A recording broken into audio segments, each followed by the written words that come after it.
Hello, everybody. Hello, everyone. Hi, everybody. Let's see. I Welcome see to One someone. Piece Humans.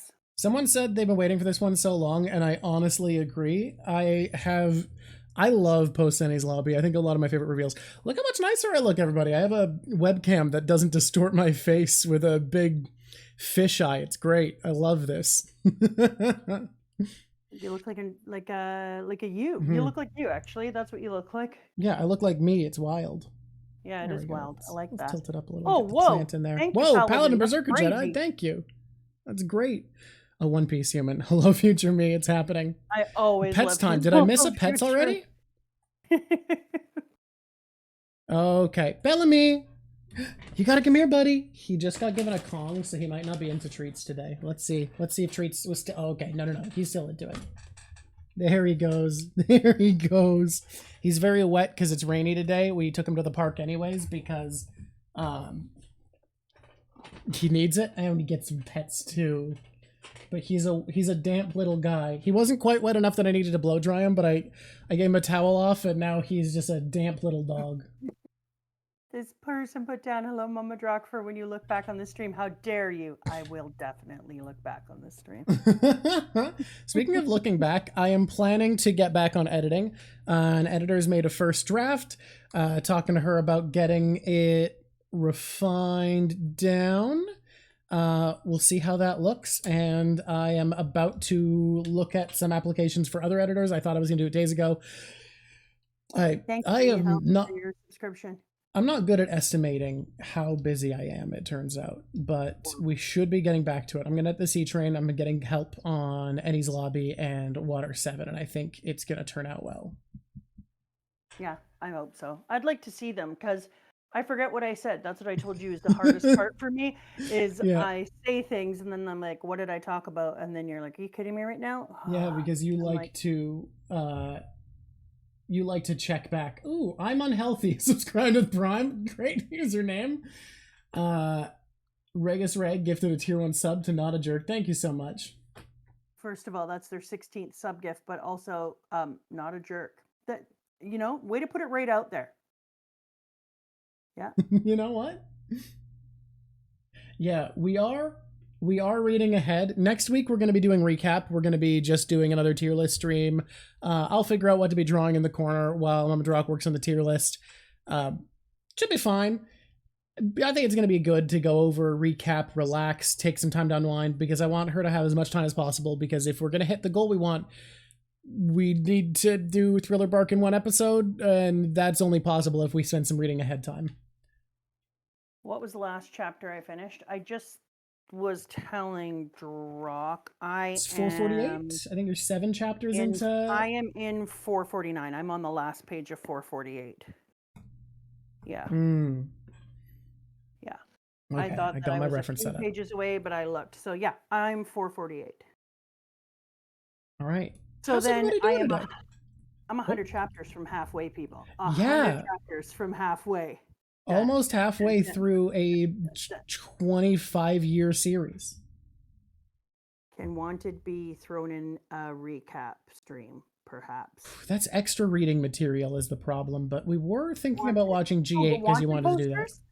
The other day I was watching this lady, and is it Wanted posters you're asking? Like which Wanted No. posters? Wanted is one of the early pre-One Piece one-shots by Oda.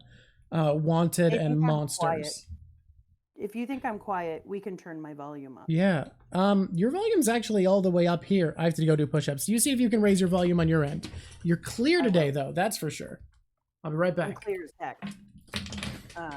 Okay, I'm taking over the thing. Everybody is going to go in here and figure out whether or not I'm too quiet or not. I am going to raise my input volume. 3, Boom. 4. Okay, people. How's my input volume now? Is my input volume better? Good. Excellent. Momentarily. Narwhal, that's great. Momentarily. Right. Way better. Okay, good. Perfect. We have good volumes. Boom. We had to turn me down last week because for some reason I went all wonkadoo. Yeah, you're a bit echoey, but your mic sounds great this week. It's very clear. I don't want to brag, but I got my shit sorted out. Hell yeah. This will include corkboard. I really liked cutting corkboard out at first, but I've realized it makes it harder for me to keep on top of the edit, and also, oh god, we're gonna try it both ways. We might try keeping corkboard in the video this time instead of cutting it out. I don't know. It's figuring out exactly how to post this to YouTube. I feel like I have so much confidence in how to handle this as a stream and how to package it for YouTube. There's just like, there's a lot of little minutia to figure out and how to get it adapted. You're too loud, apparently. That's a nice change for me. Oh, I'm too loud. That's crazy. Thank you, Cecil Dragons, for the subscription. Let's see. I dropped my volume a little bit now. Should be better. That feels nice. I'm also wearing a sleep headband with earphones as my method. I was like, why am I putting things in my ear and being uncomfortable? Whoa, thank you, Durberg Jude. Thank you. Yeah, this part. You are welcome for the butchering of your name. I think our new method for corkboard is going to be leaving it in the video, but saving corkboard for smaller arcs where we're not talking about the story as much, like post Enies Lobby, Sea Train, etc. I think this is what we're going to do. Yeah, we have a lot, considering I posted the wrong date on YouTube again. I keep doing this. I double checked it, but I thought it was past midnight when I made the post, so I thought I double checked it correctly. But I didn't check the time. I only checked the date. You know what? What are you going to do? Right. I went on and I was like, oh, I wonder if he remembered to do a thing. And then I looked and I was like, oh, we did it yesterday. Well, I'm going to go have a nap. Yeah, no, don't. Yeah, I do need someone to proofread. Look, here's what I can handle. I can handle the art. That's what I know how to do. I know how to interview. All of the administrative tasks that have to do with the stream, I am just treading water at best. The actual stream is the stuff I know how to do. Awesome. Yeah, but on the other hand, you also, when you're doing stuff alone, you just, your mind automatically corrects them in your head. Like I tell this to kids all the time. When you're editing, hand it to someone else. They'll always see the mistakes. Your mind will just correct it. I mean, that is why reading or writing groups are a thing that helps writers. Also just accountability, but turns out it's just a well-known fact. I have so many drinks. I have 4. How many do you have? There is an unedited VOD channel. I'm just only this week gonna get back to posting videos to it because I'm busy. I have 4 drinks. One of which, guys, check out my new tea mug. Well, coffee mug usually. Tea mug today, I ran out of coffee. Okay. Like, this thing is so cool. Yeah. Yeah, Alon's the Yank made it despite my instructions. Congratulations. Okay, I'm gonna hold it up to the webcam. I'm gonna hold it up to the webcam. Everyone take a look. Okay. Look at this. Look at this. It fills with steam when it gets hot. The steam goes up. It's amazing. Only 3 drinks. Yeah, no, 3 drinks? I don't know. That's kind of rookie numbers. I will often start this with 4. My kids and I are drink 4 people. 5. I gave that to them. You're welcome. I got it from my father. It's a family tradition to like drinks more than food. Look, don't get me wrong. I love food, but I'm not gonna. Yeah, but at any restaurant, you want drinks everywhere.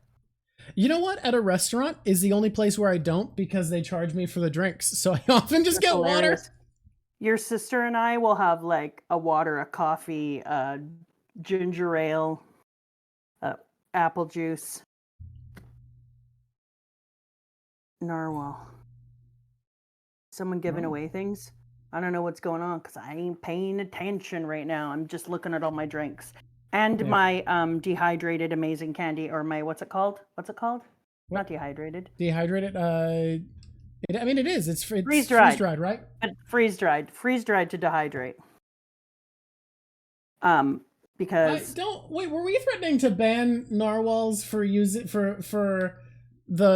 emote puns? I think they're cute. Oh whoa! Don't ban punning. Punning's my life. They were entertaining me, honestly. Phenomenal? That's phenomenal.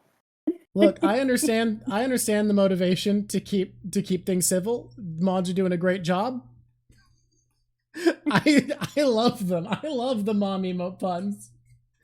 Okay, it was a joke. I wasn't paying enough attention. I was looking away and came back and was like, what the hell? Are you ready for POS? What is this? Are you ready for the point of sale? Yo ho ho. What's a point of sale? It's a thing POS can stand for. If you work retail. No, it isn't. It's are you ready for the post today? Yeah, the post, but I will say anybody who works in retail knows what I'm talking about. Yeah. All my retail heads understand.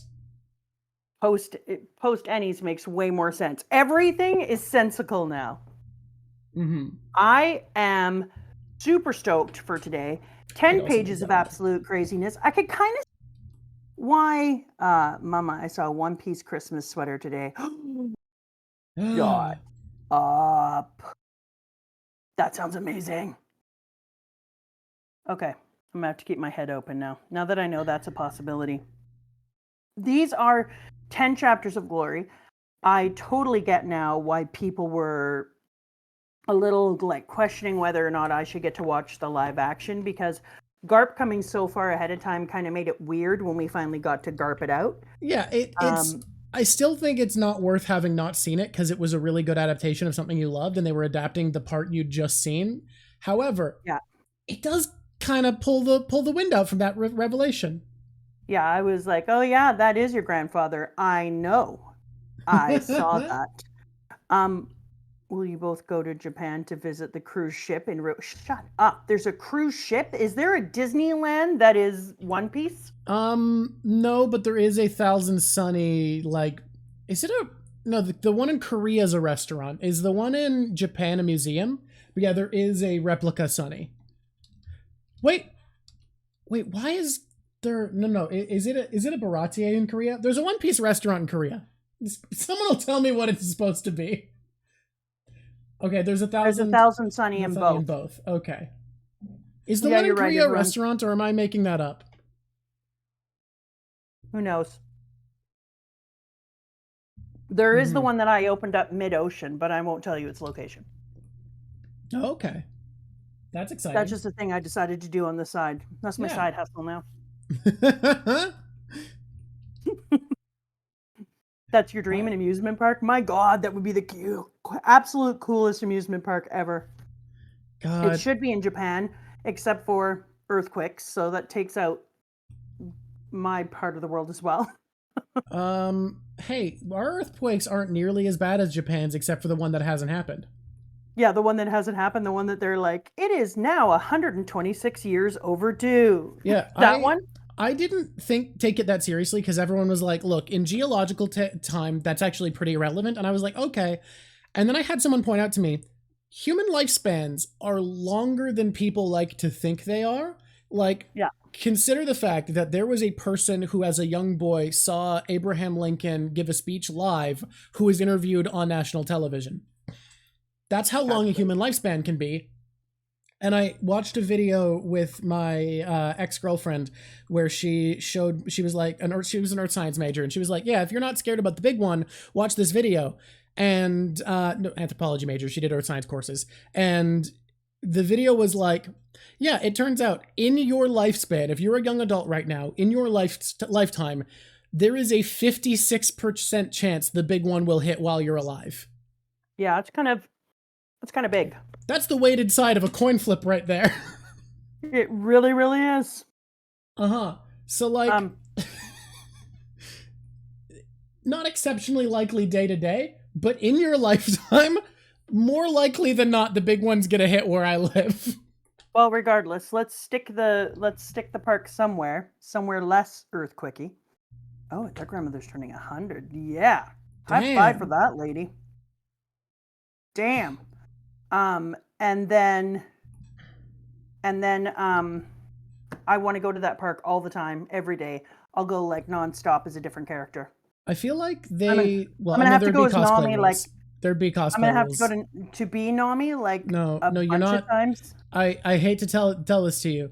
You're not allowed to cosplay as characters when you go to theme parks related to the property because that confuses guests. It's specifically against the rules almost always. That's a good point. But when you get there, they'll probably have a place where you could dress up like them, but it just won't be as cool. Yeah. Yeah. I feel like even though One Piece is huge, they'd never make a One Piece theme park, but they would make a Shonen Jump theme park, and the One Piece section would probably be the biggest part of it. Okay, I could go for that. Yeah. We could also go to Naruto World and buy headbands and cargo vests. It's wild to me that the mangaka. I find it wild that the mangaka of Naruto was a good enough artist that they were able to convince kids that headbands and cargo vests were really cool. Like, that says something about solid character design. That is absolutely fantastic. Did you see Narwhal's latest one? I didn't. What was it? Earthquakes are studied with some mummetry. Oh mummetry. God, that is so forced. It's the worst. I love it. All right, should we get into the story, into the post Enies lobby, where we discover so much about the world? Not only do we discover a lot about the world, but it just makes you a lot uncomfortable. Like, you're like, ugh, this is going to be so many bad things. And now I have a prediction that I know is going to be true, and it's going to be bad. You don't know anything's going to be true. Oh, you have to drop and give them 5. Again? Damn, y'all. You got spending points today. All right, let me just, there we go. Opposite angle, I thought you were going to do Sunny. You keep running it. I'll be back. Done. This is literally the opposite angle I thought Sunny was going to be at. I thought the Sunny Bear was going to be on my left. 2. Oh, wow. Thank you so much, Unimpressed Planet. Unimpressed Planet. That was awesome. I'm so excited. You guys rock. So cute. You might be literally the greatest fans that anyone has had. I don't think anyone else gets this kind of positivity in their life from people who are watching their pieces. And a treat for the pup. That's so much stuff. Okay. Life is pretty good, Stazzy boy. I'm in the middle of putting on a play. Little man. It is a crazy play where the audience gets to choose who's guilty. And I kind of, which Straw Hat Spandam going to be the rival of? Oh, I don't know. Is he going to be the rival? Does he come back more? I'm so done with him. Ugh. Yeah, it's like Clue, Paladin. It's like the audience chooses who the person is going to be, and we're kind of rewriting it a little bit in there just to make it a little more cluey so that it'll be like Minerva in the library with the blah, blah, blah when it's revealed. But we also added an element because we decided it wasn't complicated enough. So we kind of rewrote some stuff and made the ending a little crazier as well. We were like, you know what's better than 1 murder? 2. There's 2 murders now. Well, I can't tell you more because there's a couple of people who might watch this and then they'll know stuff. But we literally upped the murder count. We felt like there wasn't enough killing going on, is what we felt like. What do you call it then? Who done it this time? Who done it again? Who done it again? Is the second who done it? One Piece? You know what, Cody? Somebody asked me that recently inside of the book chat, and I started to answer it, and then I paused because I've decided that this is actually a question that I want to spend some time with, and I was going to talk to Drock about this today, so thank you for putting this there and highlighting your message. I kind of think that because this is something that is important to people, and because it took me... So I think I am the one who's best for this since it took me, was it over a decade? No, because I made the Adventure Zone because I thought it was an easier sell because you were a podcast person. That was my first goal. But the very first time you tried to get me to read this was how long ago? Basically as soon as you finished Balance in the Adventure Zone. Oh, I'm so sorry, whenever no, that was. As a child, you were like, you would love this. So that was different. Yeah, you were telling me I'd love it. As far as trying to get you to read it, it was post-Adventure Zone. Because, look, I pick my battles. I know I can't be working 2 series at the same time. And up until now, and I'm, jury's out, just let me get a little further in and do my work. When I did read Adventure Zone, I said, when I was finished, what did I say? You said that it might have been the best narrative you've ever experienced. Yeah. And that was the moment I started pitching One Piece, I think, because I went, yeah, for me, it's like the second one. I was like, it's the second best for me because I have One Piece in my life. Mm-hmm. Yeah. So I said, yeah, I'm sorry, Cody, because I meant to answer. If that was you, I meant to answer you. And I started to answer you and I said a couple of things. And then I was like, no, that's wrong. Like, yeah, but no. So that's a Canadian response. Yeah, no. We're like Midwesterners in that way. So I think I'm going to spend a little bit of time thinking about that. And I'm going to actually, in our next one where we do the tiers and stuff, I'm actually going to have my answer to that because I think it's a worthwhile question because now that I'm a pusher of One Piece, I'm like, okay, what is really a good way to get that for people? Yeah. The most effective way I've found what has actually until they give in. No, what has actually convinced some friends of mine is to be like, look, here's how you have to know it's as good as it is. Nothing. Everybody who reads it tries to push it, even though we know that we have to give the caveat of it doesn't get going that quickly, and we have to give the caveat of we know how long it looks, and we have to give the caveat of, yes, I know it looks like a goofy cartoon. Like, we all know all of that, and yet you will never see people pushing Jujutsu Kaisen, Dragon Ball, even Chainsaw Man. Like, nobody pushes anything as hard as they push One Piece, even though all of this is working against it. So you have to know that there has to be something remarkably special if we're all pushing it this hard anyways. Yeah, and I think there's more about it too, because I've been playing with the idea of how you explain to people that, and this is unfinished, my thinking on this, but this is a place where we think our thinks, is that it's really rare in life that you come across a master work. Mm-hmm. And whether that masterwork is somebody who is a master at carving or painting or songwriting or poetry. I mean, you're about to be a master poet. I am not going to put that. Don't put that on me. I'm sorry. You're just a licensed poet. Poet. My favorite poem I've written so far is about a cool cyberpunk guy. I am not the platonic ideal of the master poet. No shade on that. I love that poem. No, that poem kicks ass, but like, I'm not exactly poet laureate material in my focus. For some people, the live action is kind of the gateway drug to going in. I've heard a few people say that, and I have a teacher now who's also reading it, same reason. But what I was saying is that when you have somebody who does something that's master work, then it is an honor to get to see that and to get to participate in something where you're like, this is at a level that's beyond the average or even the excellent work of others in this field. And even if it's not something that you would normally be called to or pulled to, that when you are lucky enough to find something that's master work, that it is actually your honor to participate in it. And so there's something there that I'm still kind of playing around with because I didn't understand. And it's the same thing. Like I'm not a woodworker, but when you see master carving, you say like, yeah, I'm in the presence of greatness and getting to see this and participate in this. Same with a singer or anything else. Every once in a while. And there's just not that many people who you're going to see in your generations who are masters at their craft. And honestly, even though shade to Brook aside, Oda is a master. It's incredibly high level storytelling. It is. I can think of no piece of fiction that feels so richly textured in its world and its story, and it's so hard.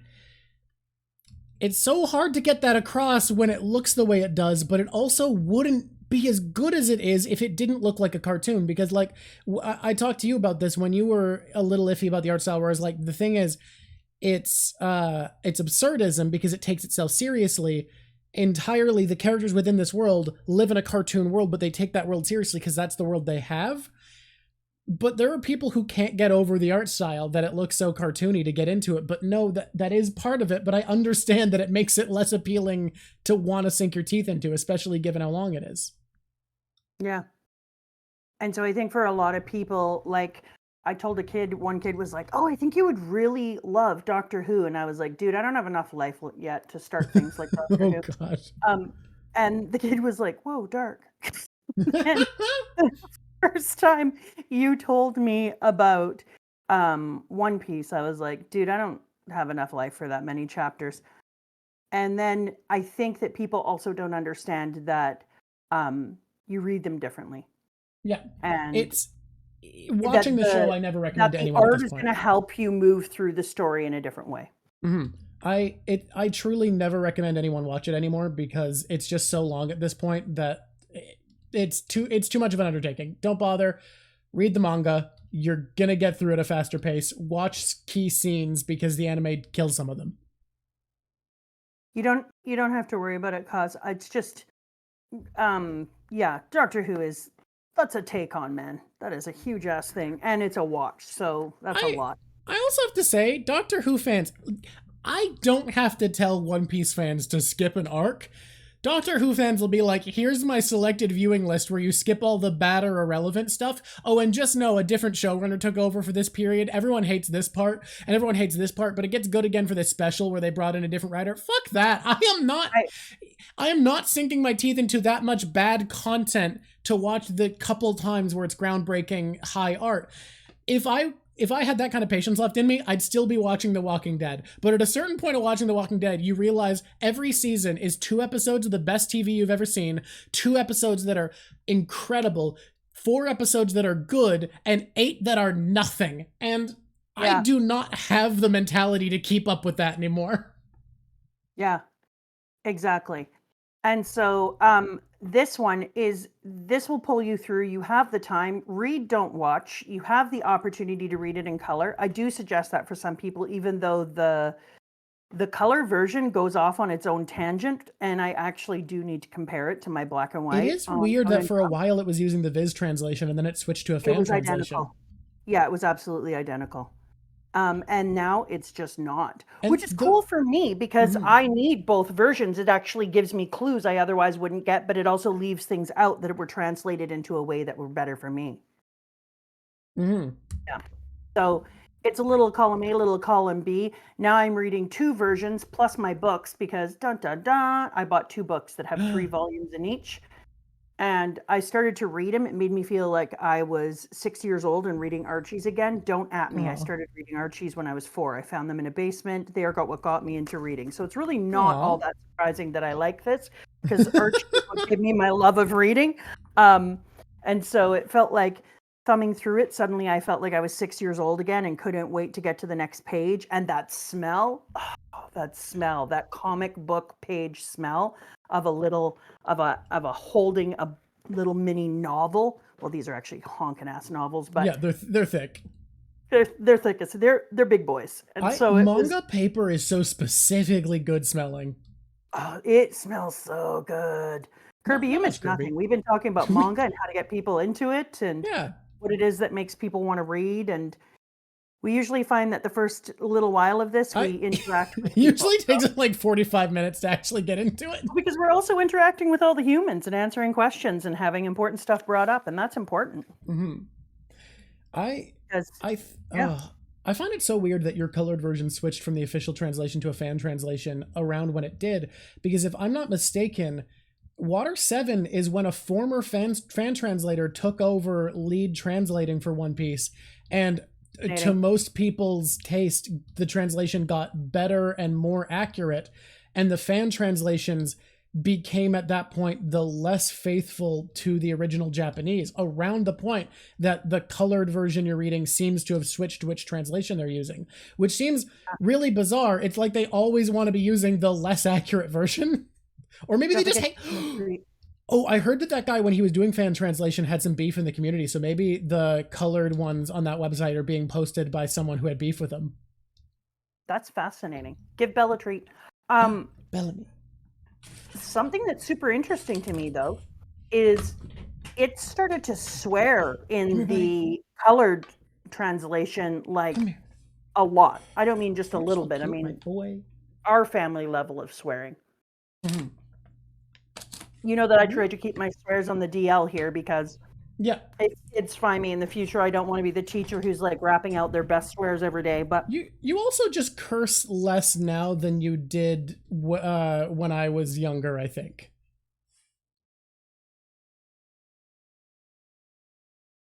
Stunning. What? The most excellent. You also curse now that I'm a not as impressionable. Yeah, look, way less than you used to. Look, it is unironically true that you curse less now than you used to. That's amazing. You're welcome. But just so you know, the children were given swear words for their birthday that they were allowed to use in the house. Mm-hmm. And so when you were 14, you got a swear word that went along with your gift. And then you were allowed to use it in regular conversation. Yeah. I was such a loser good kid that I didn't actually feel comfortable using the curses I wasn't allowed in the house with my friends even, and would avoid them. The fact that I curse as much now, you were just a good person. The fact that I curse as much now as I do is honestly a little bit weird, but I don't know. I like curse words. I think they're good. I always told you that you weren't allowed to swear as much as me until your vocabulary met or exceeded my own. Yeah, because you aren't allowed, because it would ruin your ability to communicate if you just relied on curse words for emphasis instead of finding. You don't know how emphasis. You feel, what emotions you're having, or what you feel about things unless you have the vocabulary to back it up. Yeah. Yeah. And now I know that there's, I can say with confidence as a writing student that there's a lot of great times to use fuck. In a lot of great ways. Speaking of writing and cursing, I just handed in a story, great story, absolute banger, gonna send it out to publishers. Love this one. And my workshop group was going over it, and it was the narration was really in the character, and it was a soldier, so there's a lot of cursing. And I got several comments, and I hadn't even thought about people being like, yeah, I don't usually like such vulgar language because it feels like it's just done for shock. And I remember myself thinking like, are there people who are shocked by curse words as grown adults? Like, yeah, does that mean anything to you people? I am shocked that the fact that the narrator curses could even be thought of as something I'm doing for shock value and not for character. Because like, it's interesting because people do say all the time they're shocking. Yeah. Who's shocked by the word fuck? Yeah. What life do you lead that's a shocking development? I allow myself to be shocked by racist sentiment. Yeah, that's shocking. I would say subtle racism isn't shocking at all. Lots of people act that way. Blatant racism is shocking. Shocking. But swear words? No. Yeah. Oh, you know what's delicious? Guava juice. All right, are we ready to get into this? Someone said I'd be surprised. I am surprised. I think I'm ready to get into this. So we start basically right from the Mary's funeral and going back home. Well, back home for a lot of people. Why did you have to call it the Mary's funeral? Why do you have to do that to me? What do you want to call it? All right. I guess we could call it Mary's death if you'd rather. Mary's deathbed? Whoa. That happier? Too soon. Yeah, Green. Sorry about that because I'm going to tell you right now. Too soon to be saying Mary's death, man. That is too soon. Let's say the moment she returned her spirit. Yeah. I love doing this to people. The burning of the Mary's fire. Oh my God, this is awful. You people. That's what an amazing word fuck was. Yes, I've seen the guru of fuck. It's good. Yeah, the picture. People love when I put the picture up. Now that's too far. The sea is dark and lonely. Sweet Jesus. All right, all of you stop talking. Here we go.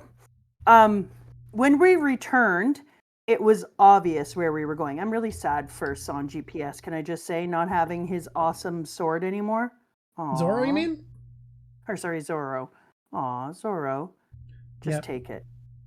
Zoro lost his cool free sword to the Rust Man, the most powerful devil fruit user. Okay. The thing that I like about it is I like when he loses a sword because it's a smaller stakes loss where we're now going to get to have, we know we're going to get to see some cool sword moment. So it's kind of cool when he loses a sword, because then I'm like, ooh, I wonder what the next one will be. New sword for Zoro. New sword for Zoro. Okay, guys. 14,000 points. Guys, anime viewers get this wrong. The Rust Man did not almost kill Zoro. He barely threatened him at all. He took out one sword and then Zoro put the swords away. The anime added in the Rust Man going, and not only can I rust your swords, but I can rust your body. And then he grabs Zoro and his joints start to rust and he goes, ugh, I can't move. That didn't happen. They made that up. The Rust Man cannot rust your joints. He rusts metal. And then he gets shot by Usopp. That's all. So just so people know. It's kind of like in teaching where I say things that I'm always like, I would never have said this if I'd become a lawyer. Here's a weird sentence I never thought I'd say.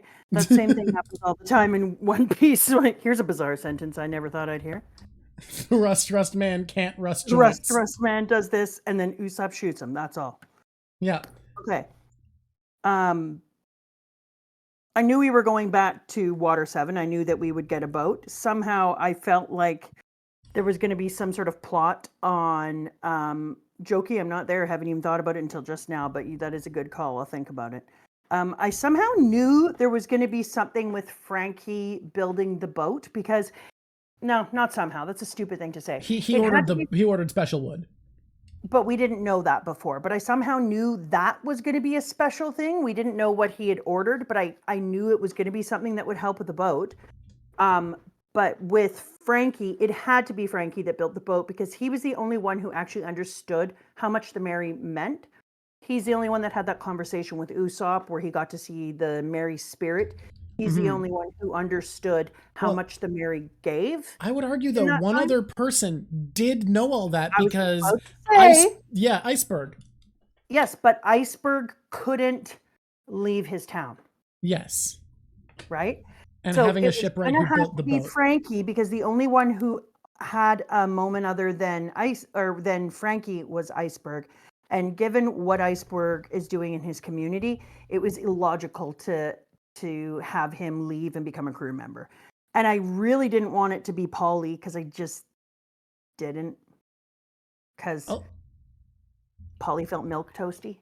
Polly has the opposite of the Franky problem, where the Franky problem is that he's too big and loud and it's hard to fit him into a dynamic. And we're going to talk in a second about our observations about how Oda made it work when he is too big and loud. He really is. It's not a thing. Mama Rock was not wrong in that observation. But Polly has the problem of he would just kind of blend in and become a background character if he joined the crew. Exactly. Polly is a brown carpet on a brown floor. And having said that, he still has texture and interest. Yeah, and he's a shag carpet at least. And is a fascinating person and is loyal and makes the room better and cuts down the sound and is a support for Iceberg. But Polly isn't a main character energy enough to be a Straw Hat. I agree. He's a little bland. You know what really makes him fun of bland. I think bland can be really important. Yeah, you need characters like that. Not but just Straw Hat. The Straw Hats aren't that. That's for the stable people who stay home in their country, not for people who travel the world. Exactly. And are our main characters. So Polly wasn't the right one. He's a brown rug, brown floor, so not going to fit in. And then Franky would have been the wrong fit because he is still a goddamn red carpet. He just is. But then I was talking to Drock earlier, and we kind of hashed this out in all the ways, the reason it worked. And I think that the reason that Franky works so well is because Oda did the intelligent thing of course, Franky had to build it. And yeah, Iceberg helped. I mean, of course he's going to. Billy gets a treat. Yeah. Give Billy a treat. Of course he's going to help build it because it's his company. He builds ships. He has a relationship with Franky, like he was going to help. But it's really important that Franky be the primary person and it be his dream, because now when he's on the Sunny, he is coming with a job to do and a focus, and he already feels like he has a purpose since he's the person who knows the boat the best. He put it together, he created the design. And so when we talked about it before and Drock was saying, Drock made the analogy that I said that We would have to think about how to redesign the entire room if you were going to put a red rug in. And that's exactly what Oda did. By building a brand new ship, that's a redesign of the entire room. Then you put Franky in there, who's a red carpet, and then you give him a purpose. So he's not, if you had put Franky on the Mary, I don't think he fits at all. He wouldn't have fit. It would have been all wrong. He wouldn't have felt like he was part of the crew in the same way. He just would have been fixing a ship that had already been part of all these adventures, and he's a shipbuilder and destroyer. So it wouldn't have been the same feeling, and he's too super not to have an actual focused thing to do. So him being the designer, creator, and papa of the Sunny made it so that the red rug worked. It was absolutely necessary. And I think it makes Franky work so well. Like, just try to imagine in your head the awkward getting to know each other, hanging out on the boat with Franky. It doesn't feel like it makes sense. He needs to come in, being who he is, he needs to come in already having a place. And because he is an extension of the Sunny in a way, or the Sunny's an extension of him, he feels like he's immediately at place. Like, he's starting out being like the owner of the home they're renting, giving them a tour. Like, that's the energy when you start out, and it gives Franky such a place immediately that his brash, big personality is able to fit really well and not take center stage. I think it is really essential writing. Yeah. And so I think that this was a really good choice. And even when everyone feels like they are part of the Sunny fully, and they all have the same feelings and attachment to the Sunny, he's still the one who knows how it works the very best. And he's the one that's going to be adding to it. And he's the one who's going to be fixing it up all the time. I love the idea of the Adams Wood. I think it's a really cool side story, and I think it's something that's going to come back, and we're going to see it for other things. So I'm pretty excited about that. I did see the detailed plans for every room. It's I think it's in both. It was in my colored version. One thing about the colored version I have to say is it puts all the original Japanese pages in. So weird. Yeah. Thank you for resubscribing, XC18. Oh, thank you. Feel like you're in a secret society. It puts in all the original pieces, and so you get to look at all the different things that were in the original. So it's actually it's so nerdy. Yeah. Okay, I'm about to say a nerdy thing. It's actually better if you read both the black and white and colored version. I recommend that everyone stop reading one and read them both. And you know what? Start looking up kanji when you see them in the Japanese version of the printed page that comes with the colored version you're reading alongside as supplemental material. I have found you do need to do that. And also you should get the hard copies as well, because you're going to look at the pictures different. I'm just asking that you read each chapter 3 times. And why you're not doing that, I don't know. Okay. La Papa Smurf, the video will be up on YouTube soon. I've been very, very busy, and it's been hard to keep up with stuff, but I should be able to get back on track in the next week, I'm hoping. I'm scheduling for once in my life. I'm actually putting a plan in for how I'm going to catch up on stuff. Aw, look at you. You're a grown-up. Yeah, like I said, the actual stream is the only part of this content creation life that I am equipped for. I can talk good, look me, use word good. I can interview, I can draw. I do not know how to do the rest of this in the slightest, and we are making it up as we go along. You're getting there, dude. You're getting there. We're learning. Also, keep in mind, you're also in university full-time. Like, give yourself some credit. No, I'm in university very part-time. I've taken school so slowly because of a screw-up that calling it full-time is such a lie. That's true. That's true. You know what we're going to call it? I'm taking very hard courses, but very, very, very few of them.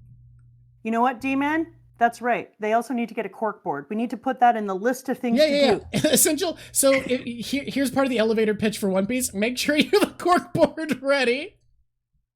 You're only reading 3 versions. Yes, you need to read it 3 times, and then you need a cork board, because you got to think about things thoroughly. I mean, what's the point if you're not? I think that everyone would read it if you just gave them that minor little shot in the arm. This is the greatest thing you could ever do. I hope the majority of the people you convinced to read this series read it with nowhere near the level obsession you do, because I think it's going to be so funny for you to be talking to someone who's going to reach Jaya and you start talking about the Great Pillars and the powers, and they're like, what do you mean? Because if you don't pay obscene levels of attention, it just flies past you that there's these powerful pirates in the world. And like I didn't know there was another set of great powers, especially that there's 4 of them, until right where we are now. And you've been rolling with that assumption since Jaya. So all your friends who start reading, you are going to be shocked when you see how little information the average person has when they read this series. But the average person is not paying the attention I'm paying. No, exactly. Yeah. But I think that the average person doesn't have like philosophy, history, theater, English. Like, they haven't been kind of forced into the genres I have. This is kind of like, what's that show that you were talking about when the dude gets all the things right, who's from India? What? He's from India. He's on a game show. Oh, Slumdog Millionaire. Thank you, Slumdog Millionaire. Kind of like my. You're talking about a YouTuber. I was like, there's what? No, I'm talking about Slumdog Millionaire, dude. I've moved off. Slumdog Millionaire is a good movie that I have never rewatched. Huh. Interesting. Yeah. There's a lot of movies in that category of like, it's good, but I have no desire to see it again. Why would other people read it the way that I read it, right? No, like, it's not expected. Catching up on a few things. I think that he likes the idea that you're going to be slowly, Timo, with the moment. Yeah. Yeah. The moment. Let me look. Let me look at this little guy. The pause anchor is amazing. That's why the reference I'm looking has the anchor distended, so that's why I can't see the pause. I looked up at my model and was like, why do you look different than the picture I'm looking at? It's because it's anchored. I love the pause, because I think you remember that when we were looking at Long Ring Longland, I was like, the little pause that come out as anchors into the thing. Oh my God, that was so good. So when we got our pause, I was like, it's pause time. I wasn't happy when they were all like, Yokozuna, you just stay outside. When we were going through, by the way, back in chapter 431, remember when we were talking about the chapters? I'm back there. Because I was like, dude, give the frog a break. You should get to come inside too. Get a better house so that the frog can come inside. This frog gave and gave to you and Enies lobby. Like, that frog did so bloody much. He deserves to come inside and have food with all the others. Makes me really upset that he can't. So they need to rebuild. Done. This person, there's a Sunny for 300 pounds. God dang. 300 pounds, a lot of money. I must have a lower quality Sunny, because I don't think my wife would have gotten me a 300, that's like a 500 Canadian dollar Sunny, but I love my little model Sunny sitting on the shelf. So cute. It's amazing. And we can actually see it, because this camera has a regular angle. It's not fish-eyed and bulbous. So happy about this. Okay, let's get into our stuff here. Yeah. We find out. Are we not into it? We find out that we find out that Grandpa is a creep. He comes crashing in the door. I don't care what you say. He punches sleeping Luffy in the face. That's not a nice way to wake somebody up. And then the other thing that I didn't enjoy about him waking up Luffy is that he immediately is like, remember how hard I made you and I trained you, me, Monkey D. Garp, the Fist, to be working in the Navy. I put you on that balloon and sent you up into space to be stronger. And I know you're saying, like, well, at least he had somebody who would come back and take care of him.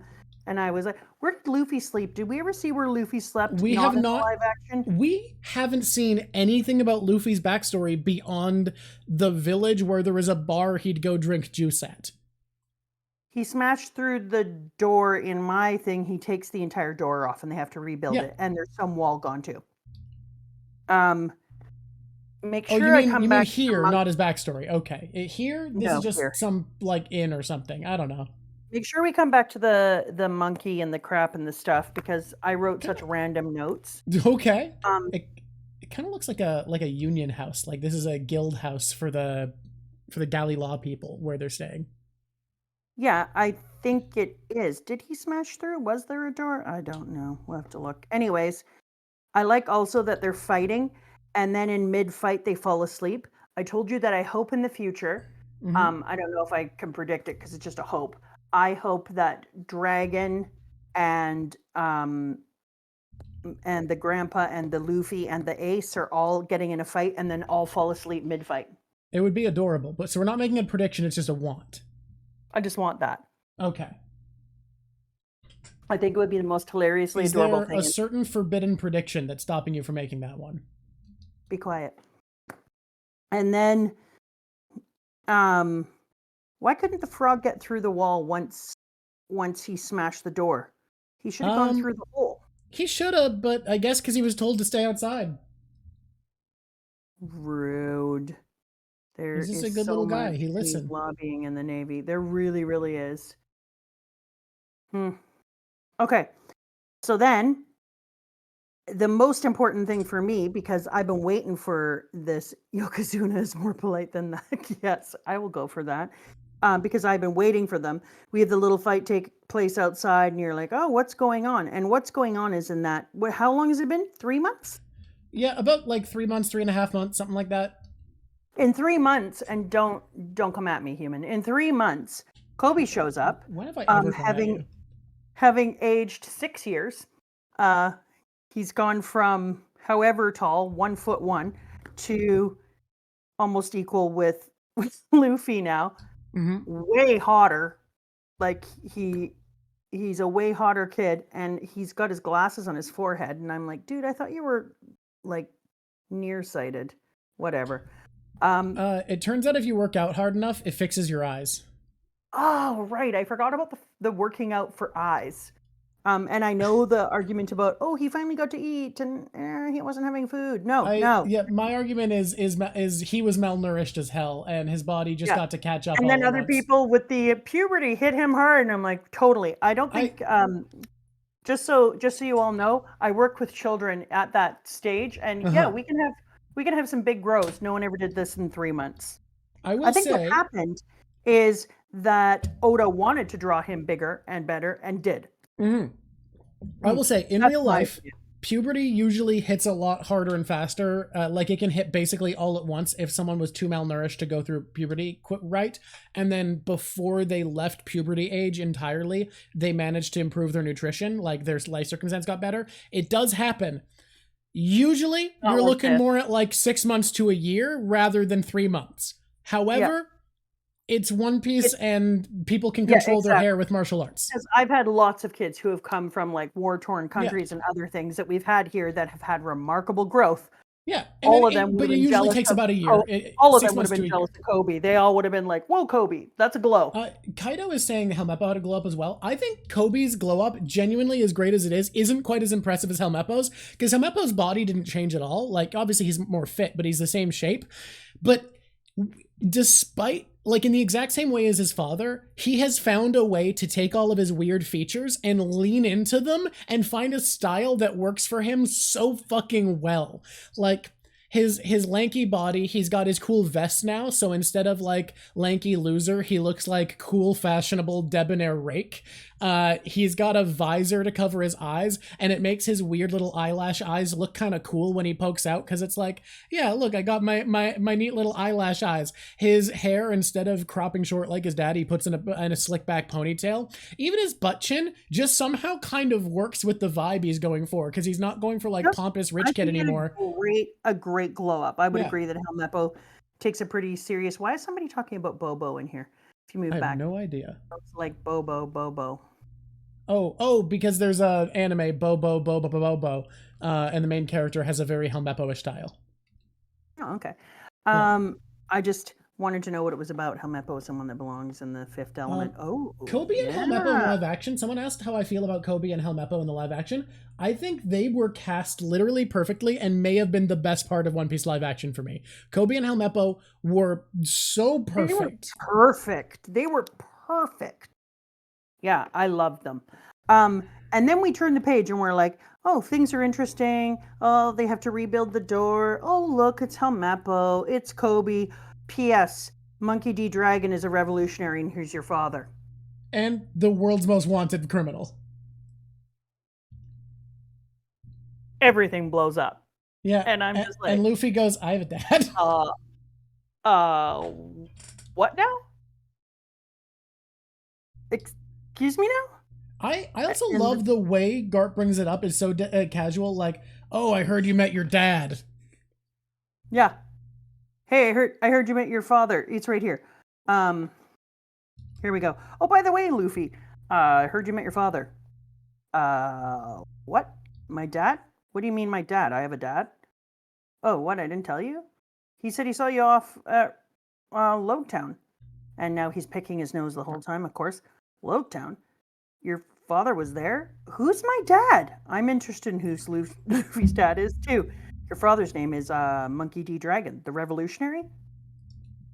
And you're like, what the shit did we just do? I love how we learn so many things from this visit, where Garp's like, hey, do you guys want to know about the other great pillar of the Four Emperors? Do you want to know about, I don't know, Dr. Vegapunk? Do you want to know about your father? I'm just going to give you some information before I head out, just so you guys are up to date on some world building. He's just like, what I want to do is just chuck some shit out there to mess your entire life up. And then everyone starts to run away. Dragon the Revolutionary has a son? Luffy is the Dragon's son? Then the Dragon is the Vice Admiral's son. So right now, Dragon's compatriots don't know about who Luffy is. They also don't know he's Garp's son, which is crazy because his name is Monkey D. Dragon. But they're about to, because the world works on the spreading of information, and everyone in the military and all the people in the Galilee and everyone outside all heard it. So it should just be a matter of time before people in the world all know that the largest revolutionary... Garp did say, pretend I didn't say that, so I think that covers it. Keep in mind that everyone is running away as soon as he says it, prior to him saying, pretend you didn't say that. Yeah, I love Garp going... Too late. He needed to do it one step earlier. It's too late. That information is going. But what I think is more interesting then is that Dragon's crew is going to find out that he is the son of Garp. And that Luffy is his son. And Garp is supposed to be this big marine hero, and Dragon's a revolutionary. Yes. But then Luffy is on the opposite side. So it kind of comes out as almost an even-ish balance when you've got Luffy, who is a pirate and wanted and has this huge price on his crew together, is on one side, and then the other side is Garp.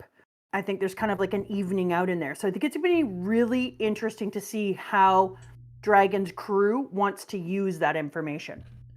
I love what this does to the scene where Smoker meets Dragon, because I mentioned this to you on the phone earlier. I love looking back on Smoker being like, what are you doing here? Where at first you're like, okay, so he's a big deal. He's not just a big deal, he's the most wanted man in the world. And you're in a backwater town in East Blue, stopping pirates from entering the Grand Line as a captain, like, and the world's most wanted man shows up. That would be so goddamn confusing. Yeah, exactly. Like, the more that you know about that moment, the more that you're like, that's wild. Smoker must have been like, dude, like, I need to capture the shit out of you. And then Dragon would be like, seriously? You think you're a captain? You were never capturing me. Now piss off. They fill Buster calls with hundreds of you, and you think you're getting me. Yeah, exactly. Like, piss off. Come on, bud. So that was fantastic. The reveal was great. The casual way that he decided to do it, way better. Like, if he had done it in a big reveal, wouldn't have been as good. This made it really good. Holy shit. If I'm right, and Dragon has weather powers or a wind logia, like I said was my first reading, so if my first reading was right... Oh, we don't know yet, if you're saying that. I made it clear that I'm speaking from the perspective of where we're at right now. What I'm saying is, what had to have happened right after Dragon was like, this boy's destiny doesn't end here has to have been, you're nothing but smoke in the wind. Right? Right? Yeah, baby. My man can't turn down potential like that. No, there's too much potential. I'm sad we haven't already seen it. It's had to have happened. If that's what his power is, if he has a wind logia or weather control, absolutely. I think it's weather control. My read was weather control because of the lightning. That was my read on first viewing. Well, we know it's not just simple lightning because we have Eminem. And the wind turns to push them towards the reverse mountain. And then there's also the rain that comes and he draws the ocean up, and then there's lightning. I can't do the other picture. Someone's pointed out, Pacomis, after I'm done this, Pacomis has pointed this out. We have to give up on the other picture because I need to draw Dragon saying, you're just smoke in the wind, and then Smoker just looking exhausted. Okay, yeah, I'm with you. I might add that to my t-shirt. That'll be in my t-shirt. In theory, a wind logia could make lightning with air pressure. People are pointing this out. He could do it. It's possible. Weather control makes more sense. I think a weather logia would also be very cool because then he could just turn into the concept of weather. But logias do happen to be one specific element from what we've seen, such as like fire, ice. Hey, by the way, everyone, listen to me real quick. I got a lot of commenters being like, hey, you said Aokiji has an ice logia. He's a cold logia. It's the cold fruit. No, you're wrong, because he doesn't turn into cold. He turns into ice. And also, yes, I know it's called the cold fruit. Eneru doesn't turn into Rumble. Like, he doesn't transform into Rumble. That's not how the fruits work. Luffy doesn't turn into chewing gum. I know it's Gomu in Japanese, but my point is, the fruits don't have to be exactly the word they use because Eneru's not the Rumble Man, all right? He's ice. Aokiji's ice. I agree too. Anyways. It doesn't turn into flowers. Good point. What I was going to say is it would be really weird if they had done this drop. It wouldn't have felt as earth shifting as just dropping it casually. The casual drop is what made it so good. Yeah, I so agree. Then he goes, maybe I said a little more than I should have. And so then he does that and we're like, that's the reminder that this was all a huge drop out of nowhere. And I think that's fantastic because the contrast between the casualness and how big the information was great foil. It made it so much more crazy. You're like, I can't believe this is the conversation that we're having right now. That's incredible to me. And Nami listening into the conversation between Koby and Luffy and Helmeppo, sitting out by the pool and pretending to just be like, I'm just writing in my journal as I listen to everything that's being said.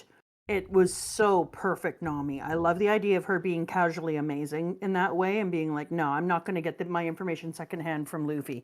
I'm going to listen to the whole damn thing and get into the know.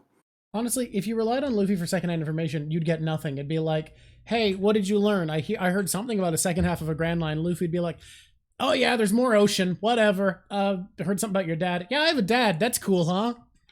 Exactly. So she needs to...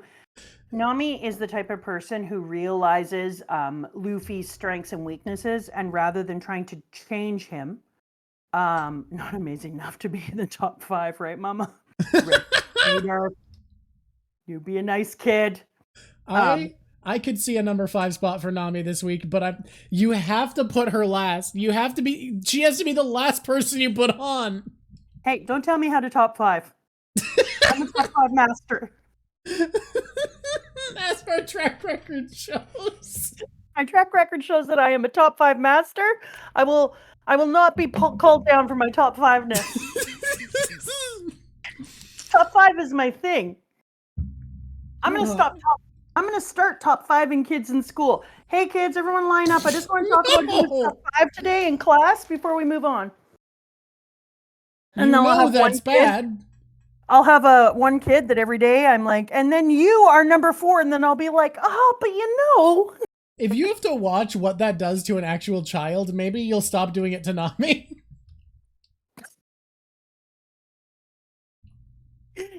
You are right there. That is true. Watching it, I just thought of a couple of kids in my class and watching their faces be like, oh.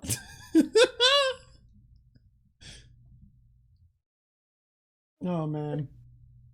Some Mama Drock's gonna have some student named Emily always get knocked down.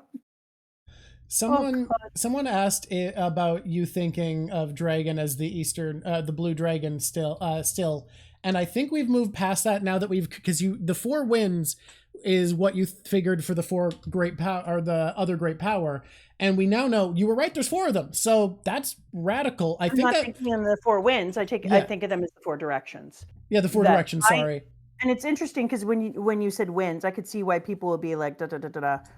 That's why you get super villain Mama Drock. I am in my super villain era. I had a kid say that the other day, and I said to them that they get an A now. So in all the different directions, and then Luffy in the center, I think of them as being magnetic. That their power is so strong that it's magnetic, which turns out kind of is, right? Oh, so in my opinion. In your opinion. So because when we get into hockey and we think of the 4 people, like obviously we have to take the Azure Dragon isn't dragon. I still think that Higashi, which is wood, and the Azure Dragon is still east for me, but it isn't dragon. We know that because dragon is something outside. Yeah, because the 4 emperors are pirates and he's a revolutionary. But on the other hand, I did get it right that there are 4 major powers and that they are something different, and that they are something that come together. So I think this is our first Shroom Star combo, where you get the. I was thinking about this, and hear me out on it. I will hear you out before the official Shroom Star pops up on screen. I get a mushroom for thinking that dragon was the east, but on the other hand, I think my idea that there are 4 that they are powers is pretty big too. Like that's a star. Absolutely, that's why we're doing a Shroom Star. Because so I think it is just a Shroom Star series. Yeah, you get one of each. So future me, or if I hire someone, editor, will figure out how the Shroom Star is popping up on screen right now to represent a correct prediction for there being 4 of the other great powers, but an incorrect prediction. And put a star on. Yeah, or I was thinking I might make a PNG that's a mix of the Shroom and the star. Or they could dance. Or they could braid each other's hair. You know how I feel about that in friendship. I am so absolute shit at animating in DaVinci Resolve that no. I can barely manage to make your little submarine pop up. Like when you said it's gonna pop up and bob, you said that on stream and I was like, I guess I have to. You're welcome. If you excuse me, I have to take a sip of my guava juice. I think it's gonna be a Shroom Star. It's gonna be part Shroom, part star, all prediction based, but half correct, half incorrect. I don't care. Like people are pressed. I know because the students that know pay way more attention than they should and care way too much. And they have told me some people are really pressed. Oh, she doesn't get all the predictions right. Blah, blah, blah. And they're like defending me. And I'm like, yeah, that's what predicting looks like. Yeah, and if you got all of them right, it would definitely be cheating.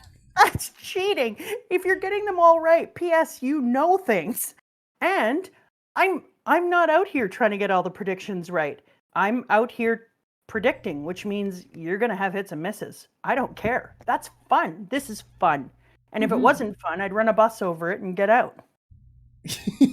All that isn't fun is sacrificed to the fun bus. That is our policy every day of the goddamn week. Yes. Okay. Hey, again, they had a huge party, and I like that you told me it earlier, but every frickin' time it happens and he has a party and he lets them celebrate and take a moment, every time I'm like, Woot woot. High five. Yeah. So far, this is my favorite party because it feels like we went through so much for it, even though amount of time taken, it wasn't that long in story. But they had to fight so hard. They took on the world government, and this party feels so earned. Yeah, this is one of the most earned parties we'd have. And the people that we're partying with were all a part of it. I don't think we have enough. You know what I mean? Yeah, I don't think we have enough yet. I think we're going to wait until the break or maybe later, but we need to do a post-arc party tier list at some time, because right now we only have like 5 or 6, and I think that's not enough for a tier list, but eventually we need one. Party tier list? Yeah, I would agree. We're going to do on our next one, we're going to do a ships tier list. Yes, I'm very excited about that, because there's a lot of fun. Oh my god, a ships tier list. Yeah, I think we're going to retire a couple of them and keep wait a little longer before we do them again. So we're not going to do weapons again. I don't know if we'll do drip again. We might, because there's always some good drip. I think we're going to wait another one for animals, though. Like, let a couple of them rest and get more added to them and try out some different tier lists, and one of them is going to be ships. Yeah, I can't even with the ships. When we started talking and trying to decide if we had enough ships, I started to look at all the ships we've gone through, and I was like, this one is hard. There are some sweet ships. I also feel like right away, Mary is not on the list. She is not. She hangs out at the top. She is queen ship with a retired number. Because I was thinking about the Mary, and the Mary, you can't really rank fairly at all because there's so much emotion attached, but as a boat, she's not that cool or good, so you're rating her as a character, which isn't how you're rating any other ship on the list, and that doesn't feel fair to the list. Exactly. The list should be about ships. The list shouldn't be about, because we know that it's a character because, you know, she comes to life. Everyone hears her talk. Yeah. Her spirit comes out and to fix herself. And it's just like, yeah, this has got to happen. This has got to happen. Mm-hmm. So I was thinking I'm glad you came to that conclusion, because I didn't know how I was going to bring up that I don't think Mary should be on the list because she'd be rated by the wrong criteria. It's the same way that when people are like, "Oh, is Chopper your favorite animal?" I'm like, "Bite your tongue. Chopper's a person." So I'm Okiji having the little conversation with Robbie the robber. Robbie. Oh, he's talking to Robbie down by the pub. Oi, Robbie.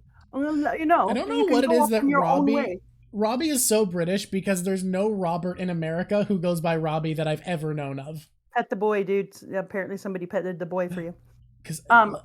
So I love that they talk, and he's like, "I'm gonna let you go off on your own," and Jaguar D-Sol was a great friend of mine, and and they have this little conversation together, because then you and I were talking about the idea of lazy justice, and that somebody came up with this idea that he feels burnt out, that he comes off as one of the Japanese ideas of work, somebody who worked really hard for the company and then feels burnt out. It was something I was seeing the other day, that the original the admirals we have, they feel like they represent Japanese work culture, and Aokiji represents the burned out guy who at this point is just kind of doing it and is good at what he does, but there's no heart in it, and he's just doing stuff. And I think it's accurate. And you haven't seen much of Akainu yet, just in the flashback, but just from that, I feel like you can tell enough to know that he's a total company man. He's the company man. He's the guy who's drunk the Kool-Aid. He's fully invested. He's in it. He'll do whatever the boss asks without question, as much as he can do. Above and beyond what the boss would ever have wanted. Mm-hmm. Like, oh, do you want all these guys dead? I'm gonna shoot the rescue boat too. Yeah. Which is exactly like, I think that's a perfect read of him. And he does come across like, because think about it, his actions spell out that he was like, I feel like I need to bring in Robin, so I'm going to try. And then he's like, Straw Hat did something kind of bold, so now I don't feel like I ethically can. Like, it goes against what I feel like is fair and valid to go after Robin after he sacrificed his life for the crew, basically. Exactly. So I can't go through with this. But then he goes, I was supposed to bring Robin in.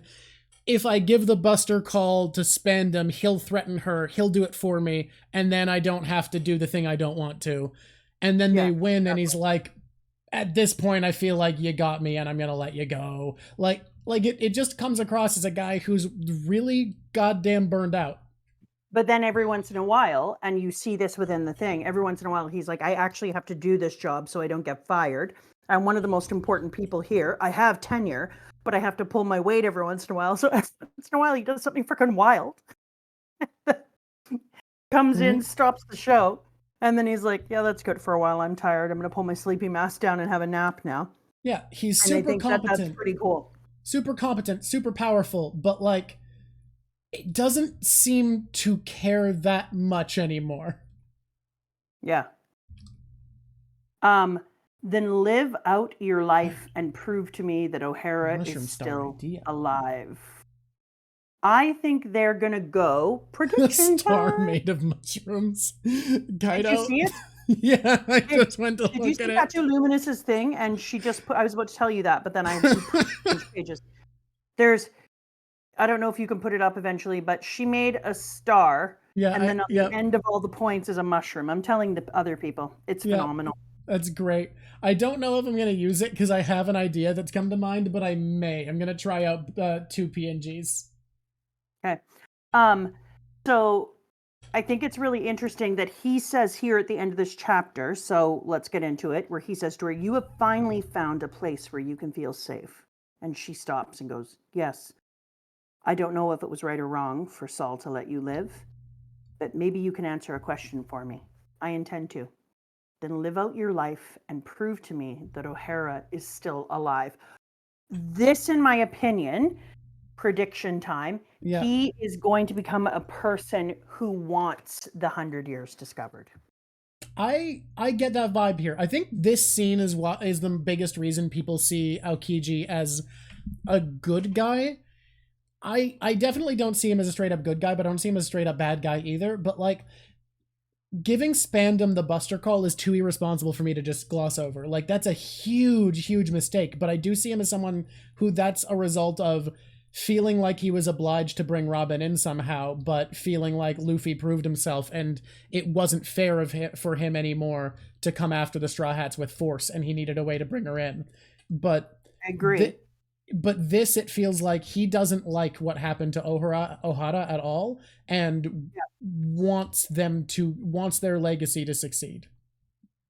So it's interesting that he's just making it clear that even though he, on the day that he was there in the Buster Call, fought on behalf of the government, that in actuality, he wants O'Hara to be successful and he wants the 100 years discovered. So in my world, for my prediction when it happens, I think if this happens, that it is worth a platinum star. If Aokiji helps Robin somehow discover, helpful in finding the missing century or the void century. Mm-hmm. I think that's a platinum star worth. People are pointing out that he was only helping / letting her be alive once she wanted to live. Sure. But guys, I'm still not going to give him a good guy pass. I'm going to give him like a not a bad guy pass, but he, again, irresponsible guy for sure. No, he's not good yet. I think, but if you stick with me for a sec, I think that he saw what happened to Robin in this go around. And he saw what happened at O'Hara. He saw what happened here. He saw what happened when he gave the Buster Pass. He's burnt out. I know he says lazy, but lazy is a way of making an excuse. Burnt out is an actual psychological issue. And I think that he has seen everything and he has decided, because he was also friends, and he mentions that right before this, he says, 20 years ago, the giant who fought for O'Hara, Jaguar D. Saul, was a close friend of mine. I think that he's mentioning it because he's had such a deep change of heart.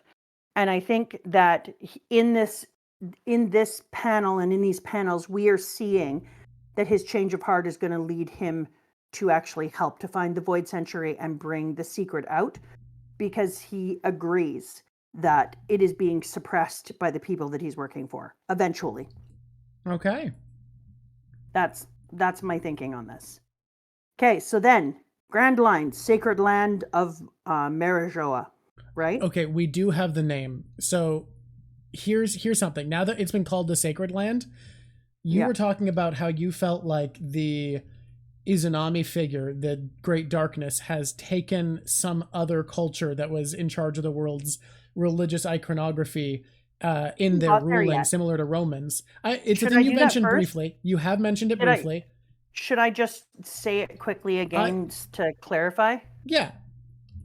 So if you weren't here, because that stream isn't up yet, people might not know. Yeah, fair. So if you weren't here, I said that the symbology that I used of there being 4 directions of northeast, south, and west, and then the center is Luffy, just like in Japanese directionality. There's a center person or divinity, and it is the sun god.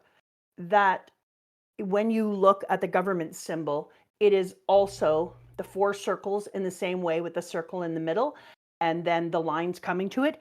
So the symbology of the government actually fits directly over the sacred symbology of the divinity. And I said that felt very Roman Empire to me, the way that the Roman Empire would go into different places. They would take over so successfully by taking some of the culture that previously existed and layering over it. So their most important ideals will be met inside of things that people already believed. Because when you do that, people are more likely to go along with your new ways. And I think the fact that the government's headquarters is in something called the Holy Land backs that up pretty significantly. Yeah, when I saw that, when it said the sacred land of Marijoa, I was like, that sacred land of Marijoa really feels like, hey. Marijoa, I think it's French. Oh, is it Marijoa? I think Marijoa. Yeah, I think so, but most Americans say Marijoa because, you know. Well, we're Canadian, so it's Marijoa. Marijoa? Yeah, our French, impeccable, because not only are we Canadian, but we're from British Columbia, where we don't do the French. Where no one speaks French. Yeah. A fun fact about British Columbia, most of Canada, the second most spoken language is either English or French. English in Quebec and French everywhere else. In BC, French is the 14th most popularly spoken language. It's behind German. German's like number 9 for most spoken language in BC. I think the second is like Mandarin, followed by Cantonese, it's Mandarin, Punjabi, Cantonese, but French is the 14th most spoken language in our province. And it's interesting. But on the other hand, we're still Canadians, so we still have cereal box French, all food French, every one of your products French. It's genuinely kind of unironically, it's because the French petitioned to be seen as an equal part of Canada, and I think in most of Canada where Quebecois people actually live, it makes sense. It's genuinely a little bit racist that we have French labels instead of Mandarin, Cantonese, or Punjabi, considering that we have a ton of immigrants who speak those languages and don't have good English yet. And I have not met a single person living here who speaks French and isn't also good at English. Like, no one comes to BC if they don't speak speak French. But it's historical, and we won't get into that because this is a One Piece show and not a historical Canadian show. But there's historical reasons why we are not the Frenching and the rest of the Canada is. When I drove across Canada, I think that both your father and I were like, yeah, so it turns out it's just us. Yeah, everyone else. Canada truly does speak French. It's really common in every other province except I think Alberta. It's really common in almost every province for people to speak French. And in BC, nobody does. 14th most spoken language. Nobody speaks French. Yeah. I mean, look, you can call it heritage all you want. I actually think it's kind of a racist policy that we favor the Quebecois who do not come here over the actual immigrants who live in the province. Yeah, it is. There's some heritage involved in it, but not fixing it is the part that's now not so good. Yeah. I think that there should be better accommodation for the massive immigrant population we have instead of French people who do not live in the province. Yeah. That said, I think the fact that there's French labels in like Ontario and Manitoba and everything, I think that's really good. I also love that we're a dual language country. Narwhal's upset that it's not a Canadian history show. I know. Narwhal, come back for a Canadian history show.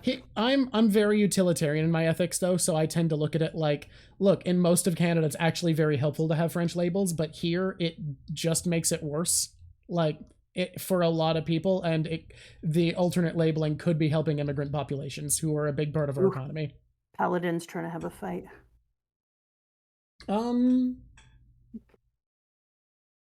BC is America on the world stage. I don't even know how I'd think of that.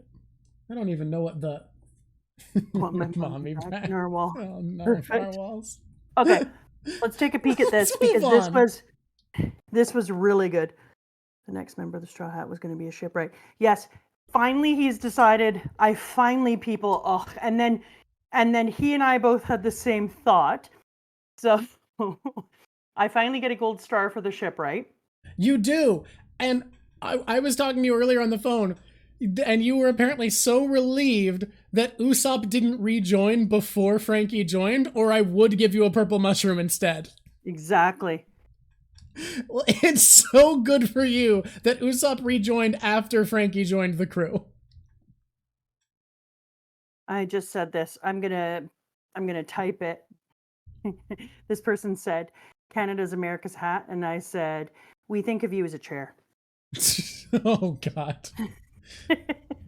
Look, I'm gonna say I love America, and you guys must be really goddamn cool for there to be as many things wrong with your country as there are, and I still think you're cool. Exactly. Like, the coolness factor has to be off the charts for me to still think America's cool with all the things wrong with it. Yeah, I agree. Mama gets a mushroom because she said the shipwright would be small. I don't know. I already kind of looked at that. Did we put that in predictions? Because I think you made that a prediction. Yeah, no, I said that I thought. I think it was like I hope it's Luffy, because Luffy said it has to be so big. I'm pretty sure you said it somewhat confidently. Look, I trust what Kaido puts down as predictions. Care. God, there's so many. I don't care. There's so many. The shipwright will be small. That was prediction 100 according to Kaido's list. Oh, good for me. I'm already at 100 and something. Okay. So I love that he says here, and I want to get into this because that he says that O'Hara is still alive. Did I talk about how I think they're going to go back to O'Hara to look in the water and find the books, or find somebody who has found the books yet? You did, yes. Okay. I want to make sure I do that because I think I meant it last time. Then we're in the Sacred Land of Merjo, and they're like, "Oh my God, 5 elders, 5 elders in the new world." Huh. That's interesting. One of the 4 emperors, red hair Shanks, because that's after that area, and we talked about that, has broken through the line. One of the 4 emperors. So they call them emperors, but in my other version, they do not. They call them the yonko. Fan translations tend to keep titles in Japanese. So like the 5 elder celestials are called the Gorosei. I only dies when it's forgotten. Yeah, the 7 warlords of the sea are called the Shishibukai, and the 4 emperors are called the Yonko. So I did know that Yon is 4. So it also, and Yonko it says means what? 4 emperors. What does Ko mean is my question. I think it's emperor. I think it just is emperor. Because if Yon is, because I thought she was 4. Ko is short for emperor and Yon is 4. Yeah. So apparently there's a shortening you can do of the word emperor. That's Ko. But I thought she was 4.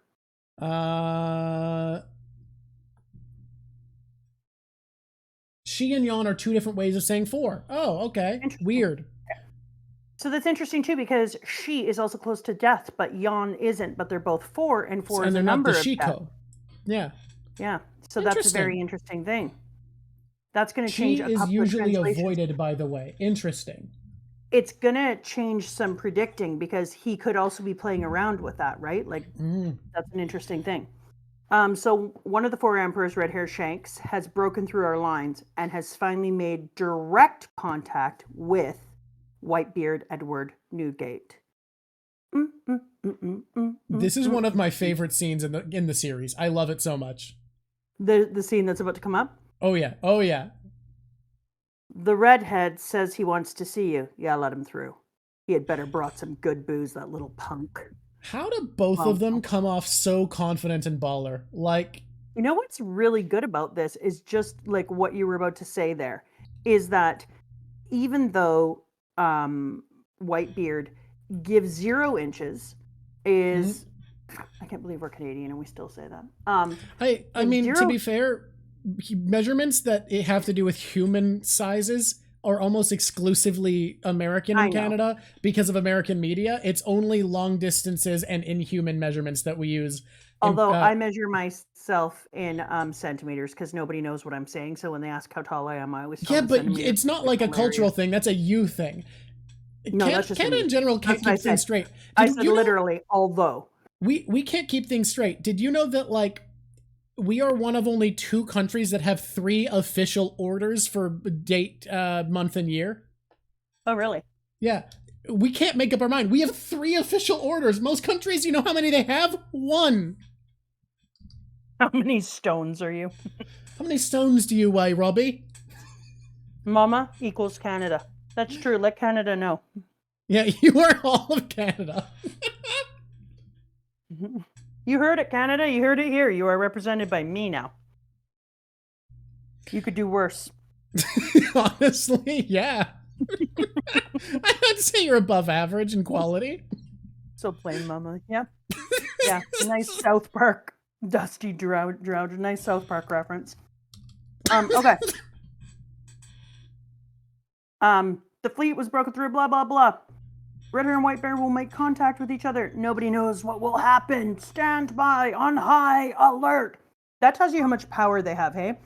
Oh, and when you come into here, and neither one of them gives an inch, and Mamada, and they both come off looking cool AF. It's something so like, great about Oda's writing is he can write a scene that hypes up 3 different characters. 3 characters come out of the scene hyped up. Yes. By the end, you're like, all these people are amazing. Well, that's truly remarkable because normally when something like that is going on, somebody has to be pushed down for somebody else to be pushed up. It's not something people talk about often, but I think genuinely, because it's an action series and power and hype are so important, I unironically think one of the most impressive things about Oda's writing is how often he can write fights or scenes that hype up multiple characters at the same time and don't, like, no one gets lowered. Lucci versus Luffy, neither of them came out looking lowered. They both got heightened by the fight, and this is the same way, but it's not just them. A third character is going to get hyped up in this scene. Yeah. And I think that's a really big deal because in real life, that happens. People can be in an argument or people can be in a situation and they both can be right and you can see both of their perspectives, but it's not often that authors get that right.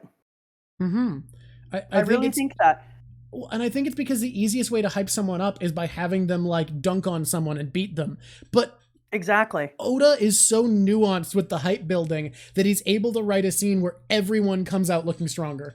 Yeah, it's especially a thing on stage where they always talk about how you have to use varieties of heights on the stage, sitting, standing, etc., so that you can kind of delineate who has the power and the spotlight in the moment. And in this one, it would just be 2 dudes standing upright with a full beam on both of them, and then a third person comes in and they're like, turn on another spot. Like, it's impressive as heck.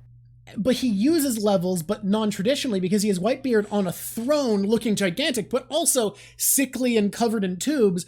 But he's so big and intimidating. But Shanks is the platonic ideal of the badass guy not looking at an explosion, that he doesn't flinch at Whitebeard's intimidation and posturing at all. So he's able to be an entirely different kind of hyped of, I'm too cool to care about all of what you're putting out. But speaking of an explosion, he uses an explosion for Shanks. Yep. He has him walk on with his hockey and bring an explosion of people falling down all around him and passing out. So it's like an explosion, but it's an implosion of human life behind him. And then he gets to the front and everyone is just boom, onto the ground. His hockey power is overwhelming.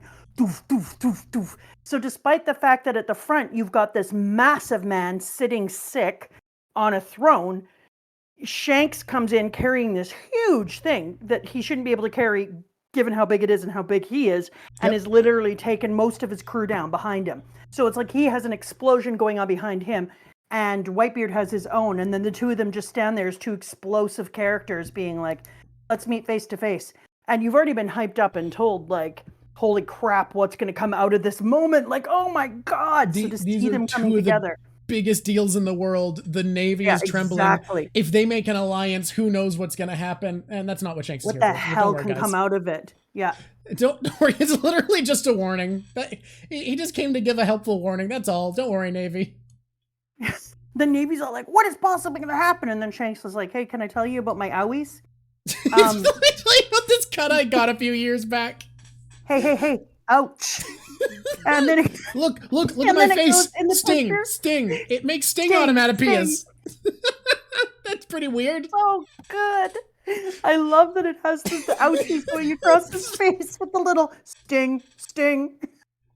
The Navy's going, anything could come of this. Shanks walks up like, hey, you want to see my cut? Sting. Look, it makes onomatopoeias. Isn't that weird? Yes, it's so good. So Roger Garp. Okay, so this was awesome. Hey, red hair, look what you've done. Oh, oops. It's the Marco of the First Division. You want to join me? It's me. Pop, sweet. Yeah, look. It looks like there won't be any fighting. You can leave us alone. They sit down. He pours him some booze. This is wine from West Blue. You bring this to our meeting? Hey, I've sailed all around the world, but the wine that's made in the place I grew up always tastes the best. It's a wine from my hometown. Now have a drink. It's not bad. Roger, Garp, Sengoku. There aren't many people left who remember the ocean the way it used to be. 22 years have passed. What do you expect? You sure have made quite a leap, though. On Goldie Roger's ship, you were nothing but an apprentice. More big reveals. Big reveals! But it made sense, right? Yeah. About Marco, a.k.a. your son. Please tell us more. So I need to say, Marco is drawn way more handsome looking in the future. Yeah, I was like, that's Marco? He's drawn progressively more handsome looking each time we see him. Okay, well that's good, because no offense, but... Yeah, he's not looking his best right now. He's having an off day. Yeah, not good. I don't like it. If the vermilion bird of the south was born in the west, yeah, I looked at that. I have it on a little thing, and I'll see if I move him or not. We'll see. One never knows. Vermilion. Yeah, I was like, oh, I think you're a handsomer human. I just want you to know. Don't be put off by that. Hey, don't worry. The way Marco's drawn later, plenty handsome. I feel like I'm perfectly fine being compared to Marco as long as it's not in this chapter. As long as it's not early Marco. As long as it's not this chapter of Marco. Yeah. Later Marco is me. This is just like sometimes we don't look our best. It's okay. This was interesting when we were reading this because I know that we had this big buggy reveal, but I thought I had already had a buggy reveal. When I read this, was this the first time we read this? Because I legitimately, when I was reading this, was like, didn't I already know this? You knew that Shanks and Buggy were cabin boys together. You didn't know that they were on Gold Roger's ship. And for some reason, in my head, yeah, that's interesting when I'm on a show where I make predictions. In my head, it just seemed right. Like when they said it, I was like, yeah, obviously. Yeah, of course. That makes sense because that's the one that we were told about at that time. So of course they would have been on the same thing. But it also tells us a lot about Buggy in the future. So I kind of want to think about where Buggy's going to do and what's going to have happened. Ooh, I love the little flashback we get of Buggy refusing to join Shanks's crew. Oh, that's why. They're right. One Piece live action made it more explicit, I think. I think you might be right, Timo. I think there was something there that was kind of a hint, and so I just didn't even think about it as being a thing. Yeah. Okay. I didn't remember them doing that, but honestly... No, I think it was just really implied, is what I'm saying. Like, so you kind of... Yeah. On the day the captain was executed, we parted ways at Logtown, and we've never met since. Come with me, Buggy. I'm not going to work under you, idiot. I heard rumors that he's still a pirate. It all happened in a blink of an eye to me.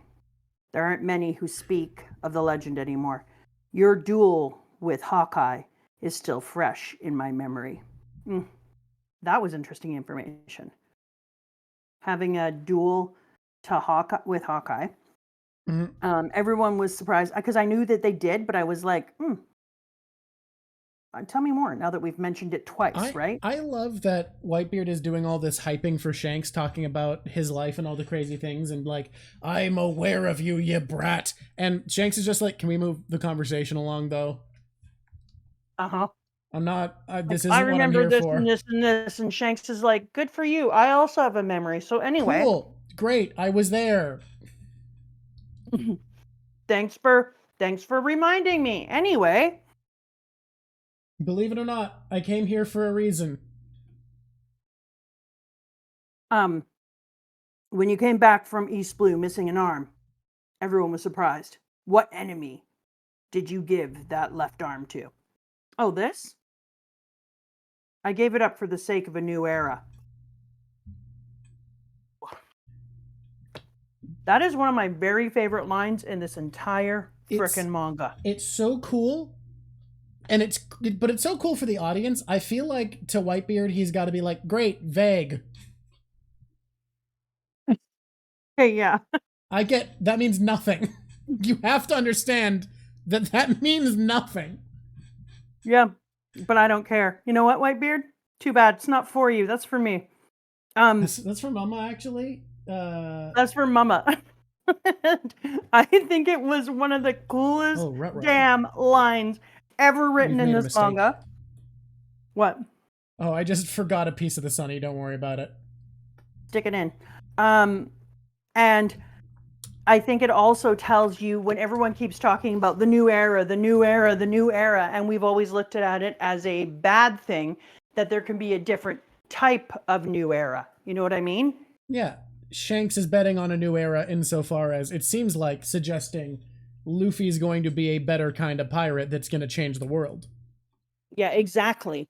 So it's not just like, in the new era, we're not going to have dreams and care about this and this, because we know Luffy is all about that. So it's like a different type of new era, and I think that's really important. I think it's implying that everybody has a different perspective on what the world changing is going to be like. Yeah. And then we go to, if you don't have any regrets, then that's fine. Whitebeard, I have fought countless battles and received countless scars, but the only one that aches right now is this one. Sting, sting. And that's when we find out. Do you understand what I'm saying, Whitebeard? He laid low and waited for his chance. He didn't even rise up to become a squad leader or make a name for himself. He hid himself behind the giant shadow of Whitebeard. And once he had enough power, he finally made his move. A man like that will never be satisfied. He'll keep aiming for the top. With his own will, one day he will aim for your seat. Oh, I want you to stop Ace. I want him to stop Ace too. Yeah? Okay, a while back, and I talked to you about this, a while back, you were like, I wonder who gave Shanks a scar, and I said, yeah, it must be someone pretty powerful. You just love to glow up Blackbeard. Blackbeard deserves so much more hype than Mans gets, and this little bit gives me some opportunity, because we see Shanks standing in front of Whitebeard, we see the terror he can resist, we see the confidence of this man, and he says, I got cut across my fucking eye by Blackbeard. I was not being careless. He just got the better of me and clawed my goddamn face. Take this man seriously. Exactly. And yet somehow Whitebeard doesn't. Yep. I think because he doesn't take Shanks seriously. And I understand that because he's doing I'm the old man and you were just an apprentice and da-da-da-da-da. But Whitebeard, kind of embarrassed. Stop treating me like a child. I'm 45. I don't think he is 45, but he's not a kid. If he's 45, he's handling it well. I'm going to look up his age. Okay, he's 39, 37? He's 30-something. He's almost 40. He's not a child. He's 37. He's 37, not 47, but he's still, I'm a 37-year-old man, Whitebeard, chill. I really love that. And then, after that thing, no one will be able to stop this new era from spiraling into chaos. Do you think that frightens me? I am Whitebeard. I mean, look, he has a point. He's not wrong. I know. I was just thinking about what would it be like if everybody talked that ignorantly. Like, you go into the school, do you think I care? I am Mama Drop. You have to be a big deal before that language stops being arrogant and starts meaning anything. But them splitting the heavens, they're going, is it war? Boss said that he's not going to go in a fight. What did the redhead do to the old man? Wait. He's not that kind to do anything stupid, but it does seem that their talk broke off. They just split the clouds. No, they split the heavens. It's pretty sick, huh? Did they split the heavens? Well, it doesn't feel like something a person could do. I just don't feel like people are out and about splitting heavens. I mean, they just did. Look at them. Nope. No, you can say what you want. Yeah, I just did. So yeah. The Yonko, or the Four Emperors, definitely divine, because I think splitting the heavens is a great distinction between splitting the sky. Saying that you split the sky is one thing, but saying that you split the heavens is a completely different thing. So for me, splitting the heavens was one of those confirmation moments that the Yonko are divine. All right, we can have you say that to my reading. Just a pretty cool thing they did. I will say, when I read that, I was like, what the fuck did they do? Yeah. If you were a divine person and you are having a fight with another divine being, I think splitting the heavens is pretty low-key. It's just something you do sometimes. My immediate reading when I first watched this was that the splitting the heavens has something to do with how Shanks was knocking people out and splitting floorboards open. Meh. I wish in a way that I got to read this with you when it was new. Yeah. Because I think the two of us could have powered through this and been like, okay, and like really come up with what the hell is going on. Possibly, but also that would require me being as media literate as I am now, whereas 16-year-old me did not have nearly this level of media insight. True. Can you go back in time and not read it? Ooh, that's tough ask.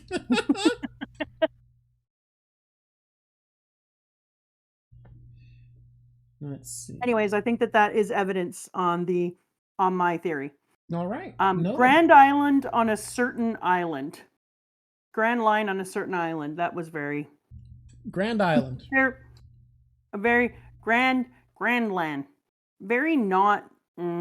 yeah. Anyway. The Ace coming to see Blackbeard. The fight... I hate it. Yeah, it's so good though. Okay, I'm going to ignore it. I'm going to do it all at the end so that I can corkboard it. Yeah, let's do all of that at the end. So I'm going to talk none about that. I had a feeling that the thing that Franky was buying was going to be something for shipbuilding and not destroying, because Franky had all those great ships that he had put together. So I felt like he would be looking for something with that $200 million that would be a creating, because his life, the last time he got to create was we'll get into the bounties in a minute. We're not there. The last time he got to create was when he created his warships, and then when he created himself. Mm-hmm. And then after that, he had to go into a life of destruction, which would feel really hard for a person who was raised in creation. And I like to think about what that would have felt like for him, which made me think when he had the 200 million berries, that of course he would be doing it for something to create. And then when that creation thing turned it out to be a ship and he came and saw everybody and said, I really want an opportunity to make you a ship. And it was your money I used to buy it. It also, I don't think I would have accepted him as readily as the red carpet character that he is if he didn't have to atone for stealing the money from them in some way. And so the atonement comes in two places here, because you first have to pay back, which he did in a way, because he gave them the wood that he used with the $200 million. So it's kind of a payback, plus the money that would have gone into hiring the shipbuilder, which cost you a certain amount of money again. And then on top of that, he invested himself and his heart and his soul and his designs into the ship. And so I think all of those things made me feel together like it was an atonement for what took place, which is why when he became a member of the crew, I was way more willing to accept him than I think I normally would have been. I agree. And I think it was very needed for us to feel connected to Franky as a character. Yeah. And also it was necessary, because if we were saying that Usopp needed to atone and say sorry before he was allowed back in the crew, which I agree, he absolutely needed to, then for Franky to not have to apologize in some way for what he did would have been really upsetting, because Usopp had history and was there for the entire thing up until this moment, and had already gone through so much and was deeply a member of the crew. So if they had just said, oh yeah, that's okay, Franky, that you sent your people out to beat the living shit out of one of our crew members and steal the money from them, and then leave us in such a difficult position, and then when our crew member came there to get our money back, beat the living crap out of him, but we're just going to bring you into our crew as if that never happened. And so there was this lead up to all the crew fighting on their side and all of them understanding how important they were. And then all of the people in Franky's old crew are now going to spread the news of how incredible they are and that everything changes. But Franky still had to atone. And then Usopp also had to atone. You can't just piece out of a crew without actually saying just the words, I'm sorry, and understanding that what you did you fractured something, right?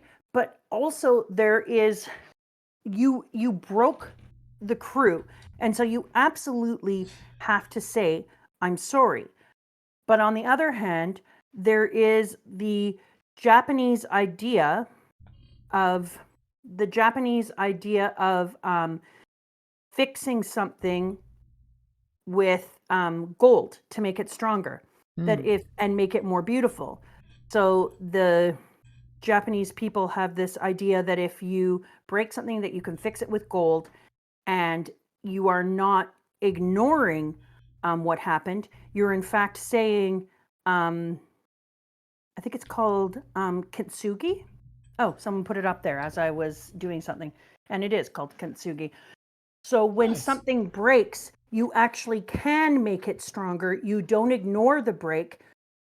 So for Franky, building the ship and using the money to build the ship was kintsugi. And Usopp apologizing and admitting what he did was wrong was kintsugi. And you don't ignore it. You rebuild stronger and move forward, and you still have the beautiful piece. Yeah, the golden joinery or the golden repair. And so it now makes your crew is aware of what happened, but rather than it pulling apart, if you fix it in the right way, you strengthen. And I think that's why this entire part of the arc made me feel so good, because I felt like it was the manga equivalent or the narrative equivalent of watching Japanese kintsugi. I think what's so cool about it is Oda is good at delivering what you want and need, and in this time, the wants and needs were a lot more subtle. It wasn't just like with Crocodile, where it was a bad guy who'd done bad things that we need to see get comeuppance. It was a fracturing of the crew. It was a loss of trust in each other. There was something so much more subtle, and he had to write appropriately the crew rejoining and everyone's differences being settled in a way that felt just as satisfying as watching Crocodile or Eneru get punched really hard and go flying for internal conflict. And I think he stuck the landing, and that's kind of incredible to and it's done in so many little ways, like you mentioned with Franky apologizing by saying, hey, I spent the money because I wanted to build the best ship I could. I wasn't building until I could get the material I needed to build the best thing possible. This is for you. Usopp apologizing and the crew pretending not to hear him until he did, to give him a chance to say what he needed to apologize. I think it gives a catharsis. It gives the same sort of satisfaction and closure that we get when a bad guy's beaten, but for something that's a lot more subtle and a lot harder to craft a scenario for. Yes. 100%. First of all, Roxanne, I appreciate that, because that's exactly what it is. And second of all, I agree. When you were talking earlier to me and we had that the little talk, and you said how important it was that even though Zoro, was it Zoro or Sanji who said don't listen to it? It was Zoro. I think it was Zoro, yeah, who was like, I'm not going to take him back unless the first thing he says is I'm sorry, and then he doesn't, and so instead, he just pretends not to. When he's pretended not to hear him, and that's how he got around that. I thought that was absolutely beautiful, and they heard him, because the minute he screamed, I'm sorry, out comes the rubber arm and just picks Usopp off the shore as if like suddenly the clouds parted and the noise just went across the ocean in the right way. Oh, now we can hear you. Yeah. You're fully hearable now. Up until now, we couldn't hear you at all. And I think that was really special. The pretending not to hear was the allowance that they gave Usopp. And I think that was fantastic. And then the first thing they quote unquote heard was his story. And I think that was really important. And this, so if you didn't read it, if you were in chat, and this person said that they studied and in 2017 in Japan, and they spilt ink on their bag, and the teacher said not to try to get rid of it because it showed its history. And this is something that I think is one of our hey, let's get philosophical about things, shall we? I think this is one of the things philosophically and environmentally that we have the biggest problem with. It's why now I love to see a hole in a sweater. I will use felting, and I felt it and make it look like something cooler. I like it when my things are breaking and I care for them, and I take it as a chance to show art and care. And I'm trying to be that type of person, because all of that is history. Now, when I wear a sweater that has something that I felted a design on, it reminds me of how lucky I am to be able to have afforded this sweater, and how many events it has come with me, and the history that we have together, and taking care of your things and your relationships and your world, as if every time something happens to them, it doesn't devalue it, it adds value. And that's also an indigenous principle, especially there is a thing that loosely translates to copper. It's not the material. It's this special shaped, almost shield-like thing that would come to a lot of indigenous people potlatches on the west coast of Canada and down into the United States. And every single time it would be involved in potlatching, it would gain value. And the wear on it and the marks of being in a potlatch would gain it value. And that's what the Straw Hat crew feels like, that these fights and these pieces and the rebuilding of them feels like it is the thing that is adding the value. It is making us understand how valuable the friendship is. When it gets hurt is when we understand how much we admire and value it and how much it means to us. And so if it always just goes well, you don't take a second to figure out how much it means until you may lose it. You don't know what you got until it's gone kind of thing. And so when they come back in and when they pull him and he pretends the first thing that Usopp said was sorry, I think that for us, it strengthens the reader's work with the crew too. Suddenly we're like, oh my God, no, this crew's special to me. They have to stay together. Usopp leaving would be absolutely devastating. And so I think that repairing friendships, repairing family, repairing items being a person who puts the work into repair and then says, I'm not going to forget it. I'm going to make it more beautiful in the repair. And that's going to remind me how important this is to me. And I think that's what we saw in these two things back to back. We just saw it done in a different way. And that's why I like these, how he linked them, how he linked Franky's apology and Franky's atonement with Usopp's. Really quick, I want to respond to a couple comments. One person, Kaido, asked if I'm going to add Garp's Cannonball. I was not going to, and now I am. That's great. And then I was asked earlier if I would erase my memory to experience One Piece for the first time again. And I don't think so, because of my personal philosophy, which is that memory is identity. It is who you are. That truly, because I don't believe in a soul, I believe that who a person is. I don't know if I don't believe in a soul, but I don't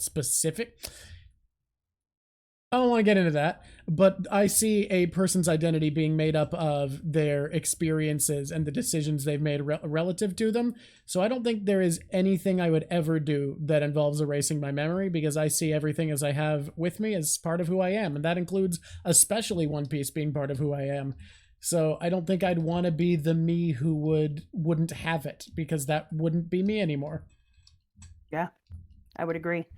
Okay, the wanted posters are fantastic. Oh my God, Usopp at a 300 million berry? What? He's 30 million, right? Oh, sorry, 30. I didn't mean to say 300. 30 million berries? Like that was like Luffy levels before. And then Luffy. Damn Luffy. 300 million berry. Well, that puts you up there, doesn't it, kid? Turns out breaking into world government headquarters is worth triple what kicking Crocodile's ass is. Granted, he didn't get public credit for that, so his bounty probably should have been higher. That wasn't. Yeah, that was under the radar. But 50 for Chopper. Adorable. So I had a conversation about this with someone recently, where someone was like, but they just saw Monster Point, so like, how could the world government say that? First of all, we don't know if anyone who saw Monster Point is alive, but second of all, I like to imagine that they think that the Straw Hats just fed their pet some drugs to make that happen. Yeah. So they don't see that as the pet's fault. They're like, they fed this animal drugs. What's wrong with these people? Yeah. I like that too, because it kind of Chopper feels like the new Sanji, and that he's not being recognized for his great destructive power, and I like that. And I think Nami, 16 million berries. I think she should have been the same as Usopp. Honestly, I think she should have been higher than Usopp because she fought Caliphate, but also. That was behind closed doors. Califa's on the run now. They don't know exactly what Nami did. They saw her lightning bolt some mooks. Whereas, like, Spandam, who has authority, was personally having him and his goons pelted by Usopp from 2 kilometers away. So I get why they thought he was more of a threat. And then Sanji. So, and don't say the thing you're... Oh, just go ahead. What do I tell you not to say the thing? Go ahead. Once Cap is on. That's it. Anyway, they tell you. No, they say you should have taken the cap off. And this is why I wish we could be reading it together, because we would have been having the most fun conversation instead of you being a man dies when he's forgotten. He does. Sanji be a demon. All right. And so we are in full Sanji be a demon territory. Yeah, I'm sorry. You can't just because he lights himself on fire and names his attacks after the devil and doesn't get photographed, we think a man's a demon. He goes black, and just because it has swirly eyebrows. Yeah, obviously. I like the way they put the eyebrow over the hair too. But who says, I saw this guy, let me draw the picture. Was this a drunk turkey? It's so funny. It's so funny though. Let me just tell you that my good creepy kids could have done a much better job. When they put number 13 down, she just took out a pencil and drew people with perfection. What the hell is this? I mean, it's so funny though. He looks like You know when kids are first learning to draw people and they're like, I did it, I draw to people. Yeah. It's better than it used to be, but it's still not a people, you know? The chatter who said a man dies and he's forgotten, and memory is who you are those linked? They are linked. There is a reason that philosophy sticks so much with me. It's because a man dies when he's forgotten does actually appeal to my personal philosophies. Yeah. But yeah, no one saw Chopper transform. Agreed. I really, really love Sanji's stupid picture. I love how miserable it makes him. The wanted posters are photographs, yes, but not Sanji's because they couldn't take a picture of him. It came out black. Sanji's is a drawing. I love it. I love Sanji's stupid picture. It's so good. What I loved about Sanji's picture, like Sanji's picture is stupid and dumb and funny. Then it goes up to like stunning funny when it goes back to the Baratier, and they're all looking at his pictures and they're like, looks just like him. And I was like, yay. Oh, and you know what? Here's another piece of genius that Oda does, and I don't think I've talked about this before, and I just want to mention it here because he's going to do it more. I know he will. But the fact that Oda keeps going back to everyone's past life and not just pretending that they didn't come from somewhere and that they don't have people who care about them or are wondering how they're doing, and they're letting us know that they're being followed and the people who love them are following them is so important because it keeps adding to my emotions about how I feel about the Straw Hats because I keep being reminded of how every one of them is beloved in some way. Yeah, I think it's so important to be seeing this. Yeah, I really agree. Because everyone wants to be like, oh, you go off and write adventures with your friend and it's just about the people that you're with and da-da-da-da. No, we all came from somewhere. I love it because it shows again how good Oda is at giving what you want. Because before you read that, I remember when you had just seen the new Bounties, but you hadn't seen that yet. We were on a call and you said, I really hope we get to see some people reacting to the Straw Hats Bounties. Yes. I want to know what people think. And Oda gives you exactly what you wanted. Yeah. And this is why I keep saying, and I've heard it time and again when I'm doing this piece, just a minute, I have to say this. I don't know who said it, but they're rude and terrible. So let me just see who it is. Oh no. Are you singling someone out? You bet me. I bet you? Unguarded Shark. Who's following Robin? Evil person. What? Because there's no one following Robin. Everyone is followed by somebody, and somebody is looking out and they're beloved. Right. Robin doesn't have anyone. Unguarded Shark said that, and you and I were having a conversation earlier about whose story in life is probably the most sad. Yeah. And when we're looking at this and everybody is being followed by somebody and everybody is being loved by somebody in some way, somewhere, except Robin. No, oh, poor girl. Oh. So the only person is Okiji. That is the only person who's paying attention. And with Okiji, if she messes up and doesn't seem like she's connected enough, he's watching her like a demon. Yeah. And so she isn't being supported. That's depressing as hell. Well, I'm done now being sad. At least she has friends now. Now she's friends. So it's all That's better. a great way to say that.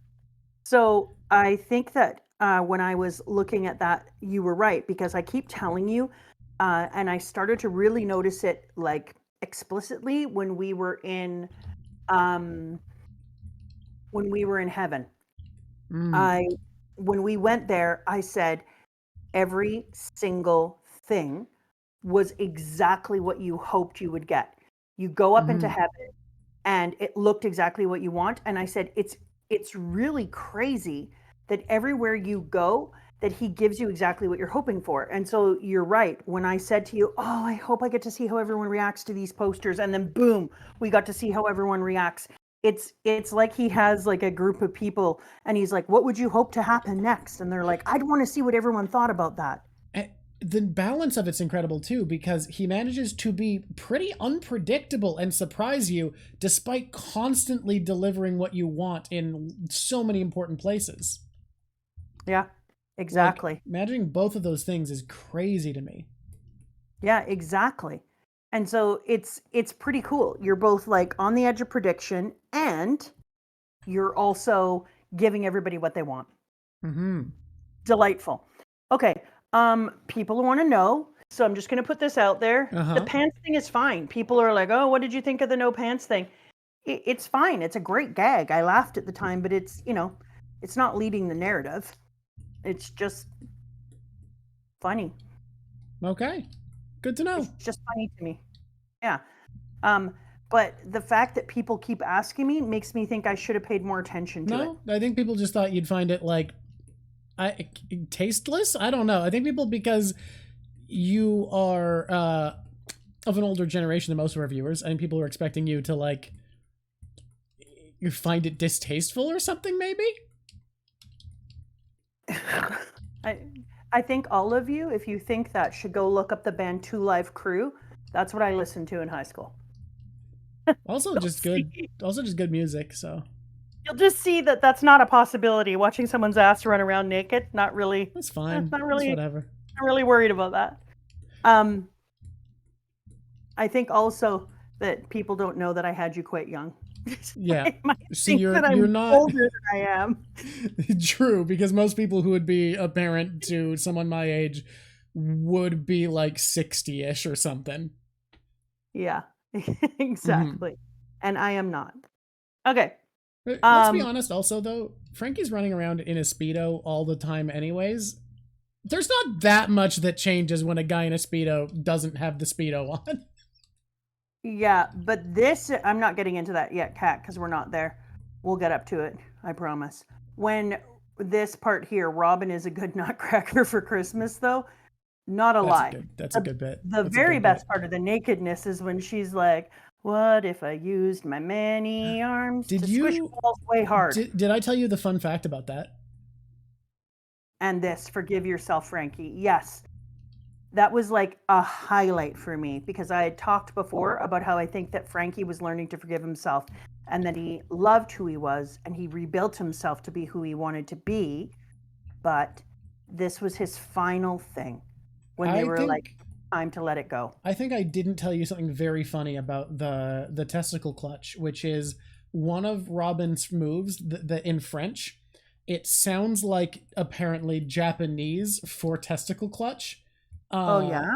Which became kind of a meme in the One Piece community way back in the day, which some people think is why Oda had her use a slight tweak of it that actually was testicle clutch or whatever it is she says to torture Franky.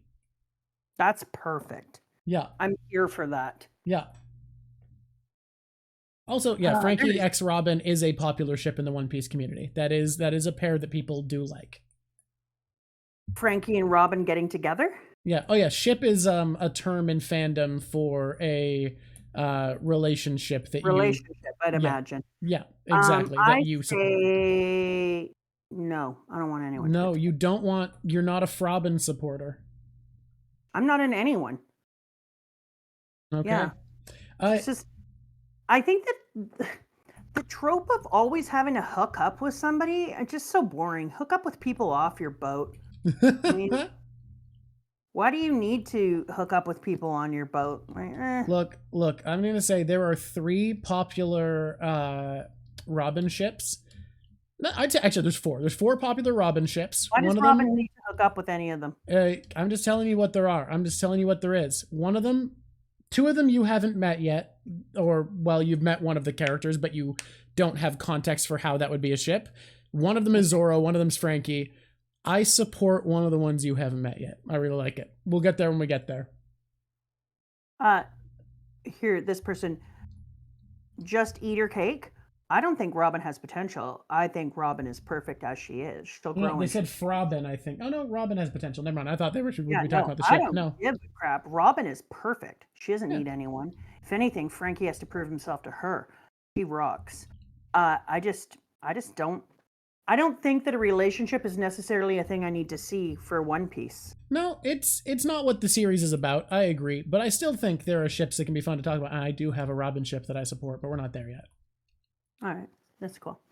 Currently, my ship is no one.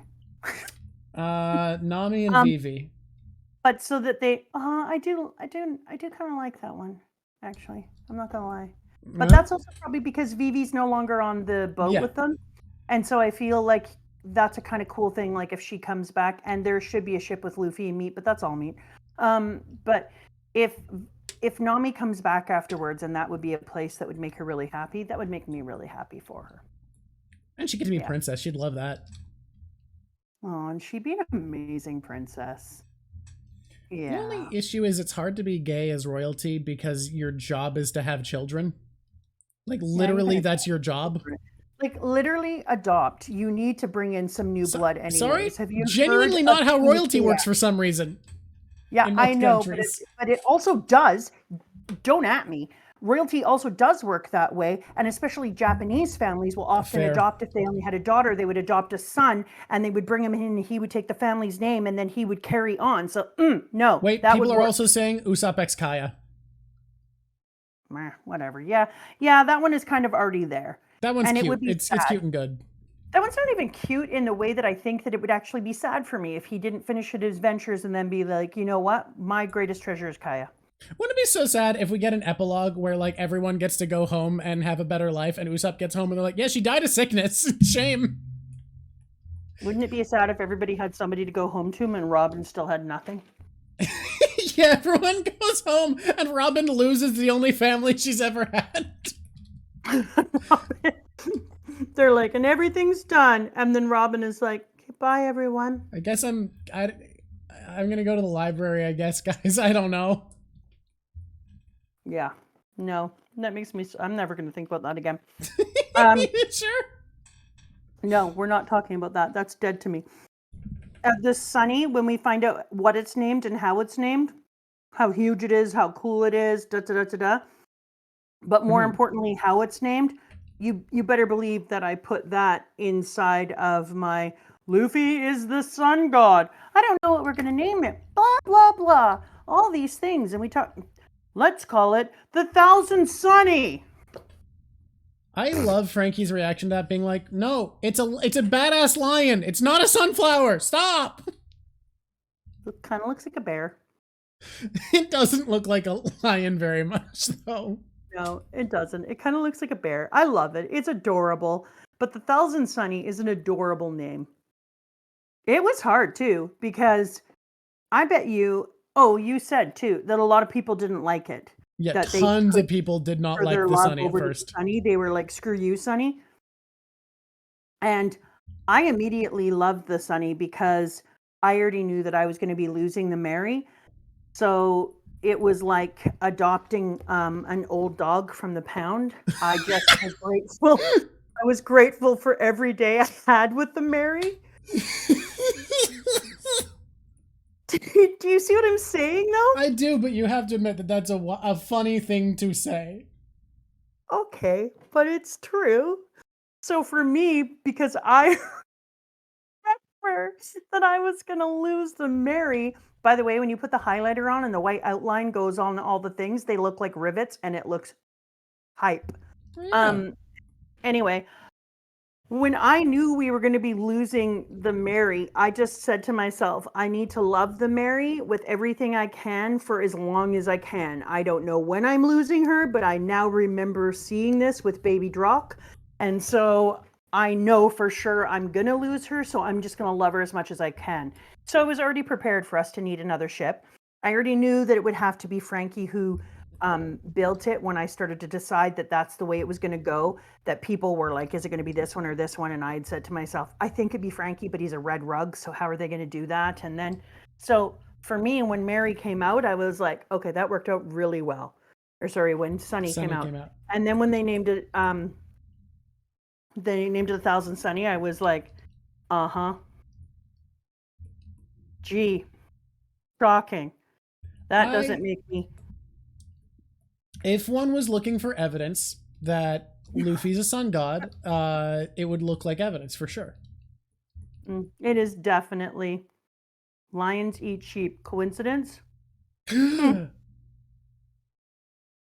was an inside job.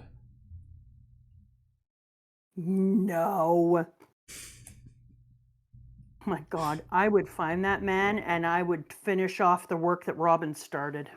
I don't think it was an inside job. I think, here's the thing, lions eat sheep, coincidence? Yes. Yes, I think that is a coincidence.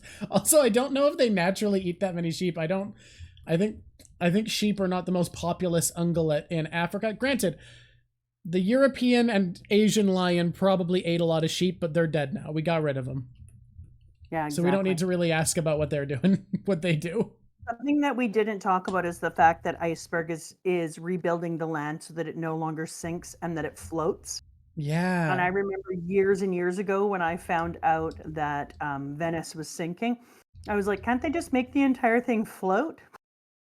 And I said it to an adult who obviously knew about geography. And they were like, what? Yeah, no. No, what? What the fuck are you? No. Why do you think they could? Like, because it didn't seem like real land to me. I was like, didn't they just build it on stilts or something and make like top land or something? And it wasn't until I was older and I understood what an archipelago was and I understood the islands and and that, you know, that's not geography. That it was super funny because I was like, I wonder if Oda had the same thought as a child. It seems not impossible. And that's why he wrote this, because I was like, oh my God, Oda, you're speaking to child me. What if we made it float? What if iceberg it floated? Iceberg what?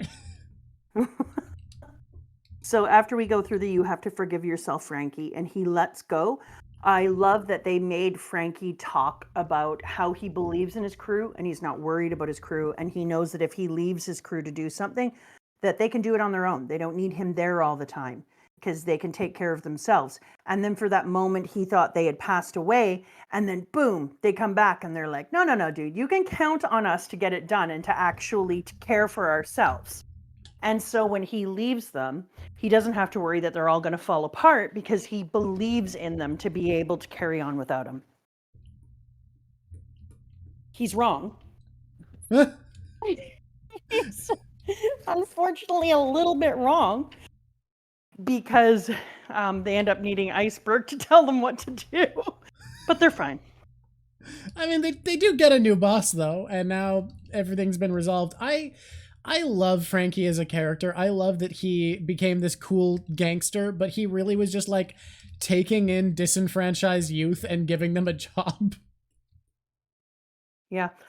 Oh, I love this person's Goran. I think the merry go to 1,000 Sunny is a month of March reference. In like a lamb, out like a lion. Luffy's career in the spring of a new era. Dude. Whoa. Dude. Hold on. Yes. Hold on there. Yes. Yes. How have I never heard someone say this before? That's just... You should high-five yourself at home right now. Yeah, give yourself a high five. Give yourself a high five. Actually, this is no longer a suggestion. It's an order. Give yourself a goddamn high five. High five the crap out of yourself. You deserve it. Give yourself a high five from me. It's from us. Yeah, that's our high five to you. Boom, boom. That's stunning. Yeah, that was cooking. And then this person said, you forgot something very important. It's Catus. Yes, Sodom and Gomorrah are alive. They made it. They're not in the farm upstate. You know that if they hadn't have made it, it would have taken me a few days to come back. I'm not lying to you. That does make sense. I would have been like, I don't know if I can read any further. I don't know if I can, because I love them so much. I love them existing. I love them being there. If your forbidden prediction is right, how do you think you're going to survive? I need you to be quiet. We're never allowed to talk about that again. The live never killed them. I need to put an addendum on that. If you're right, I have to be able to talk about it when it happens. No. Provided the forbidden prediction is true, I need to be able to talk about it when it happens, when it's no longer a prediction. We're going to ignore it and pretend it didn't happen? Mm-hmm. Okay. That's how we're going to handle it. That's not true. Okay, so Garp. Hear me out. Garp My third favorite character, Garp. Garp is what we call the suck. Monkey D-goated? Monkey D-goated. Shooting at his grandson. True, he does it. Picking up his beating the living crap out of Luffy. Luffy doesn't fight back, and they're all like, Luffy, why are you not even fighting back? And he's like, I can't fight my grandfather. Because he'd lose. I mean, Garp is strong AF. I think outside of the Giants, he is the physically strongest character we've seen so far based off of what he's done. 100%. He picks up those balls and chucks them like they were shot out of a cannon. Mm-hmm. Come the hell on. But I like that they don't land. He's all upset with himself about how they're not landing, and they're fighting them out of the air, and Luffy's bouncing them off of them. Let me see this. Throwing gunners in the mountains is normal. Yeah, I get that. And I love saying Garp sucks because I know that people are like, but I'm a Blackbeard fan. I'm used to my favorite characters being dunked on, but what you're not thinking about is Luffy is his grandson. So I want you to imagine what if your grandfather was like, yep, good point. Rules are rules. Stand still. Time for me to kill you. I stand by that if Garp was trying his hardest to get Luffy, he'd jump. Look at the strength he has throwing those cannonballs.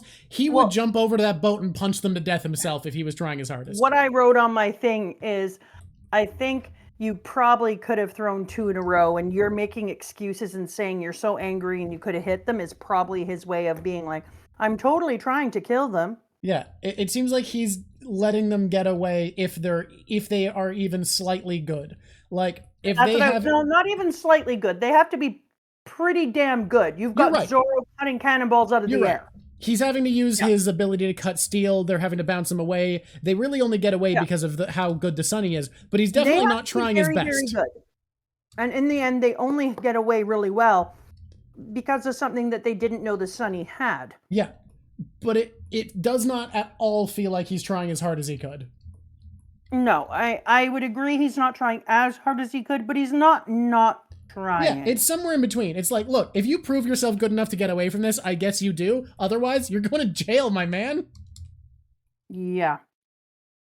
So, the thing that made it all worthwhile, though, was Luffy's line. So, I didn't mind Garp sucking here because it gave us the time to see Luffy standing up on the bow and going kaboom. I'm glad I got to see you again. Come on, say my name. What is it, Luffy? I still got some cannonballs left. Give it up, Grandpa. We're going to get serious about running away now. Let's meet again somewhere.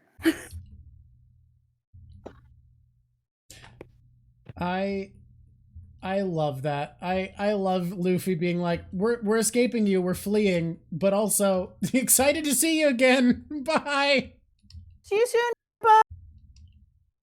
You cheeky thing, don't talk to me like that. Vice Admiral Garp, please calm down. Yeah, so that part was worth it. I said, yeah, it was worth Garp shooting at his actual frickin' grandson for that moment there. If I have any weakness in media literacy, it's that I have so much of a power bias. Like, powerful characters blind me to rational critique too much. However, I think in One Piece, it actually works out in my favor in a weird way that I think there's a lot of characters people dunk on who are, like, big names. I just love Garp. I love him so much. I love how much he shows up to flex. I love the boisterousness and the I don't give a fuck attitude that this guy shows up with in his intro. Yeah, shocking. This person said the exact same thing I was thinking. Powerful characters blind me, says the Blackbeard stan. Yeah. The guy who cut Shanks's goddamn eye and Shanks said he wasn't joking around when it happened. Y'all sleeping on Blackbeard. Y'all sleeping on Blackbeard hard. You know what it is, Drock? Uh-huh. We really enjoy Luffy, and when people are trying to kill them, it doesn't make us happy. No, people just don't take Blackbeard seriously enough. Uh-huh. So the whole movement through all of the different people, getting to see our great good kids and where they've come to. I love the Nami one with Pinwheel Head being so angry that she's half naked, but so excited and proud of her that he blew it up so that they could see. Yep. He wants to blow up her piece and be like, look at her, she's rocking, but they should have put some clothes on her. And all the different people being like, I'm so proud. Come on, master, don't cheat us out of it. No matter who you become, I only want you to cherish your own way of the sword. Oh, sweet. Every single one of them having their own thing. And showing Nami's mom. Oh, showing Nami's mom's cross, which I don't know why we have a cross, to be up at the front, and her sister saying, would you prefer a sadder picture? And it doesn't matter. Look, she's doing a thing we hadn't seen in a long time. Smiling. And Dr. Pereira being like, this part here, I don't care what his bounty is, as long as I get to see his face. He looks like he's doing just fine. Oh. Ugh. It's so beautiful. Good. I want to say real quick, the cross I think is worth noting because I've always felt like Oda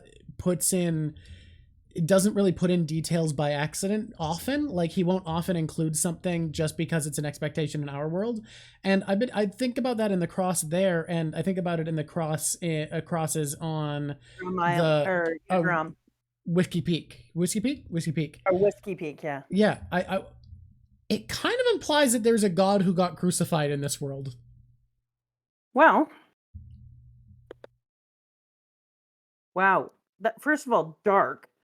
Well, I mean, that's the story of Jesus. That's why the cross is a fetish of Christianity. Fetish in the term of a religious symbol.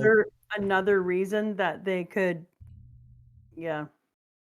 It's a torture and execution device. There's not that many ways it becomes holy. Yeah. Like, name me all the good ways that a torture device becomes a holy symbol. Okay. You want to find them? You want to find me all the positive ways? They put crosses up on different mountaintops to show areas of safety. Okay. That's why it's on tombstones? Anyways, yeah. I always remind myself that after the Spartacus Rebellion, that over 6,000 people were crucified in 24 hours. So, like, crucifixion is kind of a common theme. People like to think it was only a Jesus thing, but I mean... Oh, yeah, no, it was just a common thing the Romans did. 1,000 people in a single day were crucified. So, it also wasn't a common Christian symbol for a long time, and I feel like if I'm Jesus looking down from heaven, I gotta look at the thing that killed me being my symbol and going like, that's not my favorite object. You guys know? If people were like, we've made a symbol of you. Remember how you died in a car crash? So we all so we have like a mangled car on a tree trunk, yeah. Like, no, thank you. How about no? So, yeah, I wouldn't be impressed with that. I think a symbol similar to the cross was used in Hinduism before Christianity. The reason the cross is used is a really complicated thing that I don't even fully understand. I just figure if I was Jesus, I'd be like, that's not my favorite object. Yeah. I think that it could... Yeah, there's a lot of reasons. It's been used in many, many religions. Yeah. And many other things. So if I was Oda, I would just be like, look, it's a way that you see things. It's used in it's shorthand religions. For a symbol. Shorthand for a place that a person is laying. Yeah. Get over it. It's just a thing that did stand out to me when I was watching originally. Like, does this world have that? This person here, Narwhal, you're just saying this stuff today. Yeah. You're on fire.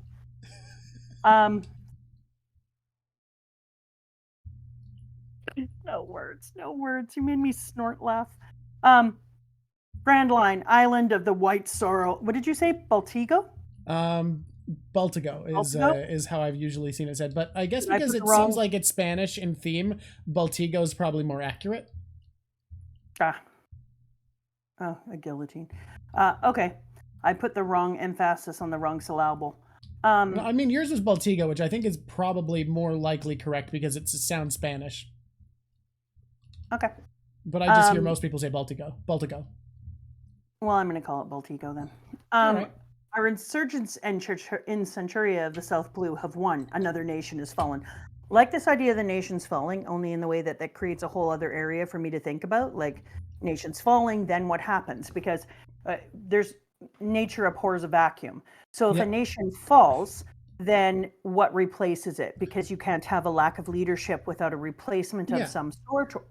That's impossible. So it starts to makes me question what's coming in behind the falling of a nation. It probably just, my reading at this point was a government who isn't loyal to the world government. So they just see it as falling because they're losing a country. Yeah, but that's precisely my question. So my question was, when I was reading this, is it a government that is also a larger overarching type of government? Or is it one just for the country? Or is it country by country? So is it dividing them as a planet? You know what I mean? Because right now we're a divided planet. Countries are ruled separately and da-da-da-da-da. So what I was going to say is, exactly. And then with One Piece, we've got all the nations as being together. So when I was like, we had another nation fall, I was like, well, no, nature abhors a vacuum. So what is the government structure that's taking over that? Is it an overarching government that they are helping to overlay and say, hey, here's a way that we can help you and move throughout? Because if you're not going in the government, what do you do about things like economy? Are you still using berries? Like, do you change what matters as far as economics, or do you switch into something else, right? So like, what is it? Or is it now individual countries, and do they have their own money and then they have to do exchange rates, etc.? So that's kind of what I was wondering in there. Yeah. And then maybe we'll find out. Yeah, but I need to start thinking about it and pulling apart. That's what I'm doing. No. I'm aware. I know what you're doing. I'm not like unaware of the whole shtick. Do you know what my job is and why we're talking? Talk about sun gods. Oh my god, yeah, you do know. Okay, well, as long as you know. Yeah, Skypiea did have its own currency. And it was not a world government nation. Yeah, but it was its own thing, and we don't have confirmation of whether that's one of the ones that fell, or if they're just so separated and they don't have access, or if there is some access, because they did talk about the different access points, and did Dragon have the ability. But we didn't hear anything about Dragon from up there. We did hear, oh yeah, I did think you were going to add a Cannonball Hill at it. Yeah, no, we're getting there. We're getting there. We did hear that they had seen Roger, Goldie Roger, but we don't know if they saw Dragon or any of Dragon's people. And you would think that would be something that we would hear. Not necessarily, but maybe. So, anyways, moving right along. Our insurgents in Centuria of the South Blue, we have won another place. We did it the other day. We won in the North Blue in Do Not Rejoice Over Victories. This is a war. Oh, sorry. What is this? It's Straw Hat Luffy. He was the one who defeated Crocodile in Alabasta, and he caused a separate incident at Enies lobby. They've grown into a major gang of pirates that the government cannot ignore. Their total bounty is 667 million and 50 berries. You're welcome, Chopper. You know that famous Navy man, Garp? Some say that the captain is his... Oh, where are you going? I'm going to get some air. Live as you wish, Luffy. There are times in history when it takes a will such as yours together with chance and coincidence to make people question the world. The day will come when we shall meet. Ominous.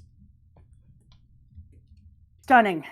Such a good job, because now we know when he says when it takes a will such as yours, we know that he's directly talking about hockey. And so we should highlight that I told you hockey can be translated as will, willpower, or ambition. Yeah, because I can't look up hockey. If I do, it'll go right into, do you feel like so spoiled? So I knew that I couldn't look it up and start to see translations because I knew that it would just be like, spoiler here, spoils. And then if you're not done being spoiled, here's a spoiler. Yeah, the reason we know about hockey is because it's mentioned when Shanks goes on Whitebeard's boat. So this isn't spoilers at this point. We know there's a thing called hockey. I knew that Luffy had hockey, and I knew that that was the thing that Red Hair Shanks had, because I had already been saying, like, why was he able to stop the creature in the water? And as soon as they were like, that was his hockey, then I was like, well, Luffy must have mad ass hockey. Mad ass hockey. And of course it's called hockey because secretly Oda loves Canada. Secretly. It's why the Straw Hat, whose real nationality would be Canadian, has a 50 berry bounty because of his great respect for Canada. No, it's why hockey is hockey. Okay. Whoops. So I think that this was really important because I think it's when it takes a will such as yours together with chance and coincidence, and I would say luck, and I would say that luck is the thing that they talk about a ton of times inside of Amaterasu. When they talk about the sun god, they talk about how one of the things is that you would get so much luck. Yeah. So I love that. Love that Dragon is out there openly seeing the shadow of darkness and trying to move towards revealing the 100 years, in my opinion, the missing 100 years. I feel like Dragon knows more than he should. I still feel like he's an actual dragon, too. All right. Noted. It says Monkey D Dragon, and there's that monkey thing again, which makes me think of, yeah. So I think all we have to get back to, if I'm not mistaken, is the scene we wanted to move away from, which will make a good interlude into Corkboard, which is my man Marshall meeting his hunter. Yeah, let's just start this by saying Ace is the best of us. Ace is a very good boy. He's polite and smart and driven and respectful and, let's call it, brave. Ace is the best of us. This scene, I don't think, with the media literacy I had as a teen, would have scared me if not for the fact that Shanks just came up to hype up Blackbeard and said, no, man's cut my face. Do not take him lightly. He seemed like he was no big deal because he wanted to be seen as no big deal. Yeah, and I can honestly say that as soon as I saw this, I already had been freaking out. I didn't want Ace to catch up to Blackbeard. Blackbeard feels like a tempest. And you're just like, That is such a good description to why I like him. He feels like a force of nature moving through this world. Yeah, he's a tempest that any moment could boil over, and you just never know. And so Blackbeard frightens you from the moment that you meet him. I think of him as being the tempest. And so to have Ace catch up to him, I was just like, oh, no, I'm not ready for this. And they finding out why Blackbeard decided to kill that person and the story of the devil fruit and finding the fruit that he finally wanted. Because when they're still first having this fight, Ace is like zero worries from Ace. He's just like, yeah, I'm going to fight you and it's probably going to be a bit of a problem, but honestly not that much because, I'm second commander under Whitebeard. I'm no small potato. I gave up my personal will and dream for that of Whitebeard, which tells you how much I believe in who he is and which tells you how strong I think I am, and you were under as well. And so it was pretty interesting when he gave the story where he said, my bad luck had continued and I would have just given up someday because I knew that it was my best chance of finding that devil fruit. But my friend got the fruit before me. So you killed Thatch and stole it? No, that was just bad luck. This power chose me, Ace. With this, I'm the strongest in the world. Behold, a rarity, even amongst the Logi fruit. Ace, your body is made of fire. You may be fire, but I am made of darkness. Yeah. Yeah. I don't like that. I mean, I know you do, but I don't like that. I love that. Yeah, I know. It proves my thing. What's your thing? I'm waiting for you. No, what's your thing? I said, what's your thing? Oh. So it says, you can't kill me. This is said to be the most dangerous power in all the history of devil fruit. It was really interesting that we know that we know some of the devil fruit and they're in a frickin' book. It's pissing me off more that I don't know where the devil fruit comes off once they're inside of a book, which to me says then, would a Shadow of Darkness want people to know? Would the Shadow of Darkness want people to know what the devil fruit is more? Or would Light want people to know what devil fruit is more? That depends on a lot of variables, I think. Exactly. Like, I think you'd need to know more about devil fruits. The question I actually started to ask is, who does devil fruit benefit, good or evil, more? And I know that when they call them devil fruit, the leaning is that you would be like, oh, well, devil fruit would be... No, not necessarily. So who has more to gain from devil fruit? But I feel like you can't even look at it as good and evil for that, because if you're talking about the Shadow of Darkness, you see that as something in the government, and we see the government is full of evil and good, and pirates are full of evil and good. So I feel like it's not good and evil. It's who benefits more, freedom or control. Freedom or control, yeah. But there is a type of evilness to it. But who benefits more? So when I was like, freedom benefits, freedom benefits about it more, in that you would have people with special abilities who could fight off darkness, who have special abilities. And without these powers, there wouldn't be enough people who were powerful enough to fight against darkness. All right. Do you know what I mean? So even though darkness could get a hold of some of the devil fruit, and yeah, this person's saying that they could change it. I had that thought too, because if darkness published the book, I don't think that they would necessarily also publish things that were truthful. So when I said, if the people that fights on the side of light were making these, they would know that some people who you didn't want to have them would get them. So then I was like, were devil fruit a weapon at some point? Were they made explicitly for people to fight against the Shadow of Darkness, and then they lost? Interesting. Or if you think that whatever came before was holy, were they made to fight for them? Yeah. Hard to say. And so it feels like... It feels like, though, that there's a couple of things at play. We can even have devil fruit were used to help to create the weapons who could fight against people, but when they lost, the devil fruit and the ability to make them still existed. Maybe even they existed and are now being used by the darkness, whereas once they were a weapon against. It's a hard call. We do see a lot of the strong fruits in the world government, but I think that comes down to power more than anything, because like we also see strong fruits with strong groups like Baroque works. So I think just having a lot of power politically, financially, devil fruit. Yeah, because you can afford to buy or steal them.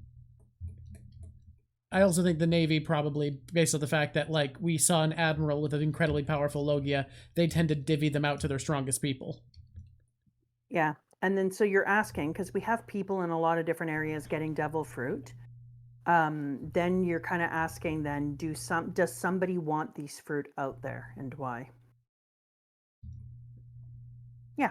Anyway, thinking. So we find out that he does this on purpose. He creates this blackness, this what he calls darkness as gravity, and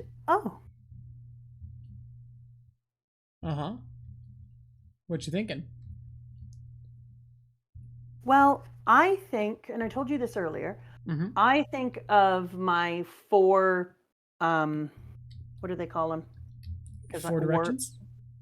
Yeah, but they call them the 4 emperors? 4 emperors, because that's not what they called them in one of the books I read. Mm-hmm. I think that the 4 emperors, I think of them as having a pull, almost magnetic. Mm-hmm. So I think of them as magnetic. Thank you, Yonko. I think of them as being the magnetic poles that pull people. So what pulls away from magnets? Gravity. Like nothing escapes gravity. So you see this as like the opposite power, like an undoing power.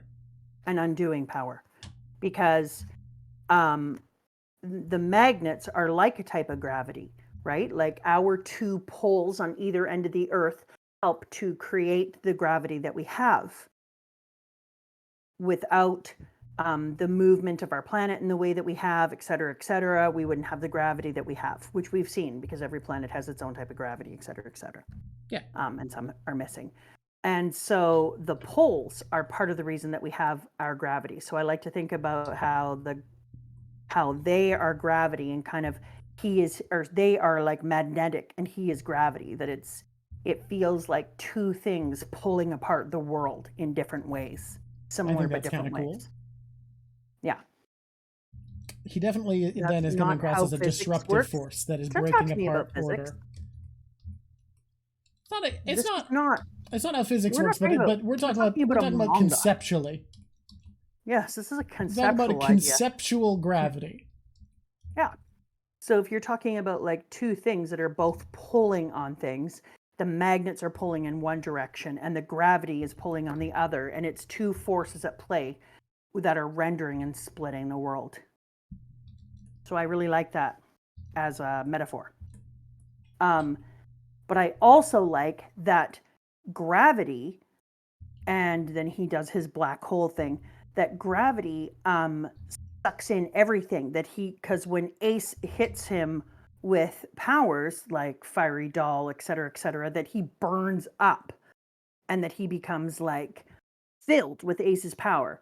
I hate that he can pull Ace's devil fruit out, but I also like it because it helps to prove what I think in this other thing. It's very scary. So, yeah, being able to pull the devil fruit out, though, is important because it helped me to come up with another idea.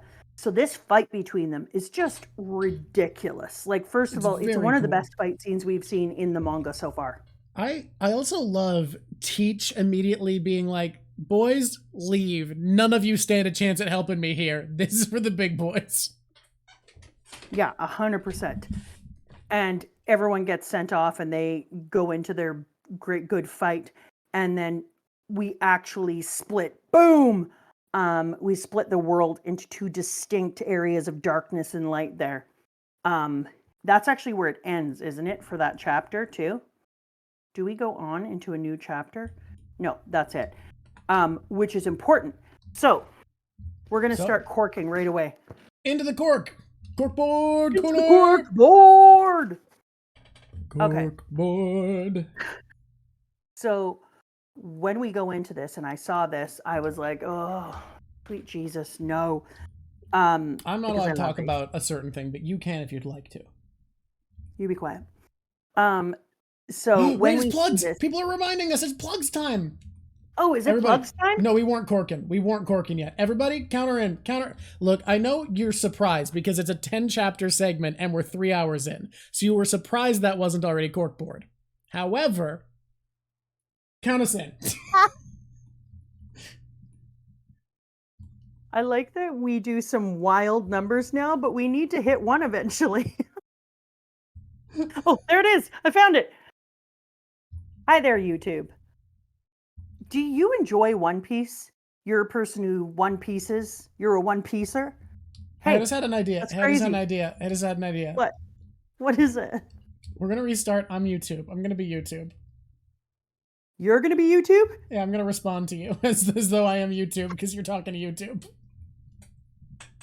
Just this time. Okay. Call us in. Count us in again, everybody.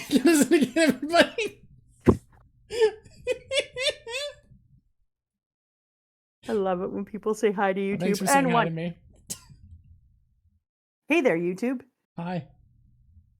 Do you enjoy One Piece? I sure do. Oh my god, that's crazy. I also enjoy One Piece. Oh, holy shit.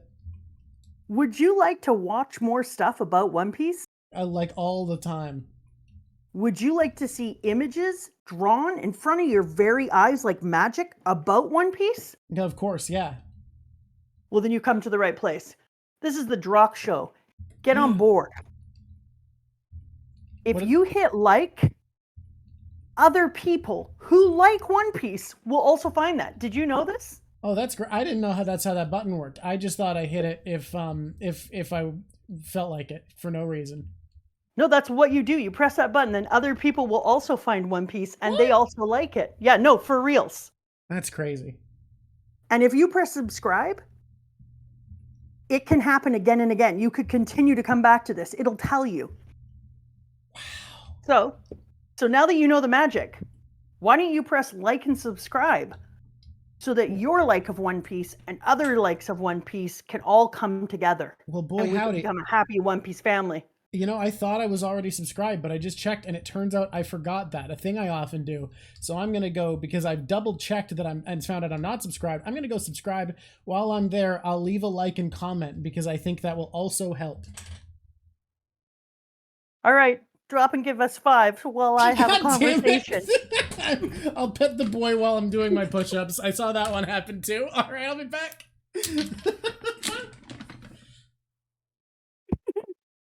I love that you guys all say hi. While we're here, can we just say that Ace in this fight has the drippiest drip and dripdom? Is he virtually naked? Yes, he is virtually naked. But he does do the drippiest drip and all dripville in here. Ace is at God tier level. I'm really, really sad that Ace has to be in this fight. What happened to Drock? He's a pineapple of missingness. Oh well, I guess I'm going to take this over and move us into corkboard if he never comes back. I'm just going to be all corkboard all the time. You're going to hear crap that you never thought you would hear. Okay. Oh no, he is. He's gone. Well, that's it. Here we go. It's time for corkboarding. No, I don't think we're not doing the cover stories before corkboard. No. We lost Drock. No, we're corking. Ace never shared the drip with Luffy. No. We're missing a pineapple. Yes. He's never come back. Yes. No. It's time to cook. It is what it is, people.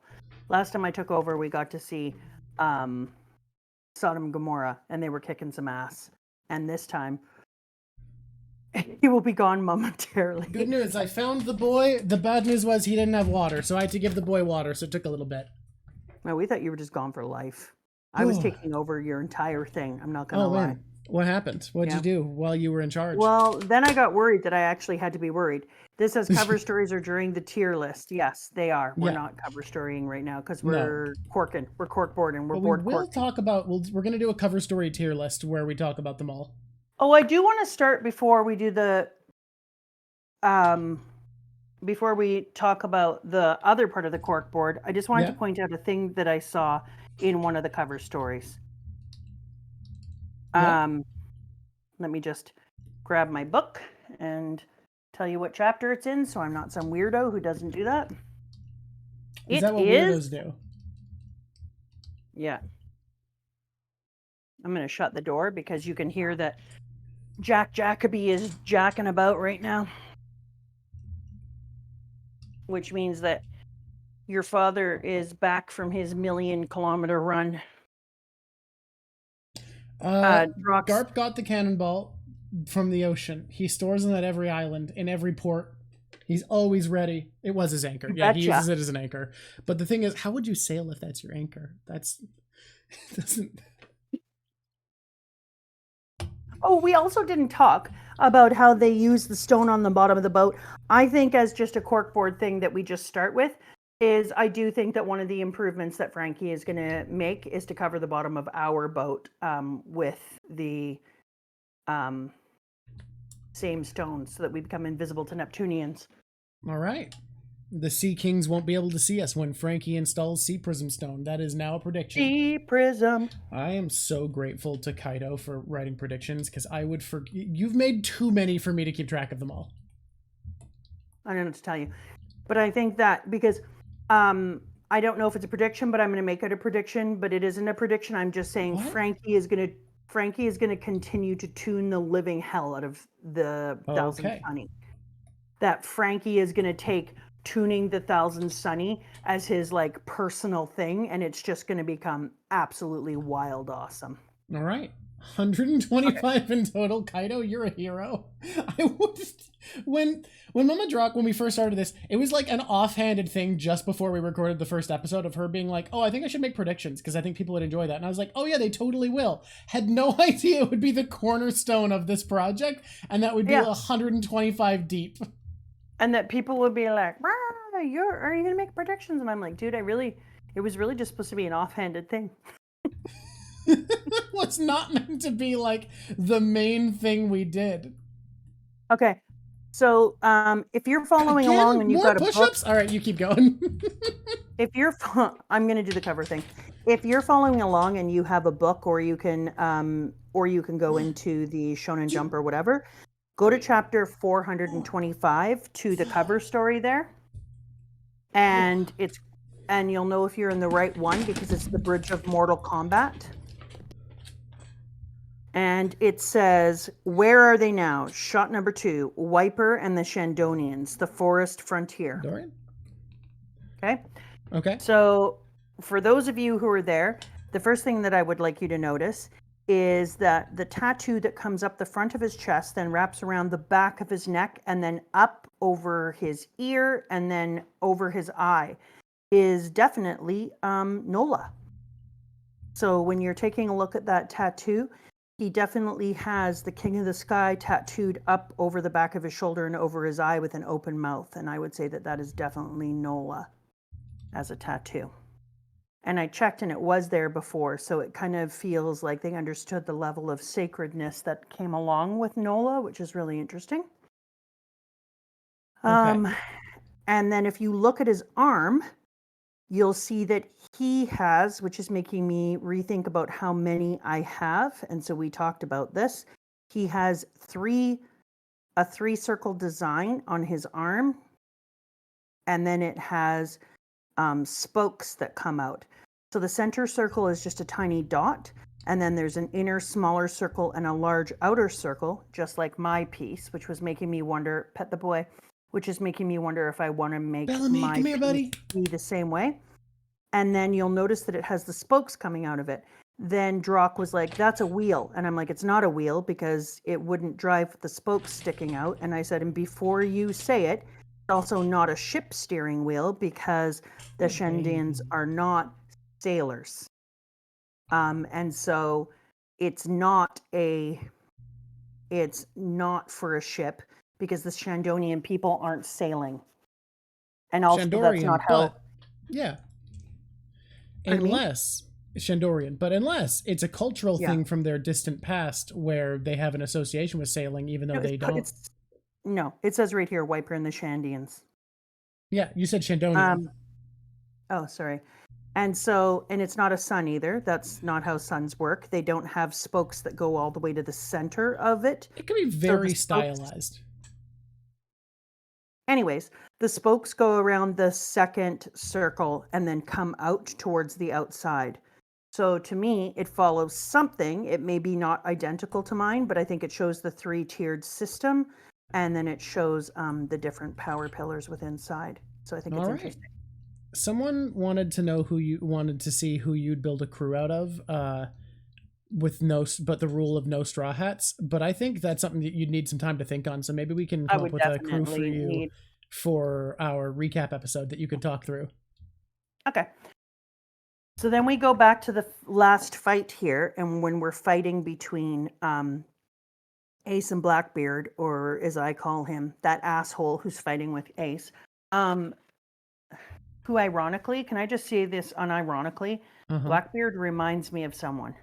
Yeah. Do you know who?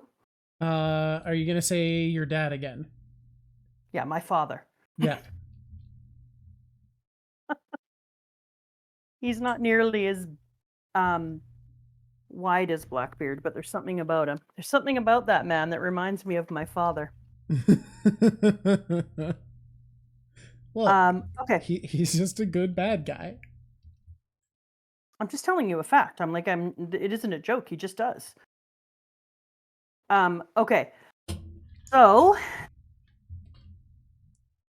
did some thinking about this and why it matters and how they were splitting this and how it's said here in this last page, in the most suggestive page in the entire, he's not missing teeth either. The duel at, is it Banero? Banero? I think Banero. Banero. I'm going to go Banero. Banera bread. The duel. Don't make me snort. The duel at Banero Island in the Grand Line. This battle between pirates would later be identified as the trigger for their major events that were to follow. Oh, that's called shit. Foreshadowing. We have our killing of Franz Ferdinand in the One Piece world. And so Blackbeard is our Gavrilo Princip. So I was talking it out and we've been thinking about it. What could it possibly be? What are the events that we're going to follow? I have some forbidden predictions, etc., etc. So yeah, I think you can say some of your prediction here without saying the forbidden prediction, because it's not a mandatory part of the rest of it. I'll say some of the prediction without saying any of the forbidden part. And so I think that the thing that would change events from this moment forward, you have to drop and give me 5K. I'll wait. I gotta put a cooldown on that, apparently. I'm gonna put like a 30-minute cooldown on this. Oh, baby boy. Do. 2, 3, 4. So slow. Push up faster. Boy.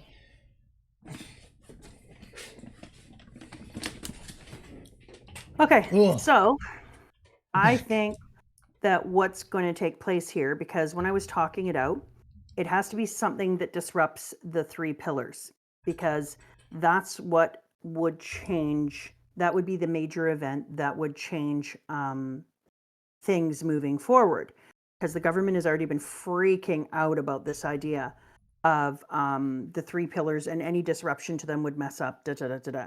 Not that I give a crap about what the government wants.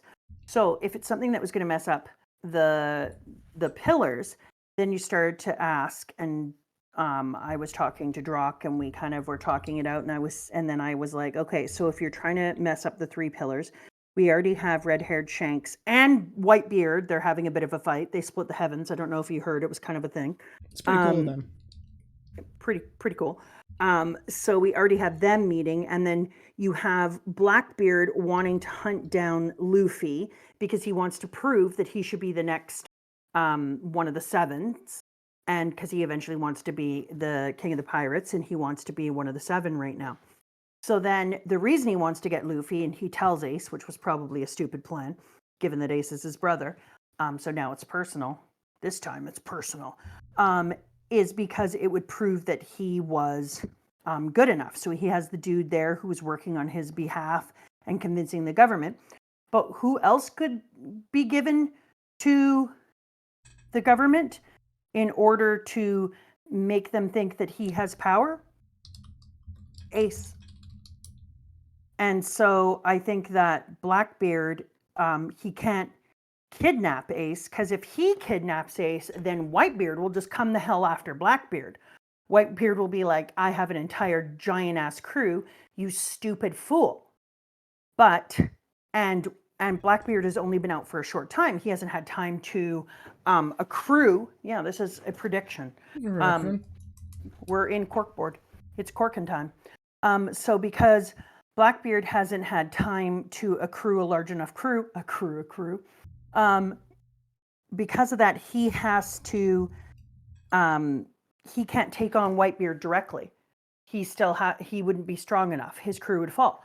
But if he gives Ace to the government, theoretically speaking, then Ace and the government had control of Ace, that would be maybe one way that they could pull Whitebeard away from Shanks, or the government could go into negotiations with Whitebeard, or whatever it is else that they want to do with Ace.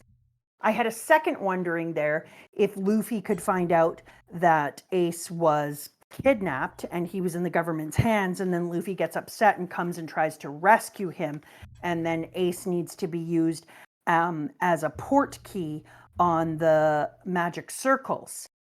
But that's kind of like a whole separate thing that I wondered, is it possible then, and if Ace was used as a port key for the magic circles to help open them, blah, blah, blah. But I think that honestly Ace will be used as a port key later on. On account of his name? On account of his name actually being port key. And so, but for sure, I think he's going to be kidnapped by Blackbeard after this fight, worn down, wake up, find himself in the property of the government. All right, that one's a prediction. And the port key portal magic circle is musings? Musings. Yeah. Because the wonderings. It's not impossible that is something that could happen. Yeah. So then I also think that this helps me prove, not that I need it anymore, even though I put it in my book, I'm done with proof, that Luffy is going to be a sun god. Hear me out.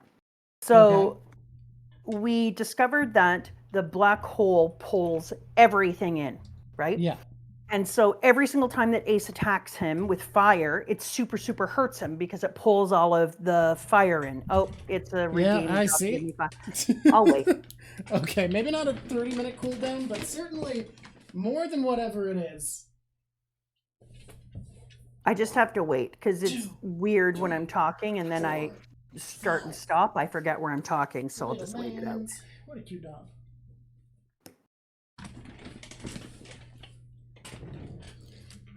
Okay, you back? Yeah. So because everything that pulls inside hurts him, and because he can pull people's devil fruit powers out of them, I think that Luffy being the sun god and him having deep haki, which comes from his sun god side, means that either sun god or the D, it either comes from the D or his sun god side, but because he has great haki, because it says in when his father is talking on the balcony, somebody with a will such as yours.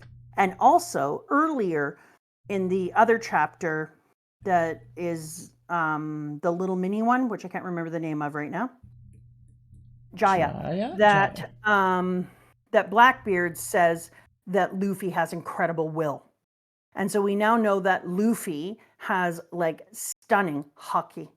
And so that I think is because the will of D, which could be other things, which we'll talk about in a minute, but also because he is the sun god. So Luffy is actually just like with Eminem, where Luffy's rubber ability was the opposite of Eminem's lightning ability, and that's why Luffy was his kryptonite. Luffy is Blackbeard's kryptonite. Because if you pull away Luffy's devil fruit, which is the rubber, that doesn't matter. Because left over is Luffy's light and fire from the sun. And what is the opposite of darkness and the utter gravity is ultimate light.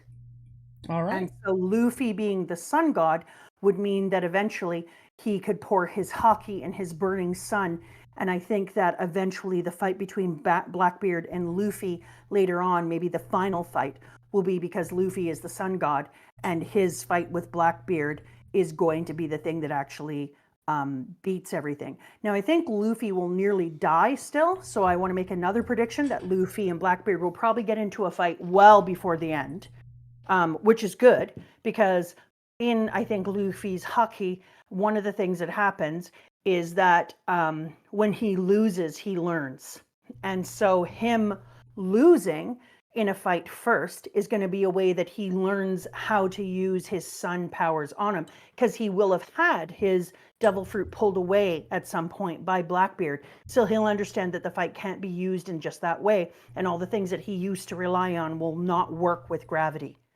And so he'll have to tune into his other thing. Okay. So that's a separate prediction because it's important for the learning of Luffy. And then there's like 3 predictions in that total. I don't know what to tell you. They're important predictions because this area tells you so much. Yeah, right? Like I said, I think this area, if you're doing a detailed reading like you've done, doesn't give you quite as much as Jaya, but if you're not, gives you more, because a lot of the pieces that are confirmed here were things that you were able to pick up on in Jaya. Yeah, 100%. And then the other thing I think now is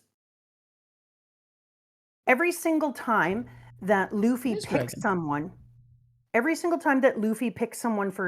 for his crew, he just knows. And I think that there's this idea that Luffy's haki is talking to the strength of the haki of the people that he meets. And there's something in them that is compatible to his haki. And so when he comes up to them, it's like he knows. He knew with Sanji, he knew with Zoro, he knew with Nami. He just knows. It's like his haki is calling to their haki. And so I think that we're going to find out something about it's going to be that they are his crew. They are meant to be his crew. His haki pulls them towards him like a type of gravity. Only it's magnetism. Like a type of magnetism. And then yeah, I think I would also go with Dragon is a storm wielder or a weather wielder. Yeah, so here's what I think it boils down to. Do you see what Dragon does? Do you see him as a Logia or a Paramecia? Because I think for me, I see a weather Paramecia as more likely because he seems to be doing wind and lightning based off of the lightning bolt that saved Luffy. Yeah. Yeah. Okay, so then I have a wonder, and it can be a prediction or not. I may change it. It may give me a mushroom. I don't give a crap. But for sure, I think that Sanji is demon, so that's one of my predictions. Yeah, you think Sanji's a demon just because he names attacks after demons and lights his leg on fire and a bunch of other stuff. And then I'm wondering, so I think that the entire side for Monkey D, whatever, monkey is, there is definitely, and like, I wasn't positive, but I think there's definitely a Monkey King thing going on that is in there. But I'm wondering now whether or not Luffy gets his, whether he gets his heredity or his calling as a sun god from his mom's side and not his dad's. I'm wondering if the monkey thing is the thing that is the line in his dad's side, and the Amaterasu is his mom. We hear nothing about his mom, and I have noticed that somebody Oda doesn't like mothers to be alive. Yeah, it's Oda doesn't like moms to live, which kinda. I pointed this out to you. The only way to survive as a mother in One Piece is to have had your child have a kid and died before the story caught up to you.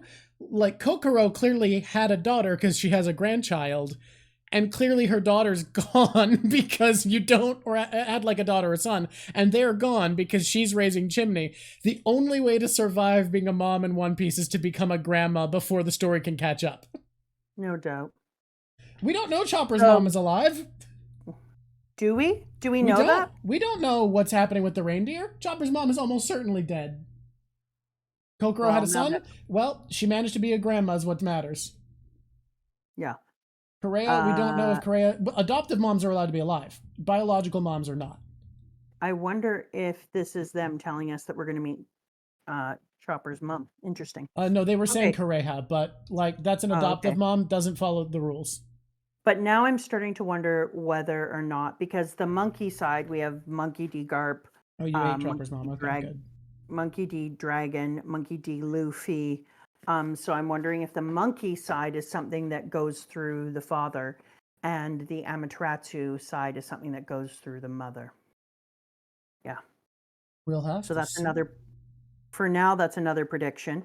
If I change it, I change it. I'll have to look in my things. Okay, so now, Luffy inherits Sun God from mom. Well, from mother's side, yeah. I already put down that I want Okiji is looking to uncover eventually the 100 years. I also put that in there. I don't want it to be forgotten. No. Someone's saying if we got isekai'd into One Piece, it wouldn't bode well for you because you're a mom. Wait, you have a chance. You just need before we get isekai'd, you need to become a grandma as fast as possible. All right, well, let's hope that can happen then. And then I think the D could be, it's going to be something more now, I think, like determination or destiny rather than something like that we were doing before, because that makes more sense for the D now to be something that has to do with the will. Because people in the family of D, other people can also have hockey, obviously. But I think that people with the D have it in great strength. There's some logic to that, being as it's referred to as the will of D, and hockey translates to will, willpower, or ambition. And often will in One Piece is used to represent the idea of an inherited ambition. So I think the people with D are the people who have a more divine strength. Okay. So I think it could be I don't know, determination or something. It's going to be a very sloppy picture compared to what I often do, because I'm just trying to get it done before we finish. What was it for again? Just the bad pun dragon. Bad pun dragon. And then I'm just looking at this. So Dragon being the most wanted man for me. Yeah. Makes me wonder if he already knows some of the secret of the 100 years. Or he's also... Pirates aren't directly fighting the world government, and the revolutionaries are. Exactly. And so it makes me wonder if this... And it's interesting that we had like separate revolutionary things going on from him. So I don't want to be like too about it, but I do wonder whether or not they have, if they don't know it, if they have kind of an idea, right? Because how are they here's the question that I'm asking, and here's why I'm kind of stuttering with it, is I wonder to myself, how are they getting these different countries to fall away from the world government?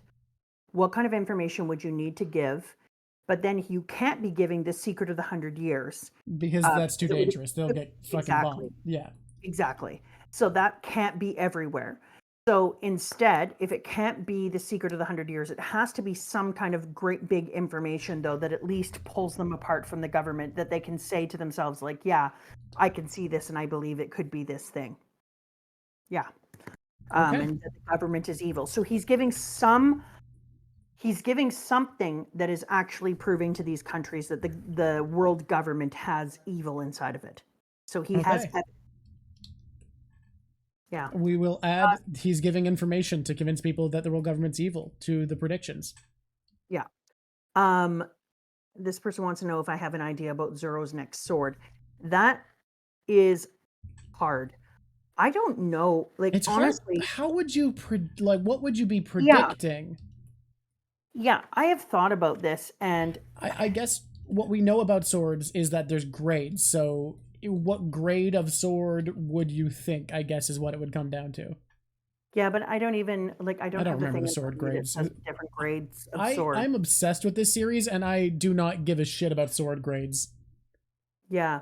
I think for some people, like, I can imagine, especially if you were in Japan and there were people who like understood swords and loved katana and were super into it, that would be a really interesting and important part. And I guarantee they've thought about this. Yeah, couldn't be me. His next sword will be Usopp. You know what? Nose Storm, permanent sword mode. Yeah, Usopp didn't suck at it. I've seen worse swords. I have seen worse swords. At least Usopp didn't rust. This says you predict it will be a sword fruit. Oh my god. Okay, so I just want to say eat Mr. One and steal the blade fruit. Let me just find out. Is there anyone in here who has not read 442? If you haven't read 442 yet, just say, I haven't. Yeah, this will get cut out of YouTube for sure. Editor, cut this part out of YouTube, but we're here to talk right now. If you haven't read 442 yet, let us know and we won't say it. No funeral for Zoro swords. Meh. It is what it is. Okay. When we went into chapter 442, as soon as I saw Brook, I saw him and was like, oh, guess he's going to be in our crew because of his afro. So immediately I knew. They were like, Brook, the gentleman skeleton. And I was like, oh, there goes our next crew member. And then my next feelings about Brook were, oh, it's Slash. I haven't seen him wear any sunglasses yet, but when I said that to Drock was like, he does get a pair of sunglasses, just so you know. No. I said there is at least a brief shot of a live Brook, and he wore sunglasses when he was alive, because I feel like that's not a spoiler to say, man used to be alive? No way. Yeah. So when I saw this, I was like, yeah, that is 100% Slash from Guns N' Roses. I'm not putting a not a I am here for. Plus, he was a musician. Plus, him being on the crew will finally make Luffy happy because Luffy has always wanted a musician. Plus, we think that music is something that's going to be really important in the future. So I'm here for that all the live long day as far as having a musician.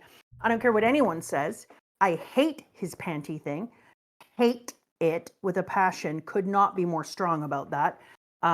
And I think that you can appreciate and admire somebody's writing, like the direction they're going, understand that cultures are different and still think something is not right.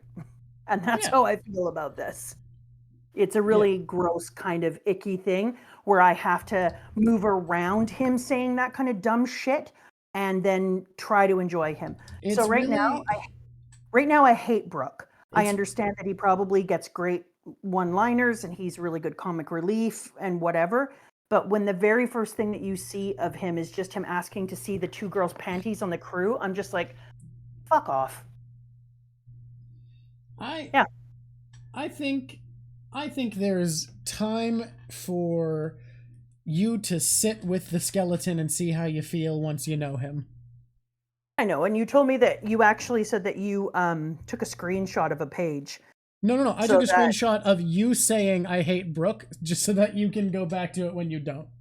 No, that's what I meant. That you took a screenshot of a page where I sent you a text that said I hate Brook. And you were like, I'm screenshotting this page so that you can see that later. I just think that sure, for some reason you felt that joke was needed. I understand that it was made in a different time.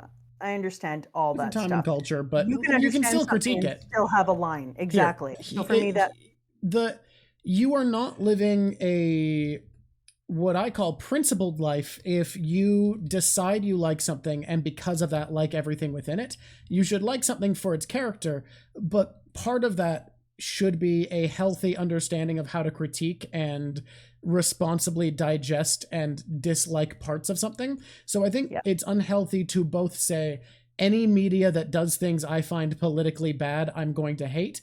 That's stupid. That's a terrible way to live your life. And guess what? The world doesn't bow to your personal moral values. However, I also think it's dumb to say if I like something, everything within it is perfectly defensible and good. That's also dumb. I'm a progressive person who loves H.P. Lovecraft stories.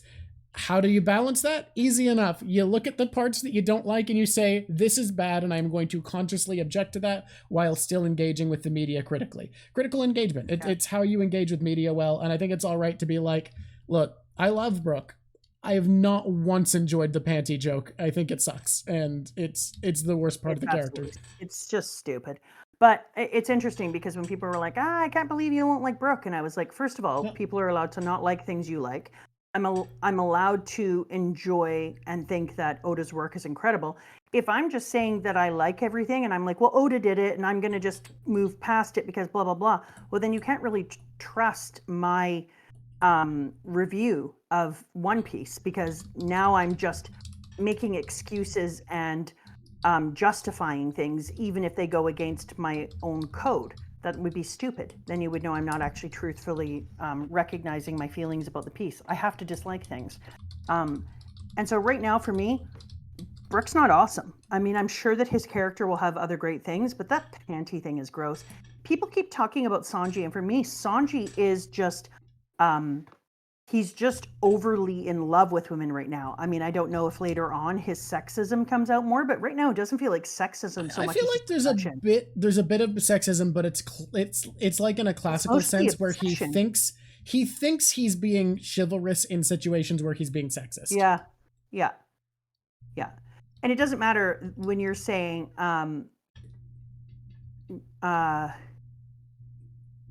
that if it's a G-rated version of the thing, Brook is also at least a kind of a more G-rated version of a other anime. Who gives a crap? I don't think that. I don't think that other animes are necessarily right too. No, Brook is a problem.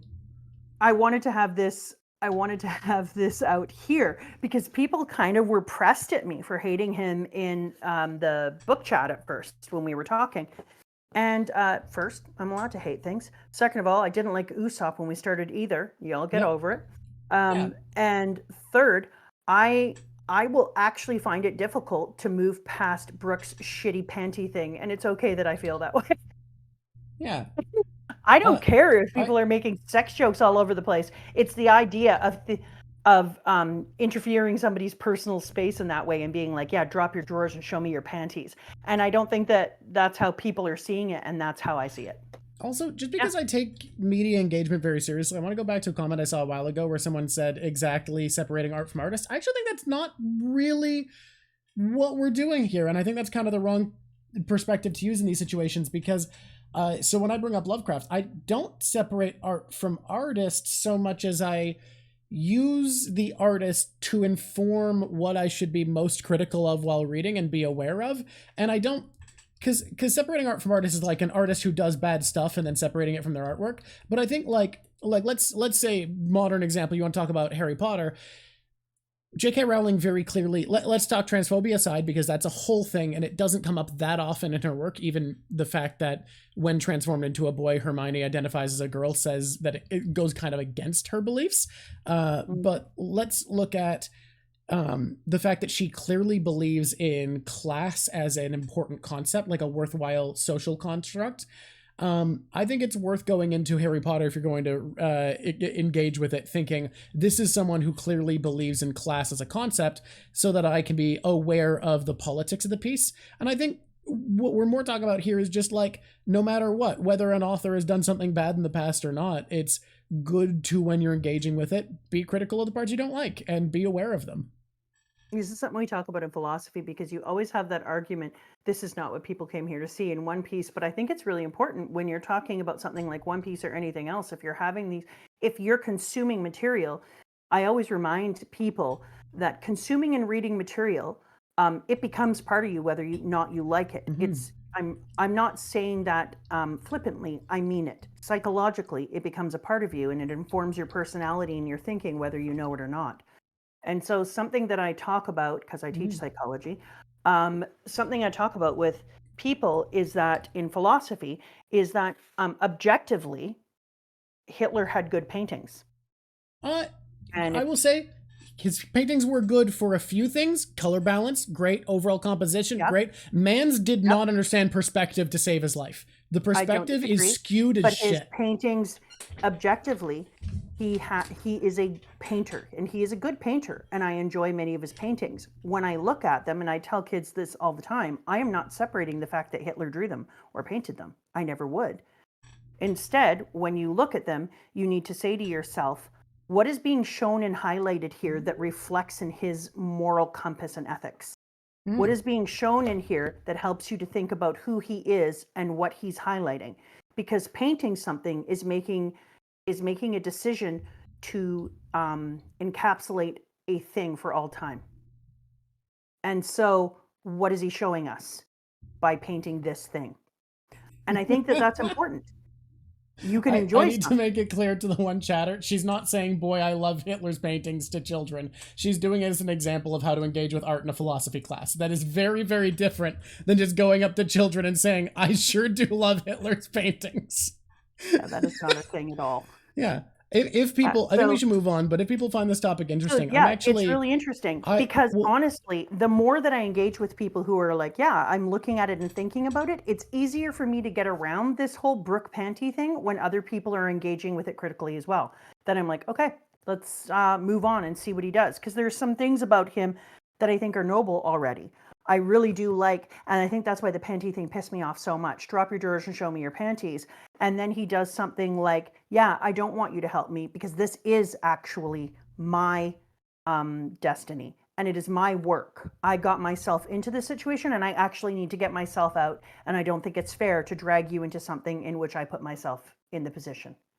And so there are things already that show an honor, and it would be remiss of me to not talk about what I didn't like. Well, but I thought it was interesting. I think it says something really interesting about Oda, though, that both with Sanji and Brook, characters who have like more dislikable traits when it comes to how they interact with women, they both have an onerous chivalry to them. And I think there's something of an observation there to be made that a lot of the people who have the most honor and respect in our society, it's because those things were more important in previous generations value-wise. But also there's a lot of values that older generations have that are bad. And I think putting those together is kind of nice and true to world. Because I will say, most of my friends I know who have the least progressive values that I fight with the most are also the most honorable people who stand by their word, who have the most like value-based life. And I think actually writing characters in a way that you're aware of that is more interesting than just having good people be overall better than other people in every way. Yeah. I think that for me that it's because I'm a woman that I don't see it as honorable. That part's not honorable, but no, like that it can overshadow for me. But on the other hand, I think it's going to be interesting. I think disliking a character makes a story more interesting. I think when I disliked Usopp, the story had a layer of interest that I am missing now. Huh. Yeah. Real quick, if people enjoy this sort of topic, I think we're going to move on, but I am planning on Tuesday. I've wanted to do this for a long time, and I think I'm ready for it. I'm going to do a little bit of study for it. On Tuesday, I'm doing a stream where I want to talk about how, like, video essays lied to teenage me about what the deal with Lovecraft was, because I think when Lovecraft had a resurgence of popularity around the time I was in high school, around 2010, a lot of people pitched Lovecraft entirely wrong, and because I'm a horror fan, when I finally got around to reading some Lovecraft, it was nothing like everyone had said it was when they were doing critiques of stuff at the time. So I think it would be fun to do a video essay where I talk about like how the conception of Lovecraft that passed around the internet around 2010 is just really, really, really wrong, and what the vibe actually is. I want to do a video about it, and I think it's going to be really neat. I like that. Legit, I know. I already said I know what the Japanese culture is like in that way. It doesn't matter. Mm-hmm. Yeah, you can be critical of something while also accepting it's part of another culture. Exactly. Like, both are okay. So I think, honestly, this is one of my very favorite little arcs ever. I am a little disappointed. I think the fans were right in a way that I am a little disappointed. I knew that Garp was his grandfather before. I can't even imagine what it was like for people who didn't know that. It's a shock. Went in and they were like, boom, grandfather, boom, father. They must have been like, oh my God. Like, I can't even imagine what a 1-2 punch that would have been. It would have been like lined up in an incredible way. And so I thought, like, I could see why somebody who was trying to keep me from being spoiled would say something like, yeah, I'm sad that you found that out, because that must have been the coolest 1-2 punch. But it feels really big. Yeah, I loved this arc. I thought it was so fun. But you know what arc I'm liking more, even though Brook is in it, as I am loving the next arc. Thriller Bark is a lot of fun. Holy crap, it's well written. And it's so fun. So it feels like, also, you said that there was a manga that somebody did where they really like tried out all sorts of different genres. Yeah, what one was that? Well, I think the only manga that I've read that shifts genre harder than One Piece is Hunter x Hunter. I think Hunter x Hunter is willing to change everything about its tone arc to arc, but One Piece is a close second for me. Like, Thriller Bark wants to be Victorian horror, so it is. Yeah. And I said, like, I love Thriller Bark. I think that it was really interesting to get to see Oda doing, like, I want to do an Arabian Nights type of thing. And then he did Alabasta. I want to do with this.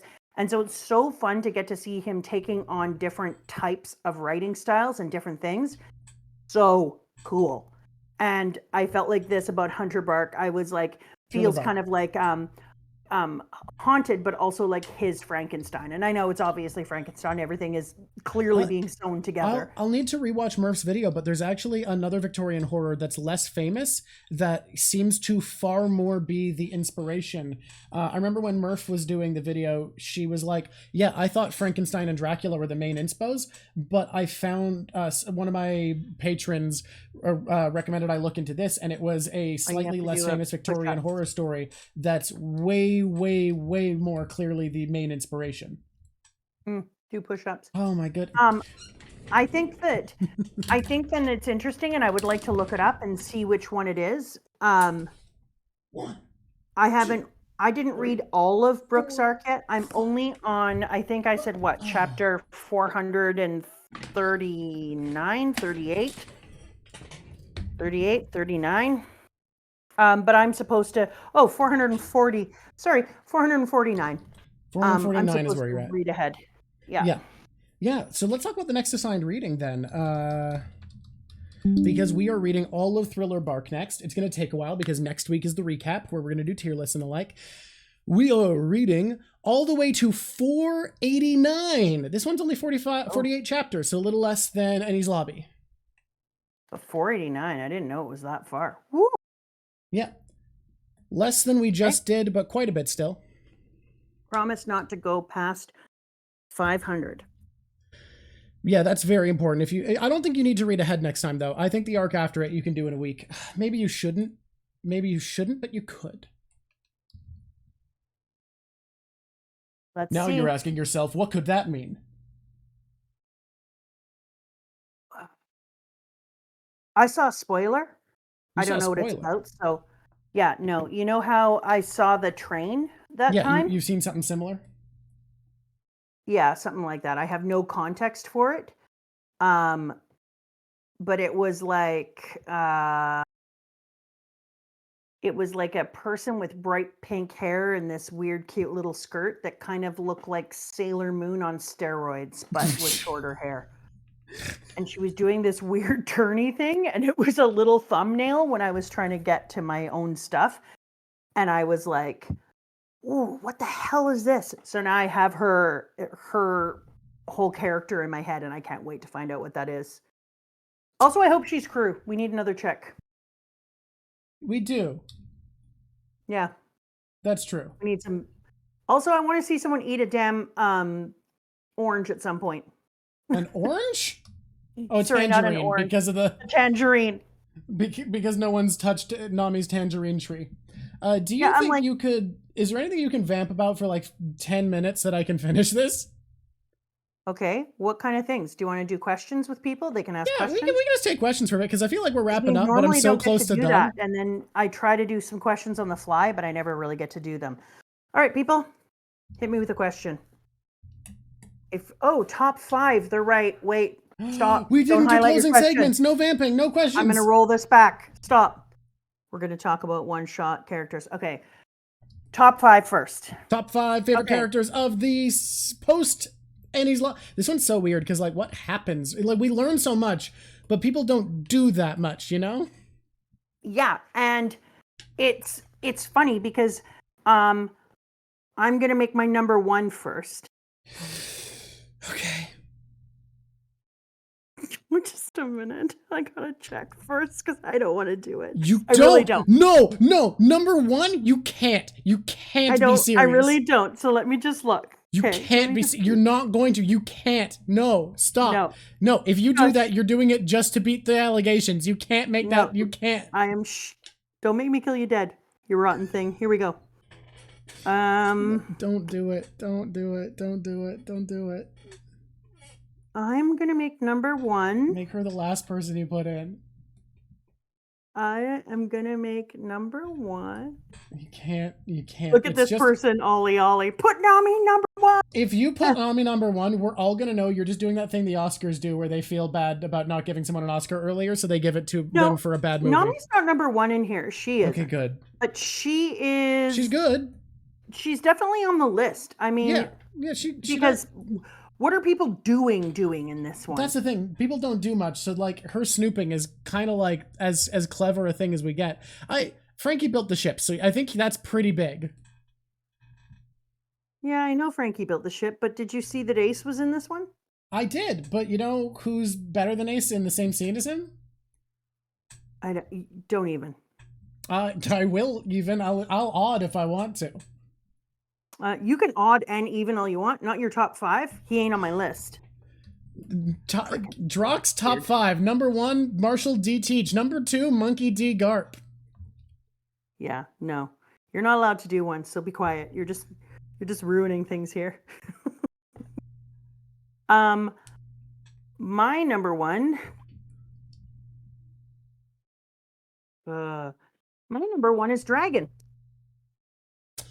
Interesting. Explain this to me. Because we find out that he's Luffy's father, and it changes everything. It changes a lot. So if we're talking about, we also find out he's the world's most wanted man. Exactly. So if we're talking about, for me, enjoyment, because that's what it's supposed to be. Yeah. It was finding out that Luffy's dad was Dragon. And that he was the most wanted man in the world, because then I also started to realize, holy shit, what does Dragon know that he's using to get countries to leave the government? Like, it just, for me, it opened everything. It changed everything. Okay. So yeah, you might be like, oh, he didn't do enough and he didn't have enough airtime. But for me, it's about, what do I enjoy the most? A fully clothed character is number 1. That's right. He's fully clothed, and I put him in number 1. Beating all the allegations today. My number 2 is Franky. I mean, fair. He for built the obvious Sunny. reasons. I think it's like the biggest thing in the segment. Yeah. The only reason for me that I would put Dragon at number 1 for my enjoyment is I knew that we were getting a boat. I knew that it was going to be amazing. It turned out it is. So Franky's number 2. For me, Dragon is number 1 because Franky didn't blow up my world. He didn't change the landscape of One Piece forever. Exactly. Whereas Dragon absolutely frickin' did. And then my number 5. Okay. That was hard. My number 4. Yeah. I'm going to make my number 4 be a combo. Okay. One of the infamous Mama Drock combo placements. And it is definitely going to be a Ace and Blackbeard combo. Hey, there we go. No, they do deserve a combo. The scene only works because of both of them. And that's exactly what I was going to say. You take one of them away and that scene's nowhere near as good as it is. Actually, I'm moving that to No, I'm keeping it at number 4. Number 3 is another combo. That is a Whitebeard and red hair Shanks combo. Again, like, it's necessary. You take away one of them and the scene isn't nearly as cool. No, it's nothing. And no, guys, Koby and Helmeppo, like, people have a lot of Koby and Helmeppo love, and I'm not saying that they're not cool. They're not my favorites. They might have made it on my top 5, but I don't think Dragon would have for me, so I had an extra spot. Yeah, no, they're great. I love them. I think they're fantastic. Helmeppo's glow up, I love it so much because Koby, we're rooting for already. You don't have to work that hard to make Koby being more impressive something I enjoy. But the fact that Oda makes me so hype about Helmeppo here is like, yeah, this shitty kid has worked hard and is actually becoming a decent person. Yeah, I would agree. That's but it's not my. No, I get you. We're talking about like the people that I love the most that made the story the most fun for me. And so that makes it more hard. Like if I was doing this just as like in a literary sense, like who's doing this and this, but for me it's like what am I personally enjoying, Yeah. and what changed the story the most for me. 5 is hard, and it's not Nami. I mean, it's fair. She's sometimes you don't make it. Like Franky so far is the only Straw Hat on this list, so that's not that big a deal. Like this is a non-Straw Hat focusing chapter. It feels. Here's another thing that people aren't gonna like. It's Sanji. Interesting. I want to know why. Okay, so Sanji's getting his picture. No, the Thousand Sunny is not getting there yet. The Thousand Sunny. That's not a character yet, in. right? The Thousand Sunny is still a boat, not a character. The Thousand Sunny is currently a boat to me.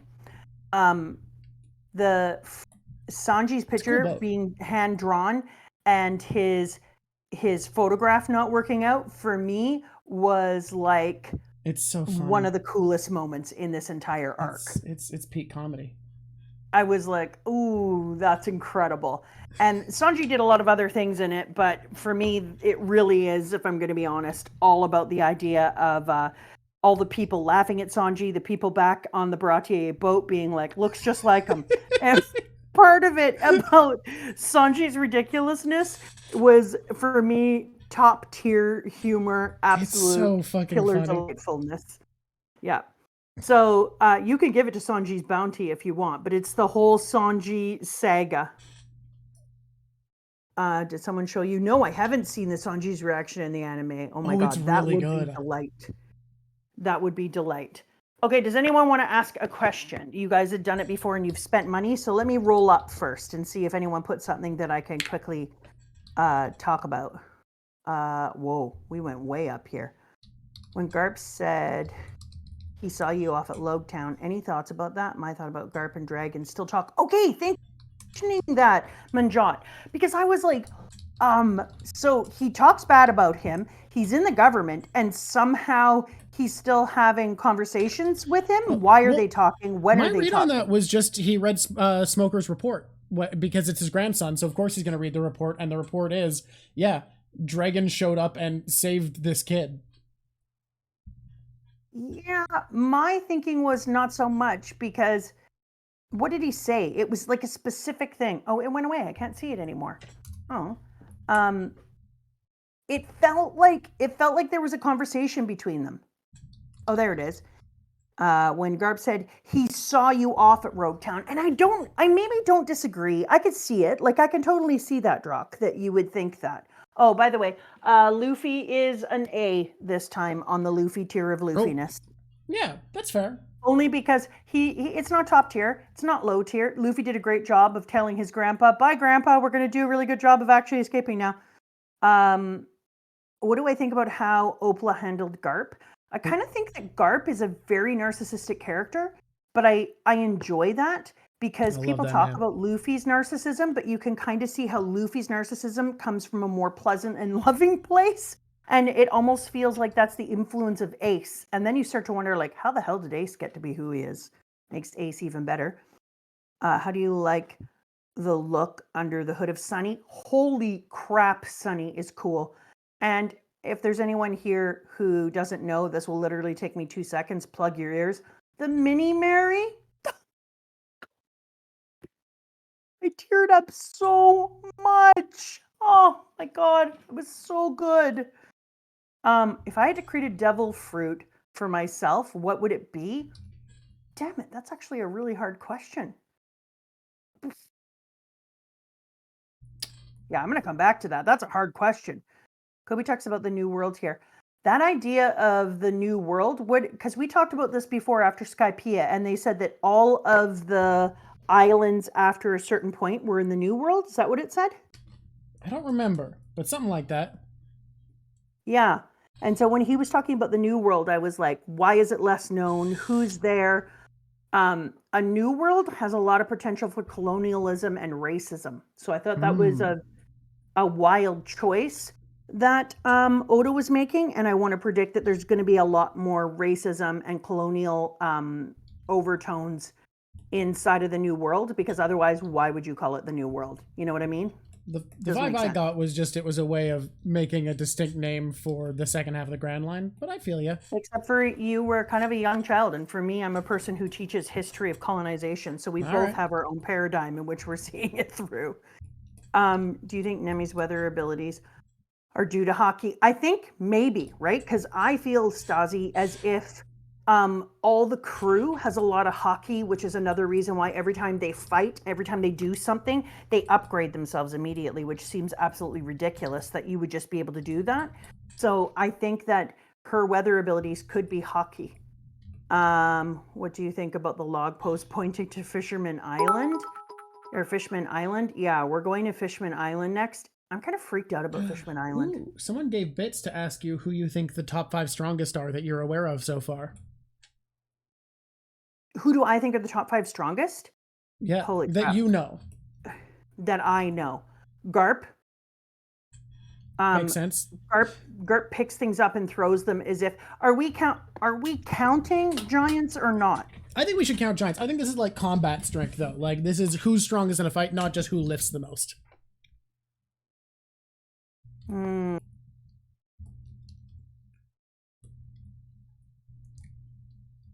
Okay. When I was at this point, I had a thought. But I want to know where you're at. So, I don't know. Like,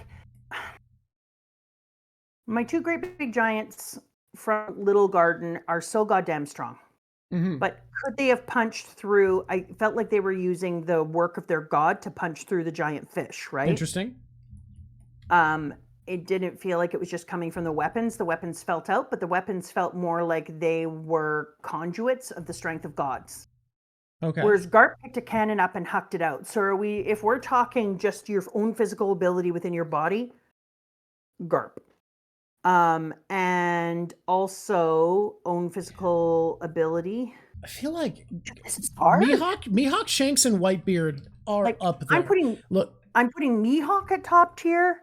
Yeah. Yeah, but okay, then it's Blackbeard because Blackbeard got one by Shanks, so I think it's Whitebeard.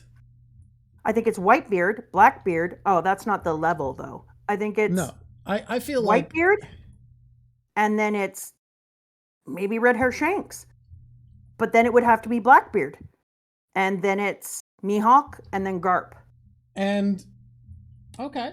So I feel like that's a really solid top 5 based off of who we have. Dragon's a weird one because he's obviously strong, but we have no idea anything about this dude. I have no idea what his fighting ability is. That's just assumptions. Like, probably very strong. We don't know anything. But we haven't done anything. I said this maybe last review. I'm not sure if Mom already knew it. Luffy has a thought bubble, and Oda actually addressed that, saying it's very intentional. A thought bubble? Was there only one thought bubble? Luffy almost never uses thought bubbles. It's a thing about One Piece. He's a character who's so much more about action that you can notice almost never uses thought bubbles. I did see a thought bubble. What chapter was that in? Does anyone know what chapter Luffy's thought bubble is in? Predictions for Fisherman's Island? Okay, so Fisherman Island, we already know that there's going to be a lot of racism and things going on because on Fishman, because we talked about also the live action really plays up that racism well before we ever go there. Mm-hmm. Right? So I think because of that, I'm expecting like a lot of hatred and anger around the Fishman Island. I also think we're going to meet a Stingray. What year is this chapter written in? Are you wondering if there's about to be a Steve Irwin reference? Yes. I think we are just past the death of Steve Irwin at this point. I think we are. Yeah, because I think it would be just past the death of Steve Irwin. So if I'm doing that, because that's what I started to wonder is when did he write Fishman Island? God. And if he wrote Fishman Island right after the death of Steve Irwin, then I would, if that's when it is, and I didn't look it up just now, but I should, then I would change, what's his face? What's his name? The Jinbei? Pardon me? Jimbei, but people have said to you in the Jimbei. past that Jimbei sounds like a Japanese name for a specific species of fish. So that is something that couldn't really be changed ahead of time, although other fishmen could. Yeah. I think, though, that somebody is going to be, like in a reference to Steve Irwin, as a nod to Steve Irwin, is going to be a interesting stingray. Yeah. I just think, like, if you're talking manta ray, but manta ray and stingray are different. So Enies Lobby was around the time Steve Irwin died. There you go. So if that happened, and now we're going to be going to Fisherman Island, to me, it makes sense that a stingray fish is going to play prominently in this thing. I would, if I was an author. Like, honestly, if you weren't around during that time, you wouldn't know, but like, we were devastated by Steve Irwin's death. Like, the world was devastated by Steve Irwin's death. Okay, what's your 5 favorite designed characters in One Piece? My 5 favorite designed? Because it's about done, I think we're gonna close out after like 3 more questions. Okay. Top 5 character designs. That is a damn ass hard question. So this isn't like Drip, because Drip is specifically how fashionable they'd be in real life. This is as a character, favorite designs. Wow. Mihawk. Yeah, Mihawk has one of the best designs in fiction. He's insane. Yeah, Mihawk is some of the best designed character I've ever seen in my life. He is so well done. He immediately looks like the world's greatest swordsman, which is such an impressive thing to actually successfully make a character look like. Pearled clearly. Jolly Roger, you rotten kid. Mihawk, when he walked on Jolly B. Jolly D. I heard Jolly B. Roger. That would be so funny. When I saw Mihawk, I was like, I immediately love this character, want him to be my best friend. And then, honestly, Red Hair Shanks. I have rarely seen a character that comes with such a humble heart. He has so much gravitas while also looking humble. It's really impressive to pull that off. He has all of this strength. He has all of this swagger, and yet somehow does it with a humble heart. It was actually one of the things that I thought live action missed on the most. Was Mihawk looked great, but Shanks just didn't have the gravitas for me. Yeah, and that was too bad because he's amazing. And I don't know if that's the actor or if that's like a wardrobe thing or a direction or what, but like it felt like one of the only characters where they didn't really pull off the vibe. Yeah. My next one would be Luffy. Luffy is an incredible character, and I think that the reason Luffy had to be pulled off the chart is in a single moment, his outfit is stupid. He's apparently not super bright, but there's things he does. But he is the most layered, complex, simple character I've ever seen. How do you create a character who is so simple and direct and yet make him so secretive and layered? That's impressive. That is impressive shit. And my next character that I think is just best character design, who I think about a lot, would be Correa. I think that's one of the coolest. I think that's one of the best written characters. She keeps coming up in your mind whether you like it or not. She sticks. So she feels so inherently important. Yeah, she does. She carries an air about her. Oh my God, this person asked who's cuter, Laboon or Nola. Rude, Katu. Rude. And then my last character that I would put on there for character design would be Robin. I'm going to say, can I add... Oh God, no. I was going to add specifically Miss All Sunday, but her Enies Lobby outfit is so good. I just mean character design. I'm thinking about the way they're written, their backstories. Oh, character design. I'm thinking a visual when I hear character design. I think of it all. Their visual, their swagger, their richness, their depth. Yeah. And this person, Wapple. I'll see your Wapple and then I'll up you an uppercut. I think Wapple is a very effective character design because you get a lot about his vibe very quickly if you're talking about visual character design. Yeah, I think that Robin is one of those characters, though, when I think about, who it doesn't matter what scene she's in, she immediately adds gravitas to the scene. Yeah, she had so much importance to everything she's in. She makes I everything love feel more important. I've said Robin's in my top 5. She's number 5 for me. Yeah. So I just think that when I'm talking about character design, I think that she herself is incredible. Her character is incredible. Yeah. So I see character design in a different way, both the design and the who they are. How long until Foxy comes back? Ooh, I actually have a prediction I'm going to ask you before we leave after this one. Yeah. I don't think Foxy is coming back until so late in the game. I am hoping that people think Foxy is gone. And then right near the end, Oda is like, take this, bitches. We are too early for me to tell you my incredible Foxy prediction that I came up with.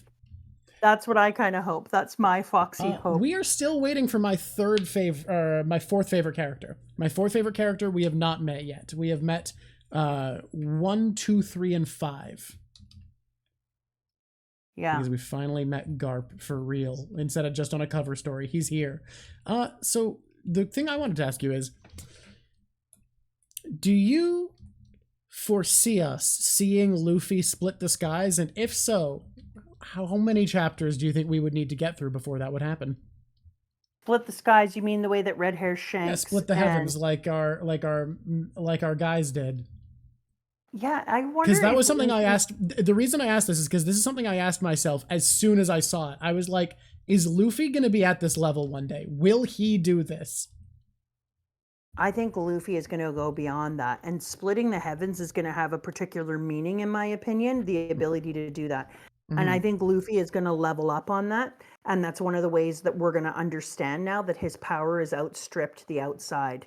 Ooh. And by the outside, I mean my directions, because that's how I think of them. Because I think with Luffy's power, with sun power, I think we're going to find that he's going to be able to like burst the sky. I think about it as, in fact, if I was writing it, I would call it sunburst. All right. Do you want to put a chapter number on when you think that that could happen, or just the splitting the sky? It's up to you. That's just a thing that I wondered when I got here, so I'm curious. We may add wanted. We may add wanted. It depends. We both only have so much time in the day, you know? Okay. What chapter does it go up to now? We are now reading up to... Whoop, I closed the thing that had it. No, I mean, what chapter does One Piece go up to now? 1100. Shit. So now you're also guessing if we've seen it yet, and if so, how long did it take? We're at 1100. 1100. I'm wondering if the sky has been split. You wondered if the sky's been split, and you're bringing it up. You know what? I'm asking because I wondered when I first saw it with Shanks and Blackbeard. It was one of the first things I thought to myself was, will Luffy do that? The sky, I'm thinking that that's going to be like a chapter 873. 873. Okay. This isn't, because this is a thing I asked of you. This isn't like a prediction that's going to count as points or anything, especially because a specific chapter number is so hard. But you know what? Also, can I put 2? So if I hit either of them, because that seems fair. Sure. Okay. If you hit either of them, I'll give you a star. However, I'm going to say, you don't get a mushroom if you're wrong, because guessing a chapter number is not the same as guessing story beats. That's fair. It's weird. It's a weird thing, but I'll do it anyways. Yeah. The other one I think is going to be 1092. 1092. All right. Yeah. 1092, 873 are our 2 guesses. I wonder if there's any reasoning there, but okay. Yeah. Yeah. 1092 and 873. All right. Yeah. I find this drawing I've done it. What is it? Look, if I gave myself more time, I could do better, but I find this just stupidly comedic.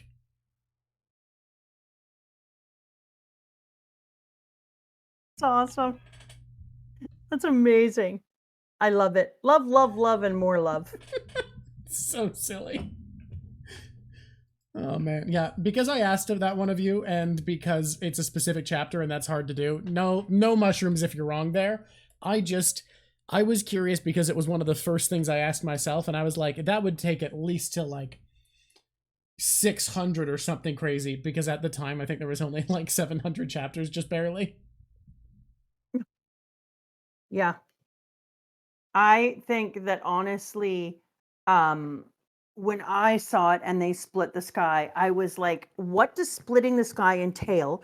Is this a thing that anyone who is a yonko can do? Is this a specific move? Is this what happens when two yonkos get together? And then I was like, would Luffy's be a sky split? Or would Luffy use a sky split? And then I would like, why? I don't even know what it's for. Mm-hmm.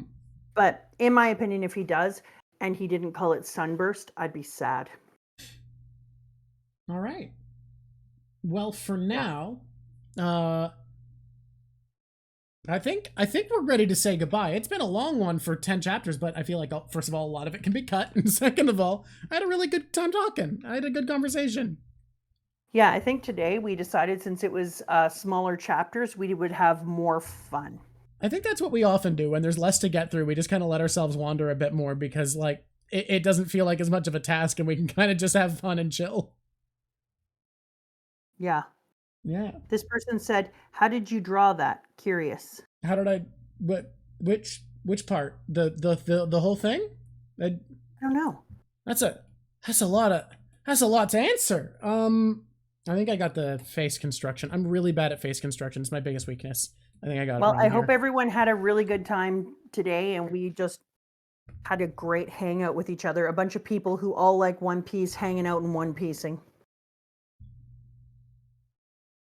Oh man, because I had a blast. I love talking about this. This has been so much fun. Thank you guys so much for being here. It's nice to just do a recap and tier list next time. It's gonna be. The last one was so much fun because we got to just mostly goof off and chat, and the tier list was like a vehicle for just talking about One Piece. I really love those streams. They're so much fun. I look forward to them.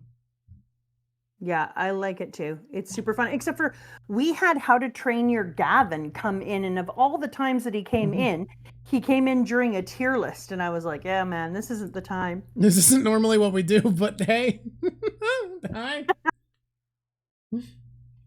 Oh man, I'm excited for it. We're gonna try to get a couple episodes. I want at least 2 episodes to be uploaded next week, so we should get the YouTube crowd to start catching up. They won't see Enies lobby before the stream, but they will be able to see the Sea Train and Water 7. Yeah, I love this community so much too. Mary File. And yeah, we had How to Train Your Gavin here. He came in, he hung out in our tiered stream, and I was like, this is very not us, How to Train Your Gavin. And it was weird because I didn't know that he was a thing. So I was like sitting there and everyone was like, hi Gavin in the chat. And then I was like, hi Gavin. And then people were like, wait, what? Because I said it out loud thinking that, oh, Gavin must be a really nice person that everybody knows and he gets along and people like him. He must be a great guy. And it was kind of funny because later somebody was like, yeah, that's from How to Train Your Gavin. Someone spent points to ask you not to read ahead next arc. Yeah, I think after Thriller Bark, you can't read ahead because the next one is a very big change, I would say. It's a lot to process. What does that even mean? It's a lot. It's a lot. You know how like if you read ahead for post Enies lobby, it would change how Enies lobby felt too much. Narwhal. It's similar to that. All right, but you know me. The Castle of Enstranto is the one that I was thinking of. Oh, thank you. Thank you so much for doing that. I'm going to look it up. Prepare yourself, Castle of Enstranto. Also the island of Dr. Monroe. That's oh my God, crazy. A late type train. Oh, we'll keep. How do we get a late hype train? Yeah, people are subbing. Thank you, everybody. That's unexpected and wild. And thank you. The Castle of what? Ostranto. Ostranto. Drop isn't wrong. Okay, Palladian. I hear you, man. I hear you. It changes things more than normal. It's the exact same as how you were grateful that you listened to me about not reading ahead when you got to when you finished Enies lobby, because you were like, you're right, post Okay. Enies lobby would have changed things a lot. It's exactly like that. Okay. Oh, so in other words, it's going to take me some time. Yeah, it's Okay. it's not a long arc, but it's just an arc that has a lot of change to how you read the story, and I don't think we could talk about Thriller Bark the same way if you read ahead. And I gotta not read ahead too much, because then I just get caught up in the moment that I'm reading. Like, I'm just too stoked in it. Like, I wanted to talk about Thriller Bark so much today, it killed me. Yeah, that's fair. How many Thriller people Bark is a lot of fun. How many people here think that I'm gonna like Brook? I think everybody thinks you're gonna like Brook. You don't know that. How many people here think I'm gonna be like, yeah, this character's fun? Oh, okay. Dr. Moreau, not okay. Moreau. Everyone, okay, yeah. Wow. One person says eh. One person doesn't love Brook. Okay. Okay. Or they just don't think you'll like Brook. Dude, I can like. Yeah. Okay. Remember Usopp says Narwhal. Yeah, I remember him. I do like his laugh already. Okay. Yo! Oh, is that what it sounds like in the cartoon? It depends on whose voice. Sorry, in the anime? Yo! Hey, there's a lot of different variations you can do on a yo-ho-ho. You can hate him, but eventually you will be in love. That's fascinating. By the end of next arc. Okay, I was going to ask people how soon they thought I would like him. That's crazy. They're predicting by the end of next arc. Fantastic. Yeah. Okay, I'm stoked. I love not liking a character. When people are like, I'm like, I just love hating a character. It's what makes things cool. I love Brook. Okay, Stazzy boy. I am super stoked to see that by the end of next arc. I do feel bad for the bastard already. Can you imagine just rotting away? Oh, coming back to your skeleton body? Oh, that's He's been just sitting on that boat for a while. And I'm gonna love Brook's music. I don't get to hear it though. That's one of the things I'm showing you so many clips. God, let's go back to this one. This one turned out fun. This is a fun one. I went intense on the colors this time, huh? I adore what you did to the Sunny here. This is gonna be another t-shirt for me. He grows on you like a bad fungus. You'll definitely like him. Okay. Yeah, I'm kind of stoked. 8 chapters into Thriller Bark. This person said you. So Felicia, you also hated Brook, and now you love him. Okay, that's cool. Thank you. I really appreciate that, guys. I love coming from a will like to won't like. Oh my God, 4% say I'll say eh, or no. 7 said eh, and 89% said 90 said I will like him so far. Okay, that makes sense. That's crazy. And I'll cry? Dusty Draugr crying in One Piece? Unheard of. Wait. I won't cry. Wait. Are you surprised? Are you surprised that the skeleton rotting away in a boat by himself might have a sad circumstance for how he got there? Are you shocked? Look at this. Glavin said, trust me, I had a bone to pick with him too when he started, but he really grew on me. People are seriously bringing out the bone jokes. Brook is bringing out a level of dad jokery. He's bringing out a lot of puns. There's no bones about it. Oh my God. But you don't find him humorous? Oh my God. And I'm going to cry. I don't cry. I never cry. I won't cry. How many cries am I up to on the Oh boy, show? I don't know where the counter's on because I haven't been editing. I think it's 1 or 2. Last I checked, it was like 5. Tickle your funny bone. This is fantastic. Okay, good. 93% said that I'm gonna like Brook. Okay. I think you will. I think it's similar to Usopp, that it's okay if you don't like him at first. Okay. I'm gonna give Brook a chance. I give all characters, no matter how I feel about them. I'm going to make a wild prediction here. Oh. I think there is going to be a Straw Hat you come out of Thriller Bark disliking more than Brook. Shut your mouth. It is just to set your expectations. It is an infamous low point in the series for one of our characters. Just so that you're ready for this. I'm not going to tell you who or why. but it is a thing that I think is worth being prepared for. Look, that's a spoiler counter, but it's not in the YouTube video. Whatever. Holy crap! That makes me so upset. Oh, yeah. Brook is joining the crew. Brook is 100. And I'm not. It's funny because I'm not confirming that. I'm just saying like, there was. You don't know. He did not. Like blah blah blah. No, and I was know like, nothing. No, he'll be on the crew. 450,000%. It's a lot of percent. So here's the percentage, and then here's me, just 450,000. I cannot believe that. And one you'll have a huge boost of respect for. God damn, I gotta get off, guys. Yeah, that's actually true. There is a character there is one Straw Hat who you're gonna come out with lowered stocks for, and another Straw Hat whose stocks are going to have never been higher. That? Can I make a prediction on who I think both of them are going to be? So you want to predict who's going to be higher stocks than ever and who's going to plummet in value? Okay. Sanji low, Usopp high. All right. Now that I think about it, there's at least 2 Straw Hats who I think get a big stock raise here. But okay, one of them's bigger than the other for sure. So I'm going to count that prediction for the higher of the 2 that I think are going to get a boost. Okay.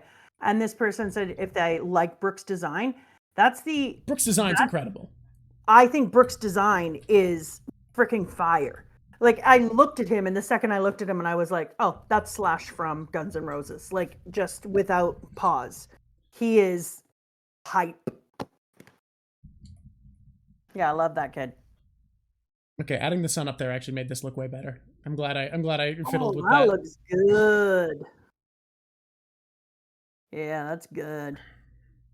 I'm kind of stoked now. I can't wait to read the rest of the arc. I can't believe that I'm gonna dislike someone. Oh, crushing my soul. Edge of the booster? No, the edge of the booster can't really be seen from this angle, I think, based off of the model I'm looking at for reference. Somebody said that I could do, and it's their favorite, Stasy's favorite, and I'm gonna need tissues. God damn it. It's an interesting one. I don't go past it, but I really think you're gonna have an interesting time with this one. It's an arc that some people don't love just because it's very standalone. I think it suffers being a standalone arc right after the big Enies lobby saga. Like it kind of puts it in an awkward place. But I think if it's treated on its own merit, it's one of my favorite. Like it's not top 5, but it's top 10. And you're required to show me a song. You know what? Usually someone checks something like that in the book chat. If you're not already a member of our Discord chat, why not get in the book chat? You could come in and have arguments and show cool things and show people when you get like cool toys. Mm-hmm. No, remember I'm going to see G8. When am I seeing G8? Now was when we were going to watch it. Oh, so I get to see it now? You're going to send it to me?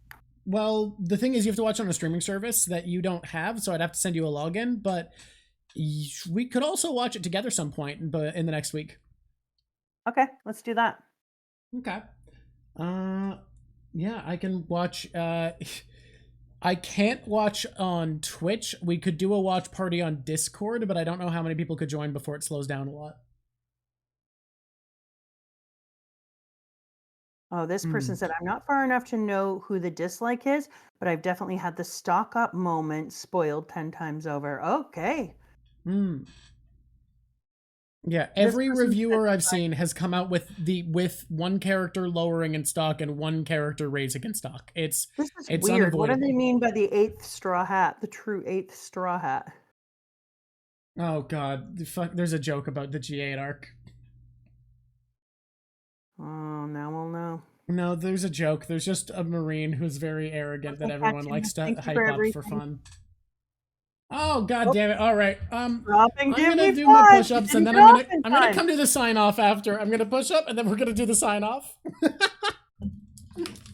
I think that it's interesting. The stock up really entertains me because people can do so many things to have their stock come down, but bringing somebody's stock back up is absolutely wildly difficult. So I'm really looking forward to seeing how they do that. Yeah, no, we're done. We've just been chatting for a bit, anyways. All right, is there any last thing you want to say for people before we roll on out? I want to say that today was a weird, wild, wonderful ride. We took 100 years to do the tiniest little section. You know, this was absolutely fun. Thanks for hanging in and having fun, guys. You know what? We did Iron Mouse last week, but I think we should do her again because she did just win Streamer of the Year. If she's up, someone check. Did she really? Good for her. Yeah, just after we rated her, we pushed her over the edge. It's all because of us. You're welcome. Thank you, guys. Thank you so much for being here and being part of the community. It's so cool. I appreciate you so much. All right, we're sending you guys over there. Thanks everybody so much for being here. This is so much fun. I'm so excited. Tier list next week. It's gonna be great. We're just gonna do recap, tier list, casual discussion. I'm going to show Mama Drock a few things before next time so that we can rank them and talk about them. We're also going to talk about cover stories. We're going to do a cover story tier list. All right. Bye, everybody. And until next time, it's been lovely drocking to you. I should have waited to say that until the raid. I forgot the raid has a timer. The raid, we have to wait for a 10-second countdown. All right. Bye, everybody.